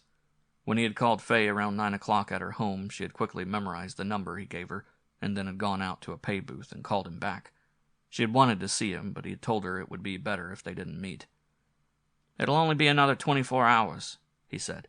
"Then it's the rest of our lives, kid." She told him that everything was ready. He detected the slightest quiver in her voice, and he hung up as quickly as possible. He knew that she'd be better off not seeing him, not even talking with him. And then he had gone back to the hotel. There was nothing else to do. Getting to sleep had been a problem. He knew it would be, and he had considered taking sleeping pills or perhaps a half-bottle of whiskey. But he had decided against either escape. He wanted to be sure to be in top form the next morning. He didn't want a hangover or even as much as the trace of one. He didn't want the dopey feeling that the sleeping pills would be sure to leave. The lack of sleep itself wouldn't bother him. It would, in fact, merely keep him keyed up and tense. That he wanted. But he had slept. In spite of everything, he awakened in the morning feeling completely relaxed and completely rested. Now, as he slowly ate his breakfast, he tried not to think of anything but the immediate moment. Everything was set in his mind. His plans were made down to the finest detail. He didn't want to think about what might happen during the crucial hour this Saturday afternoon. Thinking about it wouldn't help. He had already done his thinking. Johnny Clay left the hotel at 11 o'clock. He checked out, carrying the leather suitcase he had used at Unger's in one hand, the briefcase in the other. The suitcase held the new clothes he had bought during the last 2 days. The old stuff he left upstairs. He was wearing the slacks and the checkered sports coat he would wear that afternoon at the track. It was a warm day, and he was tempted to remove the coat, but then decided against it. Under the coat he had 2 shirts, one a soft tan with an open collar, over that a deep blue shirt, the collar closed. He wore neutral tan, low shoes, tan socks, and a soft gray felt hat with a wide brim turned down in the front. In his coat pocket was a second rolled-up, lightweight felt hat, powder blue with a low crown and a narrow brim. The glasses had dark green lens. His first move after leaving the hotel was finding a cab. He ordered the driver to take him to LaGuardia Airport. He checked the suitcase at the airport and then went to the restaurant and ordered coffee and toast. He spread the early edition of the World Telegram on the table and turned to the sporting pages. At 1 o'clock, Johnny left the airport in another cab. He was carrying the briefcase under his arm. He arrived at the racetrack at 1:40. The cab driver had been willing to go along with him. Johnny told him he'd give him $10 for the cab and pay his entrance fee into the grandstand, and he wanted to be taken back to New York after the races. "The only thing is," Johnny said, "I gotta leave the second the 7th race is over. Have an appointment back in town, and I won't have any time to spare. I plan to be out at the parking lot by the time the race ends. I won't be waiting for results. I want you to be there and ready to leave." It was okay with the cabbie. "Hell," he said, "I'm getting paid. I'll be there. Anyway, I don't bet 'em. I just like to see 'em run." They found a parking space in the lot at the south end of the track. The cab was one of the last cars in the lot, which would make it easy for them to get out. Johnny got out of the back, slamming the door. He reached through the window and handed the driver a $10 bill. "Buy your ticket out of that," he said, "and use the change to try your luck. You be here waiting when I get out, and you'll get another 10 when we pull into New York." "I'll be here." Johnny turned toward the clubhouse. The briefcase was under his arm. He walked slowly. He had plenty of time. 2. It was as he knew it would be. He never yet had gone to a track without that feeling, that strange, subtle sense of excitement. Even as he stood at the box office buying his ticket, he became infected by it. There was something about the track that always gave it to him. The first race was already over and done with, and the crowd for the moment was quiet, but he caught the inevitable undercurrent of excitement. Walking through the downstairs lobby and stopping off to buy his program, he found himself unconsciously fingering the loose folded bills in his pants pocket. He laughed quietly to himself. Here he was, on the threshold of a caper which would mean more than $1 million, and he couldn't wait to get the program open and place a bet on the second race. Walking up the stairs, he went through the main lobby and passed within 30 feet of the bar behind which Big Mike was rushing drinks to an impatient clientele. Out of the corner of his eye, he spotted the door marked private, the one leading into the main business offices and the one out of which he knew he would be coming before that afternoon would be over and done with. He also quickly looked in the direction of the other door, the door which was set flush into the wall and through which he would have to pass in order to get into the employees' locker room, the door which would have to be surreptitiously opened from the inside to permit his entrance. He was aware of Big Mike moving behind the bar. There was no sign of Maurice and no sign of Tex. He went out into the stands, out into the hot yellow sunlight. He had to shoulder his way through the crowd at the door. He found a seat well up in the stands, and slouching into it, he dropped the briefcase between his feet on the concrete floor. He'd opened the program and looked over the horses in the second race. Then he looked up and checked the morning line. When the horses reached the post for the second race, Johnny stood up. He took off his hat and left it and his program on the seat. Then he made his way back into the clubhouse. He went to the $10 window and put down a win bet on the number 3 horse. The tote board had it at 8-5. Johnny didn't want to start the day depending on long shots to come in. The number 3 horse won by 3.5 lengths. Returning to his seat after he collected his winnings, he glanced at the clock as he passed Big Mike's bar. His wristwatch was less than a minute slow. He was back again at the buyer's window long before the 5th race started. This time he did what Unger had done several days before. There were a half-dozen $10 windows, and he went to each of them in turn. By the time he ended up, he had a ticket on every horse in the race. When he got back to his seat, just before the horses left the post, he found a large red-faced woman sitting in it. She was holding his hat and program. He stood in front of her for a moment, undecided. She looked up at him and grinned. "Just had to sit down for a second," she said, breathing heavily. "I'm exhausted." She started to stand up, and he smiled at her. "Stay where you are," he said. "I'll stand for this one." She began to protest, but he insisted. She handed him his hat and program, looking grateful. He walked down through the stands to the rail as the horses were running. When the 6th horse came in, he didn't have to search through the tickets to find the right one. He had put them in order. He was about 10th in line at the window, George Petey's window. Johnny held his thumb on the ticket as he pushed it through the grill. He was watching George's face. Petey's face was yellow, and his mouth was trembling even before he looked up. And then a moment later, as he reached for the ticket, he lifted his eyes and stared directly at Johnny. He nodded almost imperceptibly. He counted out the money and pushed it through the grill work. At 4:20, Johnny was leaning against the wall some 5 feet from the door leading into the locker rooms. He had the scratch sheet in his hand and was resting it on the briefcase. He held a pencil in the other hand and was making casual marks on the sheet. But his eyes were not seeing what his hands were doing. His hat brim was pulled well forward, and the dark glasses concealed his eyes. Johnny was watching the end of the bar where Tex stood. He didn't move when the fight started. Once he had to step aside as a large man pushed past him. But he still didn't make his move. Didn't make it until he saw the door of the private office open. It was while they were rushing Tex toward the exit stairway that Johnny sidled over to the entrance to the locker room.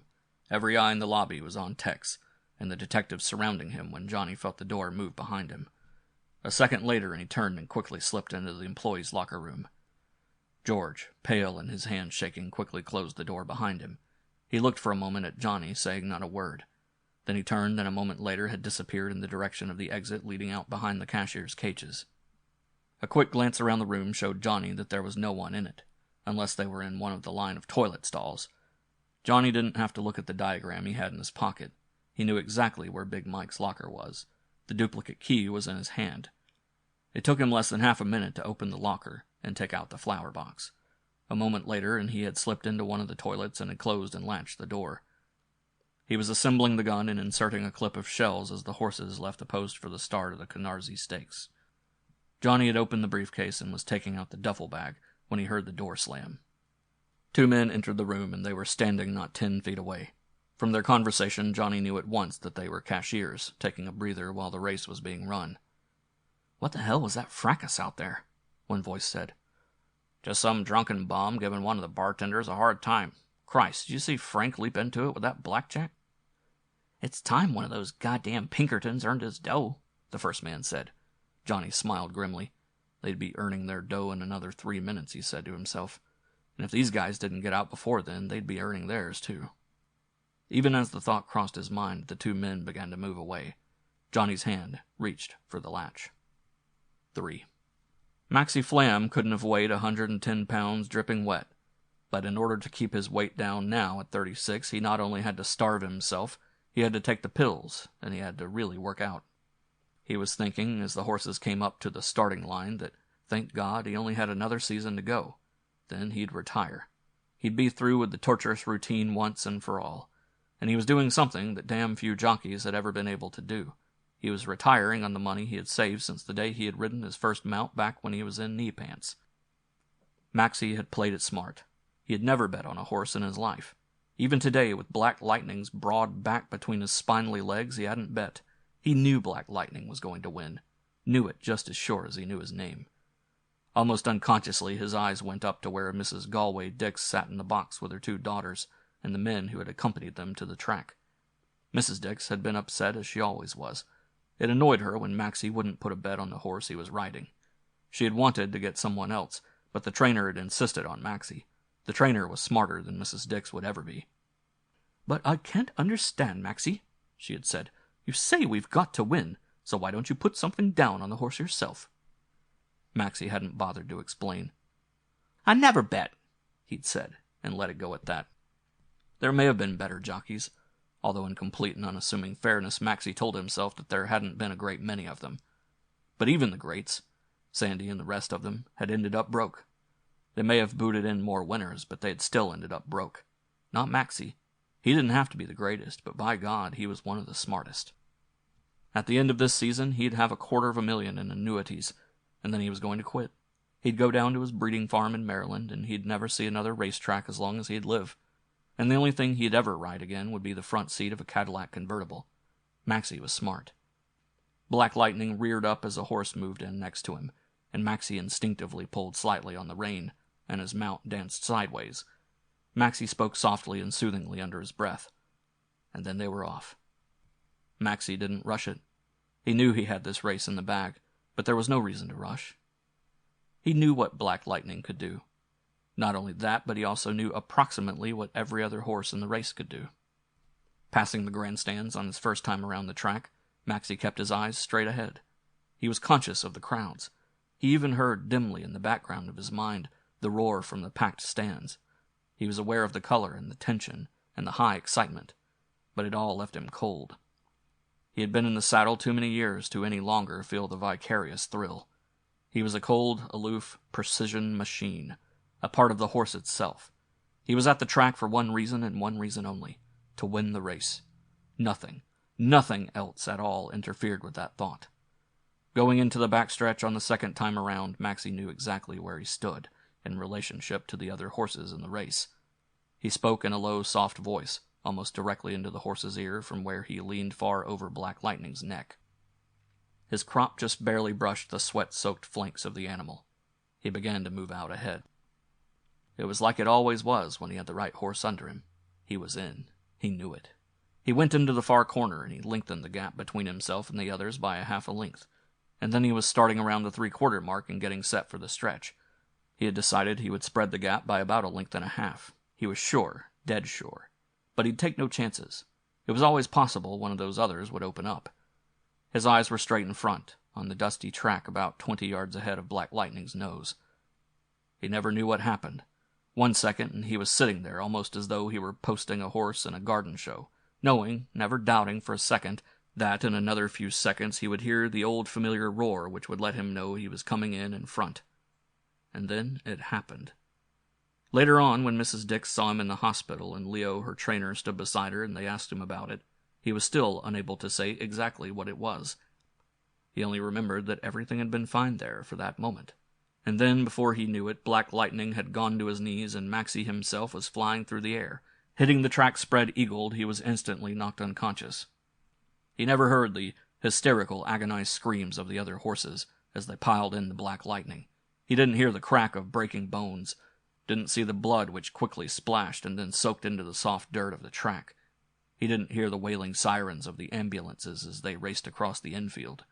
He was completely unconscious of the sudden, horrified hush of that vast crowd in the stands. A hush which, in the very intensity of its suddenness, was more dramatic and perhaps even more terrible than would have been the wildest and most fanatic screaming and shouting. The leaden slug from the .30-06 didn't kill Black Lightning.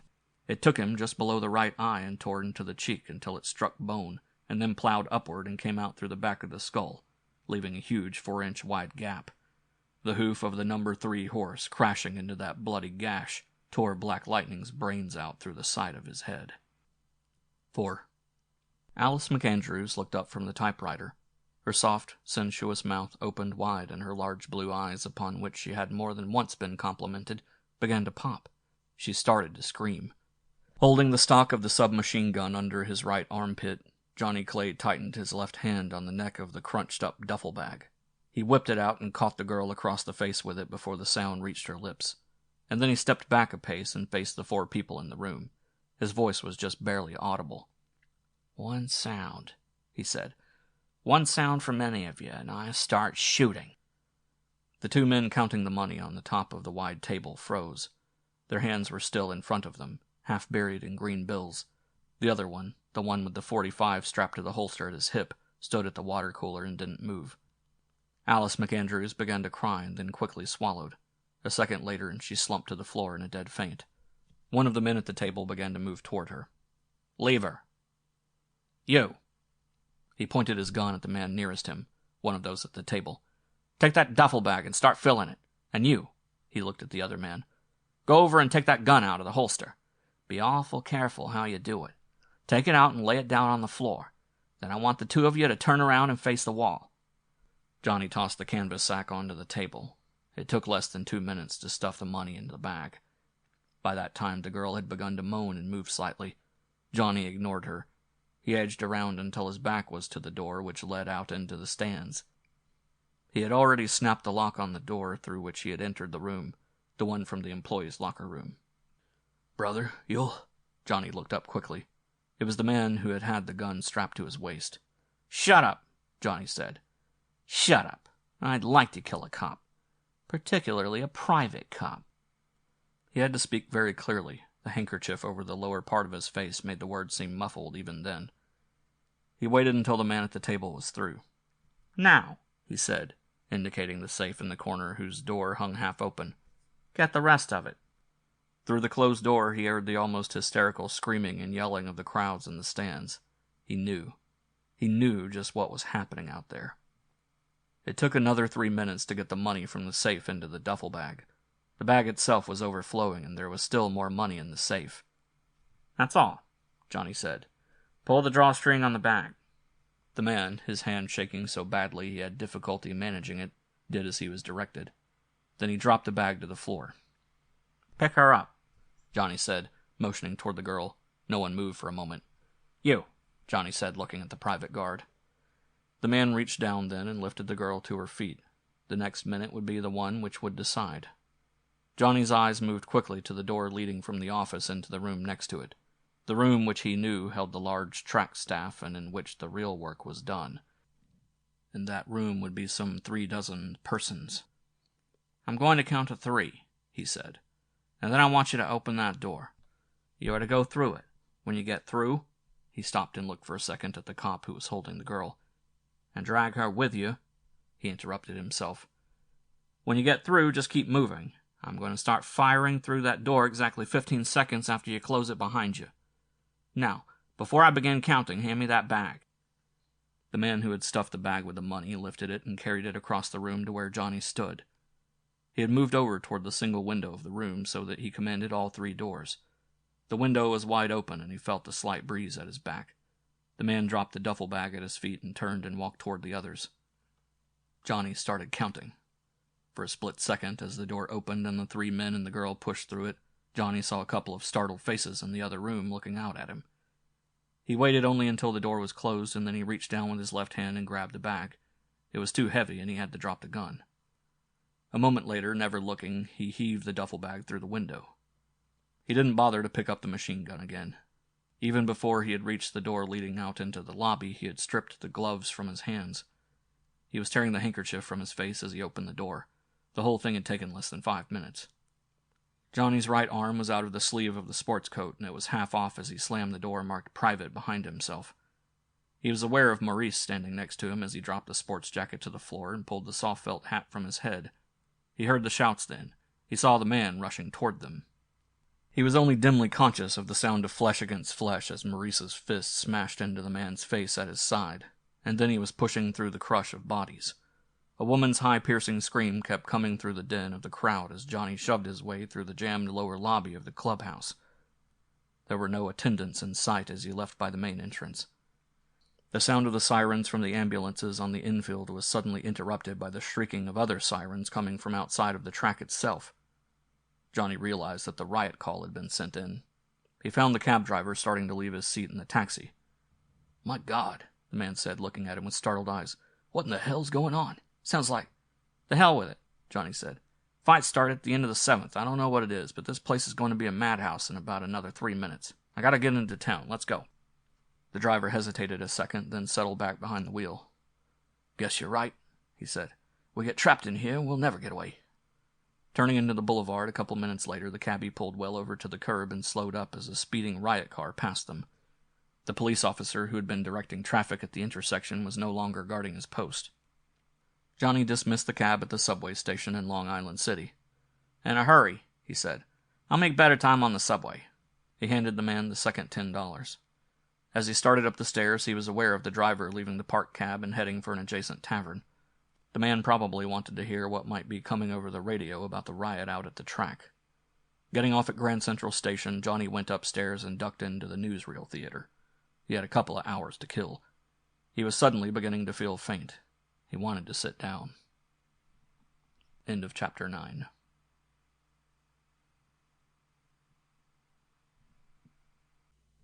Chapter 10. 1. In spite of the questioning, the confusion, and the general all-around hysteria, Big Mike was the first one to arrive at the apartment on East 31st Street. He got out of the elevator and knocked on the door at exactly 8:35. Marvin Unger's face was like chalk. His voice, coming through the thin panels, sounded hoarse and frightened when he asked who it was. His hands were shaking uncontrollably as he pushed the door open from the inside. Big Mike slipped in without a word. The Venetian blinds were down and there was no light on, although it was past dusk. Big Mike went to the couch and slumped. Unger stood with his back to the door. "Christ," he said. "Oh, Jesus Christ. I never thought it was going to be like that." Big Mike looked at him without expression. "Like what?" he said. "Why?" "Were you there?" Marvin nodded dumbly.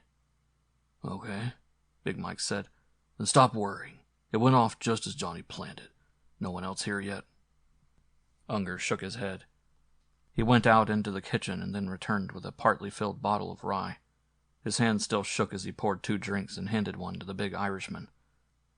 "God," he said. "Take it easy, boy," Big Mike said. "It went off perfect." "I know," Unger said. "But you haven't heard the radio. That horse was killed. 4 of the jockeys are in the hospital. There were dozens of people hurt in the riot." "Yeah," Big Mike said. "And if you listen, they also said the kitty was over $2 million. Unger didn't say anything. He lifted the shot glass to his lips and spilled half of the drink, getting it down. He started to cough. "Petey should be here," Big Mike said. "Hell, they didn't even hold the cashiers. Guess they'll get around to them tomorrow. We all got to get back early tomorrow morning. Everyone who works out at the track." "How come?" "Cops just had too damn much to do," Big Mike interrupted. "They picked up probably a couple of 100 suspicious characters at the track, and they're questioning the people who worked in the main offices. They'll get around to the rest of us, don't worry." "God, I wish it was over," Unger said. "This waiting is driving me crazy. Where the hell are the others, anyway?" Mike shrugged. "Take it easy," he said. "Randy has to check out, and he didn't want to come direct. He'll be along soon. Petey should be here, but he probably stopped home to check up on that wife of his. Johnny has to go back and pick up the loot where Randy dumped it off. He'll be here all right." "I can't understand why Keenan couldn't have brought it direct," Unger said. "Don't be a damn fool. You think he'd want to take it in with him when he checked out of the prowl car? For Christ's sake." "What happened about the fight?" Unger asked. "Nothing," Big Mike said. "So far they haven't made the connection. Killing that horse, that's all they're thinking about right now, and I don't think they've even figured yet what happened to Black Lightning." He stood up suddenly and walked over toward the door. "Hear the elevator?" he said. "Probably one of the boys." 2. George Petey was able to get away from the track by 7 o'clock. No one had bothered him with questions. They'd only told him to show up the next morning at 10 instead of the usual time.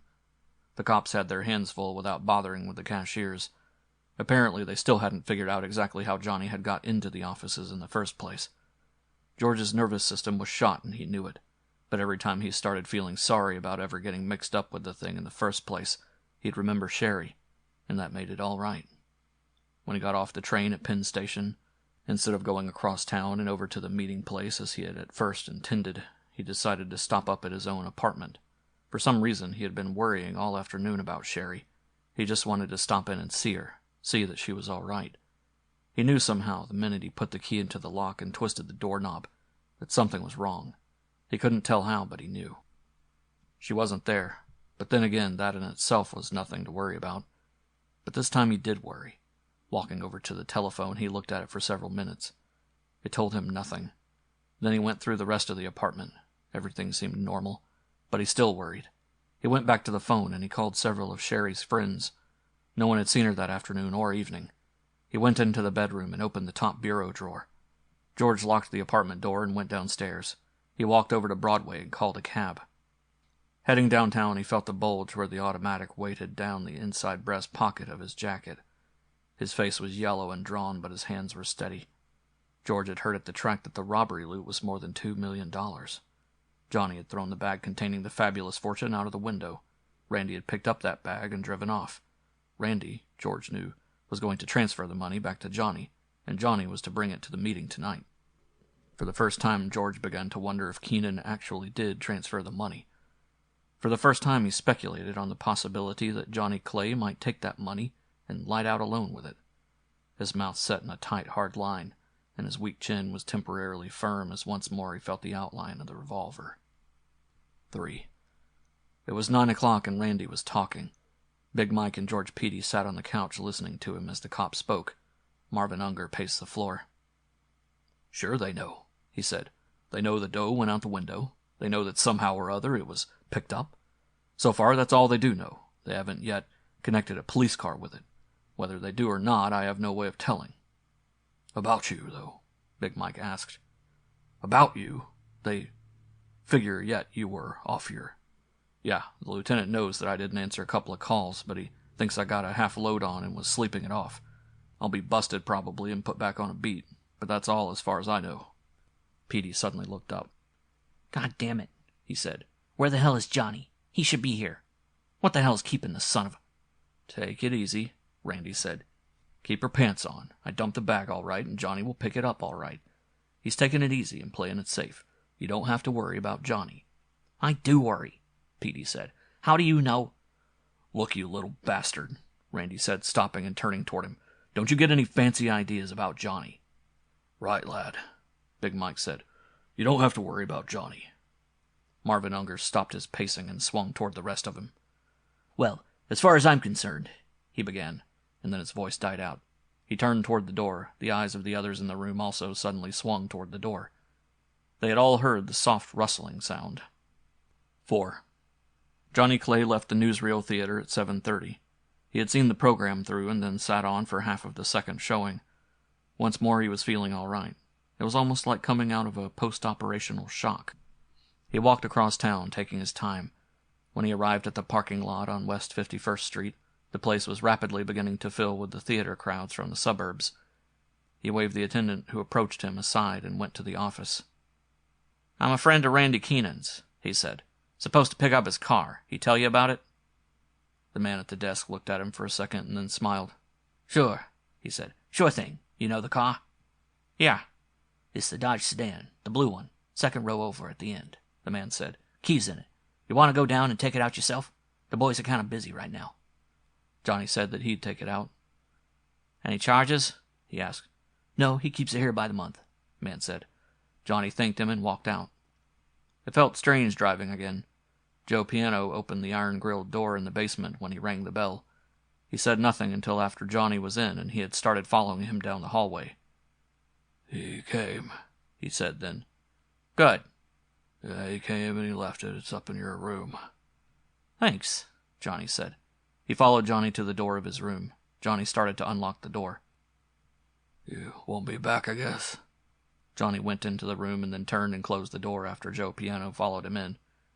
"No," he said. "I won't be back."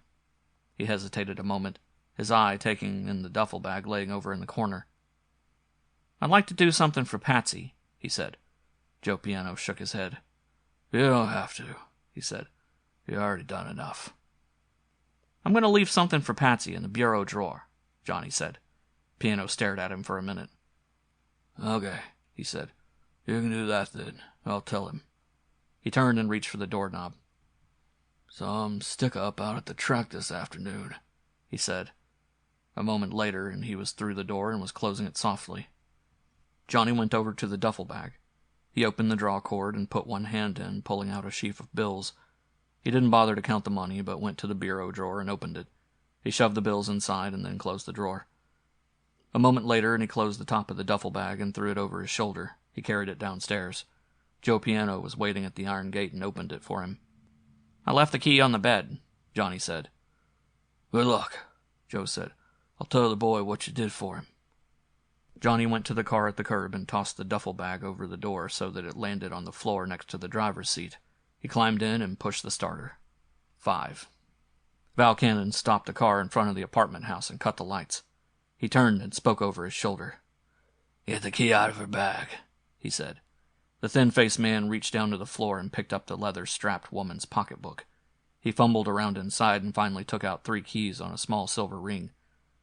"Must be one of these." "Ask her," Val said. The heavy-set man laughed. "Ask her, hell," he said. "She's passed out again."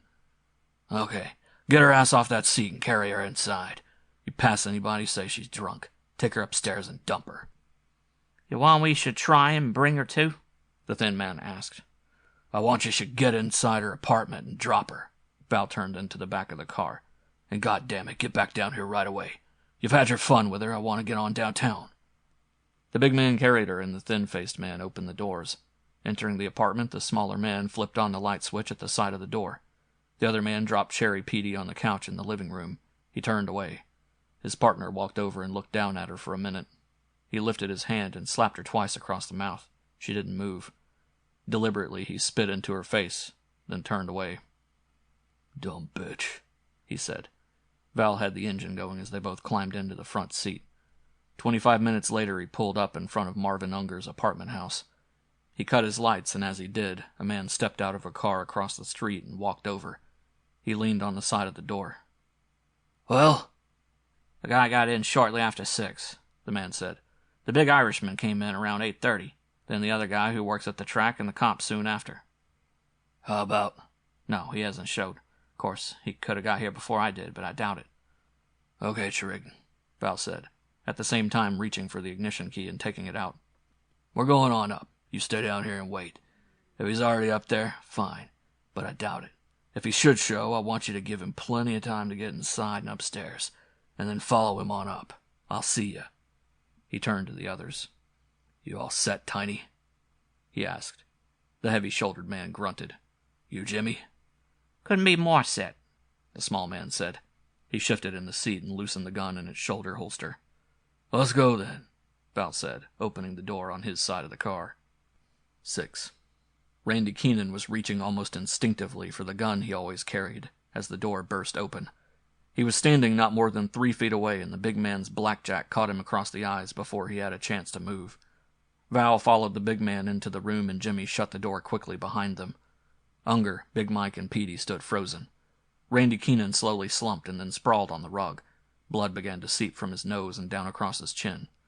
"All right," Val said. "Just hold it. Don't nobody make a move." The gun was in his hand, and he stood with his back to the closed door. The heavy-set one, the one he had called Tiny, stood balancing on the balls of his feet, gently moving the blackjack back and forth. Instantly, the thin man went into the bedroom. He returned a moment later. "No one else," he said. Val nodded. "Get that slob on the couch and take his gun," he said. The other two lifted Randy to the couch, at the same time frisking him. Keenan opened his eyes and stared at them. "The rest of you sit down." Petey slumped into a chair near the kitchen. Unger, his face deadly pale, leaned against the edge of the couch. Big Mike just stood for a second. His face was red as a beet. "I said sit down." Mike went over and sat on the couch next to where Randy was slowly trying to get up. He put a hand on Randy's knee and held him down. "Search the joint," Val said. There wasn't a sound then as Tiny and Jimmy started going through the place. It took them only 2 or 3 minutes. "Nothing," Jimmy said, finally returning from the bathroom. "It ain't here yet." Val nodded. He turned to Unger. "All right, you bastard," he said. "When do you expect him?" "Expect who?" Val didn't answer. He walked across the room and, using the barrel of the gun, swiped it across Unger's forehead, leaving a wide red gash which quickly filled with blood. Unger half sobbed and sat down on the floor. "I'll ask the questions. When do you expect him?" Val turned to George Petey. "We don't expect anyone," George said. Val walked over in front of him. "You're cute, too," he said. This time he used the butt. Deliberately, he smashed it into Petey's face. "2 down and 1 to go," he said as Petey fell from the chair to the floor. He turned to Big Mike then. "Okay, Papa," he said. "We know all about it. We know you guys knocked off the track. We know you're splitting it up here tonight, and we're cutting in. Now when does that other son of a bitch show up here with the money?" Big Mike looked at him for a moment before speaking. "He don't," he said. "We were just getting set to meet him." Val started toward him, again holding the gun by the butt. As he did, Randy suddenly kicked out and caught him with a blow on the shins. At the same time, he rolled off the couch and started to reach for the blackjack he carried in his hip pocket. Tiny's own blackjack caught him across the top of the head as Val stumbled and fell over him. Unger screamed. It was then that Petey fired. The bullet caught Val Cannon in the throat, and he suddenly coughed, and the blood began to pour down his shirt. Big Mike leaped for Tiny, and at the same instant Jimmy began shooting. His first shot hit Marvin Unger in the chest. The second one entered George Petey's right cheek. Big Mike, backed against the wall in a bear hug, hit the electric switch. A moment later, the place was in complete darkness. And then hell broke loose. 7. Mrs. Jenny Kolsky, sitting in her living room in her apartment directly under Marvin Unger's, got up and walked over to the telephone. "I don't care what you say, Harry," she said. "They got no right making all that noise over our head. Like it or not, I'm calling the police." She picked up the receiver and dialed for the operator. 5 minutes after she had put the receiver back, Mrs. Kolsky was in her bathroom, washing her face with cold water. She was nervous, and it always calmed her to wash her face. It wasn't often that Mrs. Kolsky had found it necessary to call the police department. Lifting her face from the wash basin, she reached for a hand towel. She was looking directly into the mirror. That's how she happened to see the face. The blood-soaked face of the man who was making his way, fumbling blindly, down the fire escape which showed through the opened window opposite the mirror over the sink. Mrs. Kolsky screamed, and the sound of the scream suddenly blended with the sirens from the street below. End of chapter 10.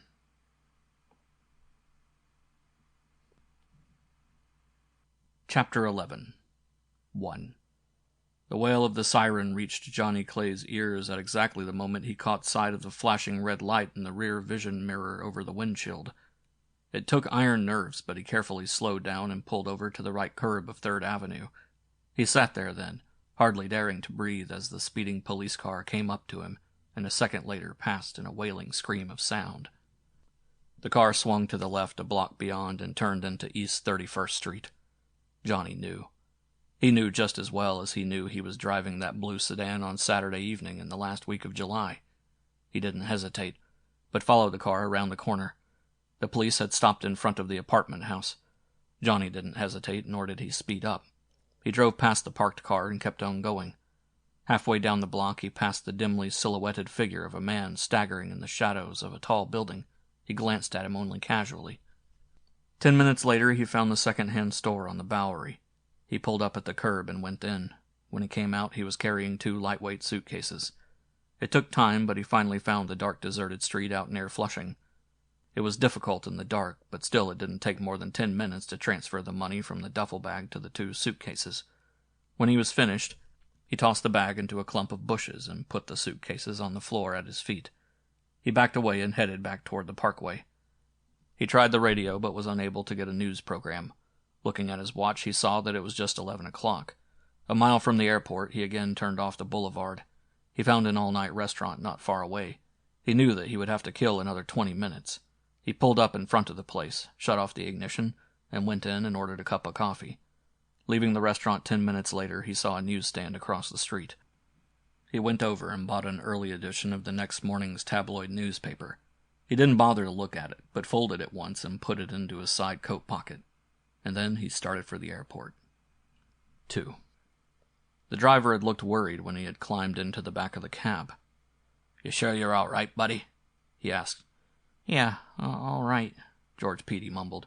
"Just a nosebleed. Bad nosebleed," he said. He sounded drunk. "Where to then, mister?" It was then that the thought hit him. He knew that he was badly hurt. He also knew that he wasn't quite clear in his head. But also at that exact moment he remembered. He remembered the airline brochure which had fallen out of Johnny Clay's pocket 3 nights before, the last time they had all met at Marvin Unger's. He remembered now. It had been bothering him all along, and now he remembered. "LaGuardia," he said in a barely audible voice. "LaGuardia Field." He reached into his trouser pocket and took out several bills which he had neatly folded twice. Carefully, moving almost like a man in a slow-motion picture, he peeled off the top bill and handed it through the window to the driver. It was a 10 spot. Stop somewhere and get me a box of Kleenex, he said. Somewhere near the tunnel he must have lost consciousness because he couldn't remember getting over to the island.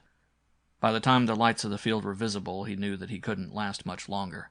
He was having a hard time seeing, and it took all of his willpower to focus his eyes, even for a minute. But he had to get away. He couldn't go home. They'd be looking for him at home. 3. Faye Christie looked at the clock over the information booth and then checked it with her watch. Her watch was right. It was just 10 minutes before midnight. God, she didn't think it would be like this. Why didn't he come? Where was he? What could have happened? And then again, she struggled to control herself. The plane left at 12:30. He had said midnight. He had said that, without fail, he'd be there at midnight exactly. Nervously, she stood up and started toward the restaurant. But then, once more, she hesitated.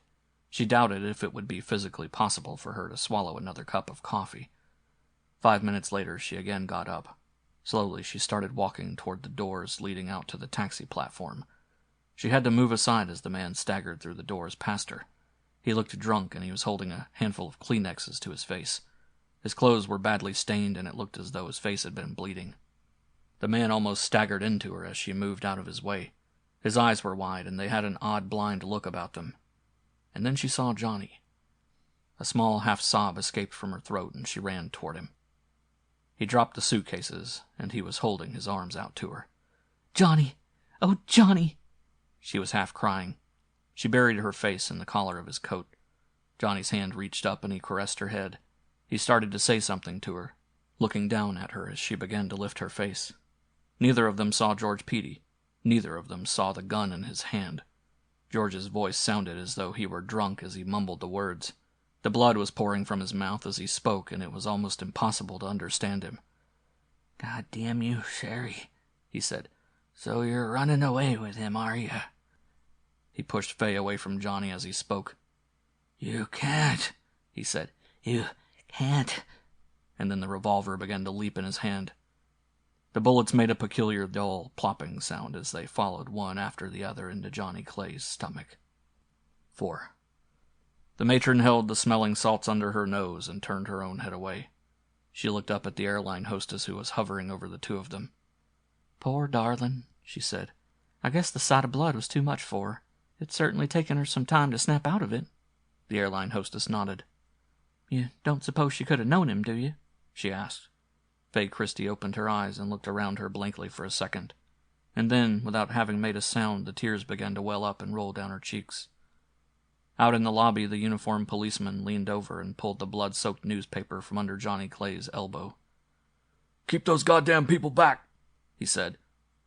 His eyes fell on the headline, and unconsciously it registered on his brain. Racetrack bandit makes clean break with $2 million. End of chapter 11. End of Clean Break by Lionel White.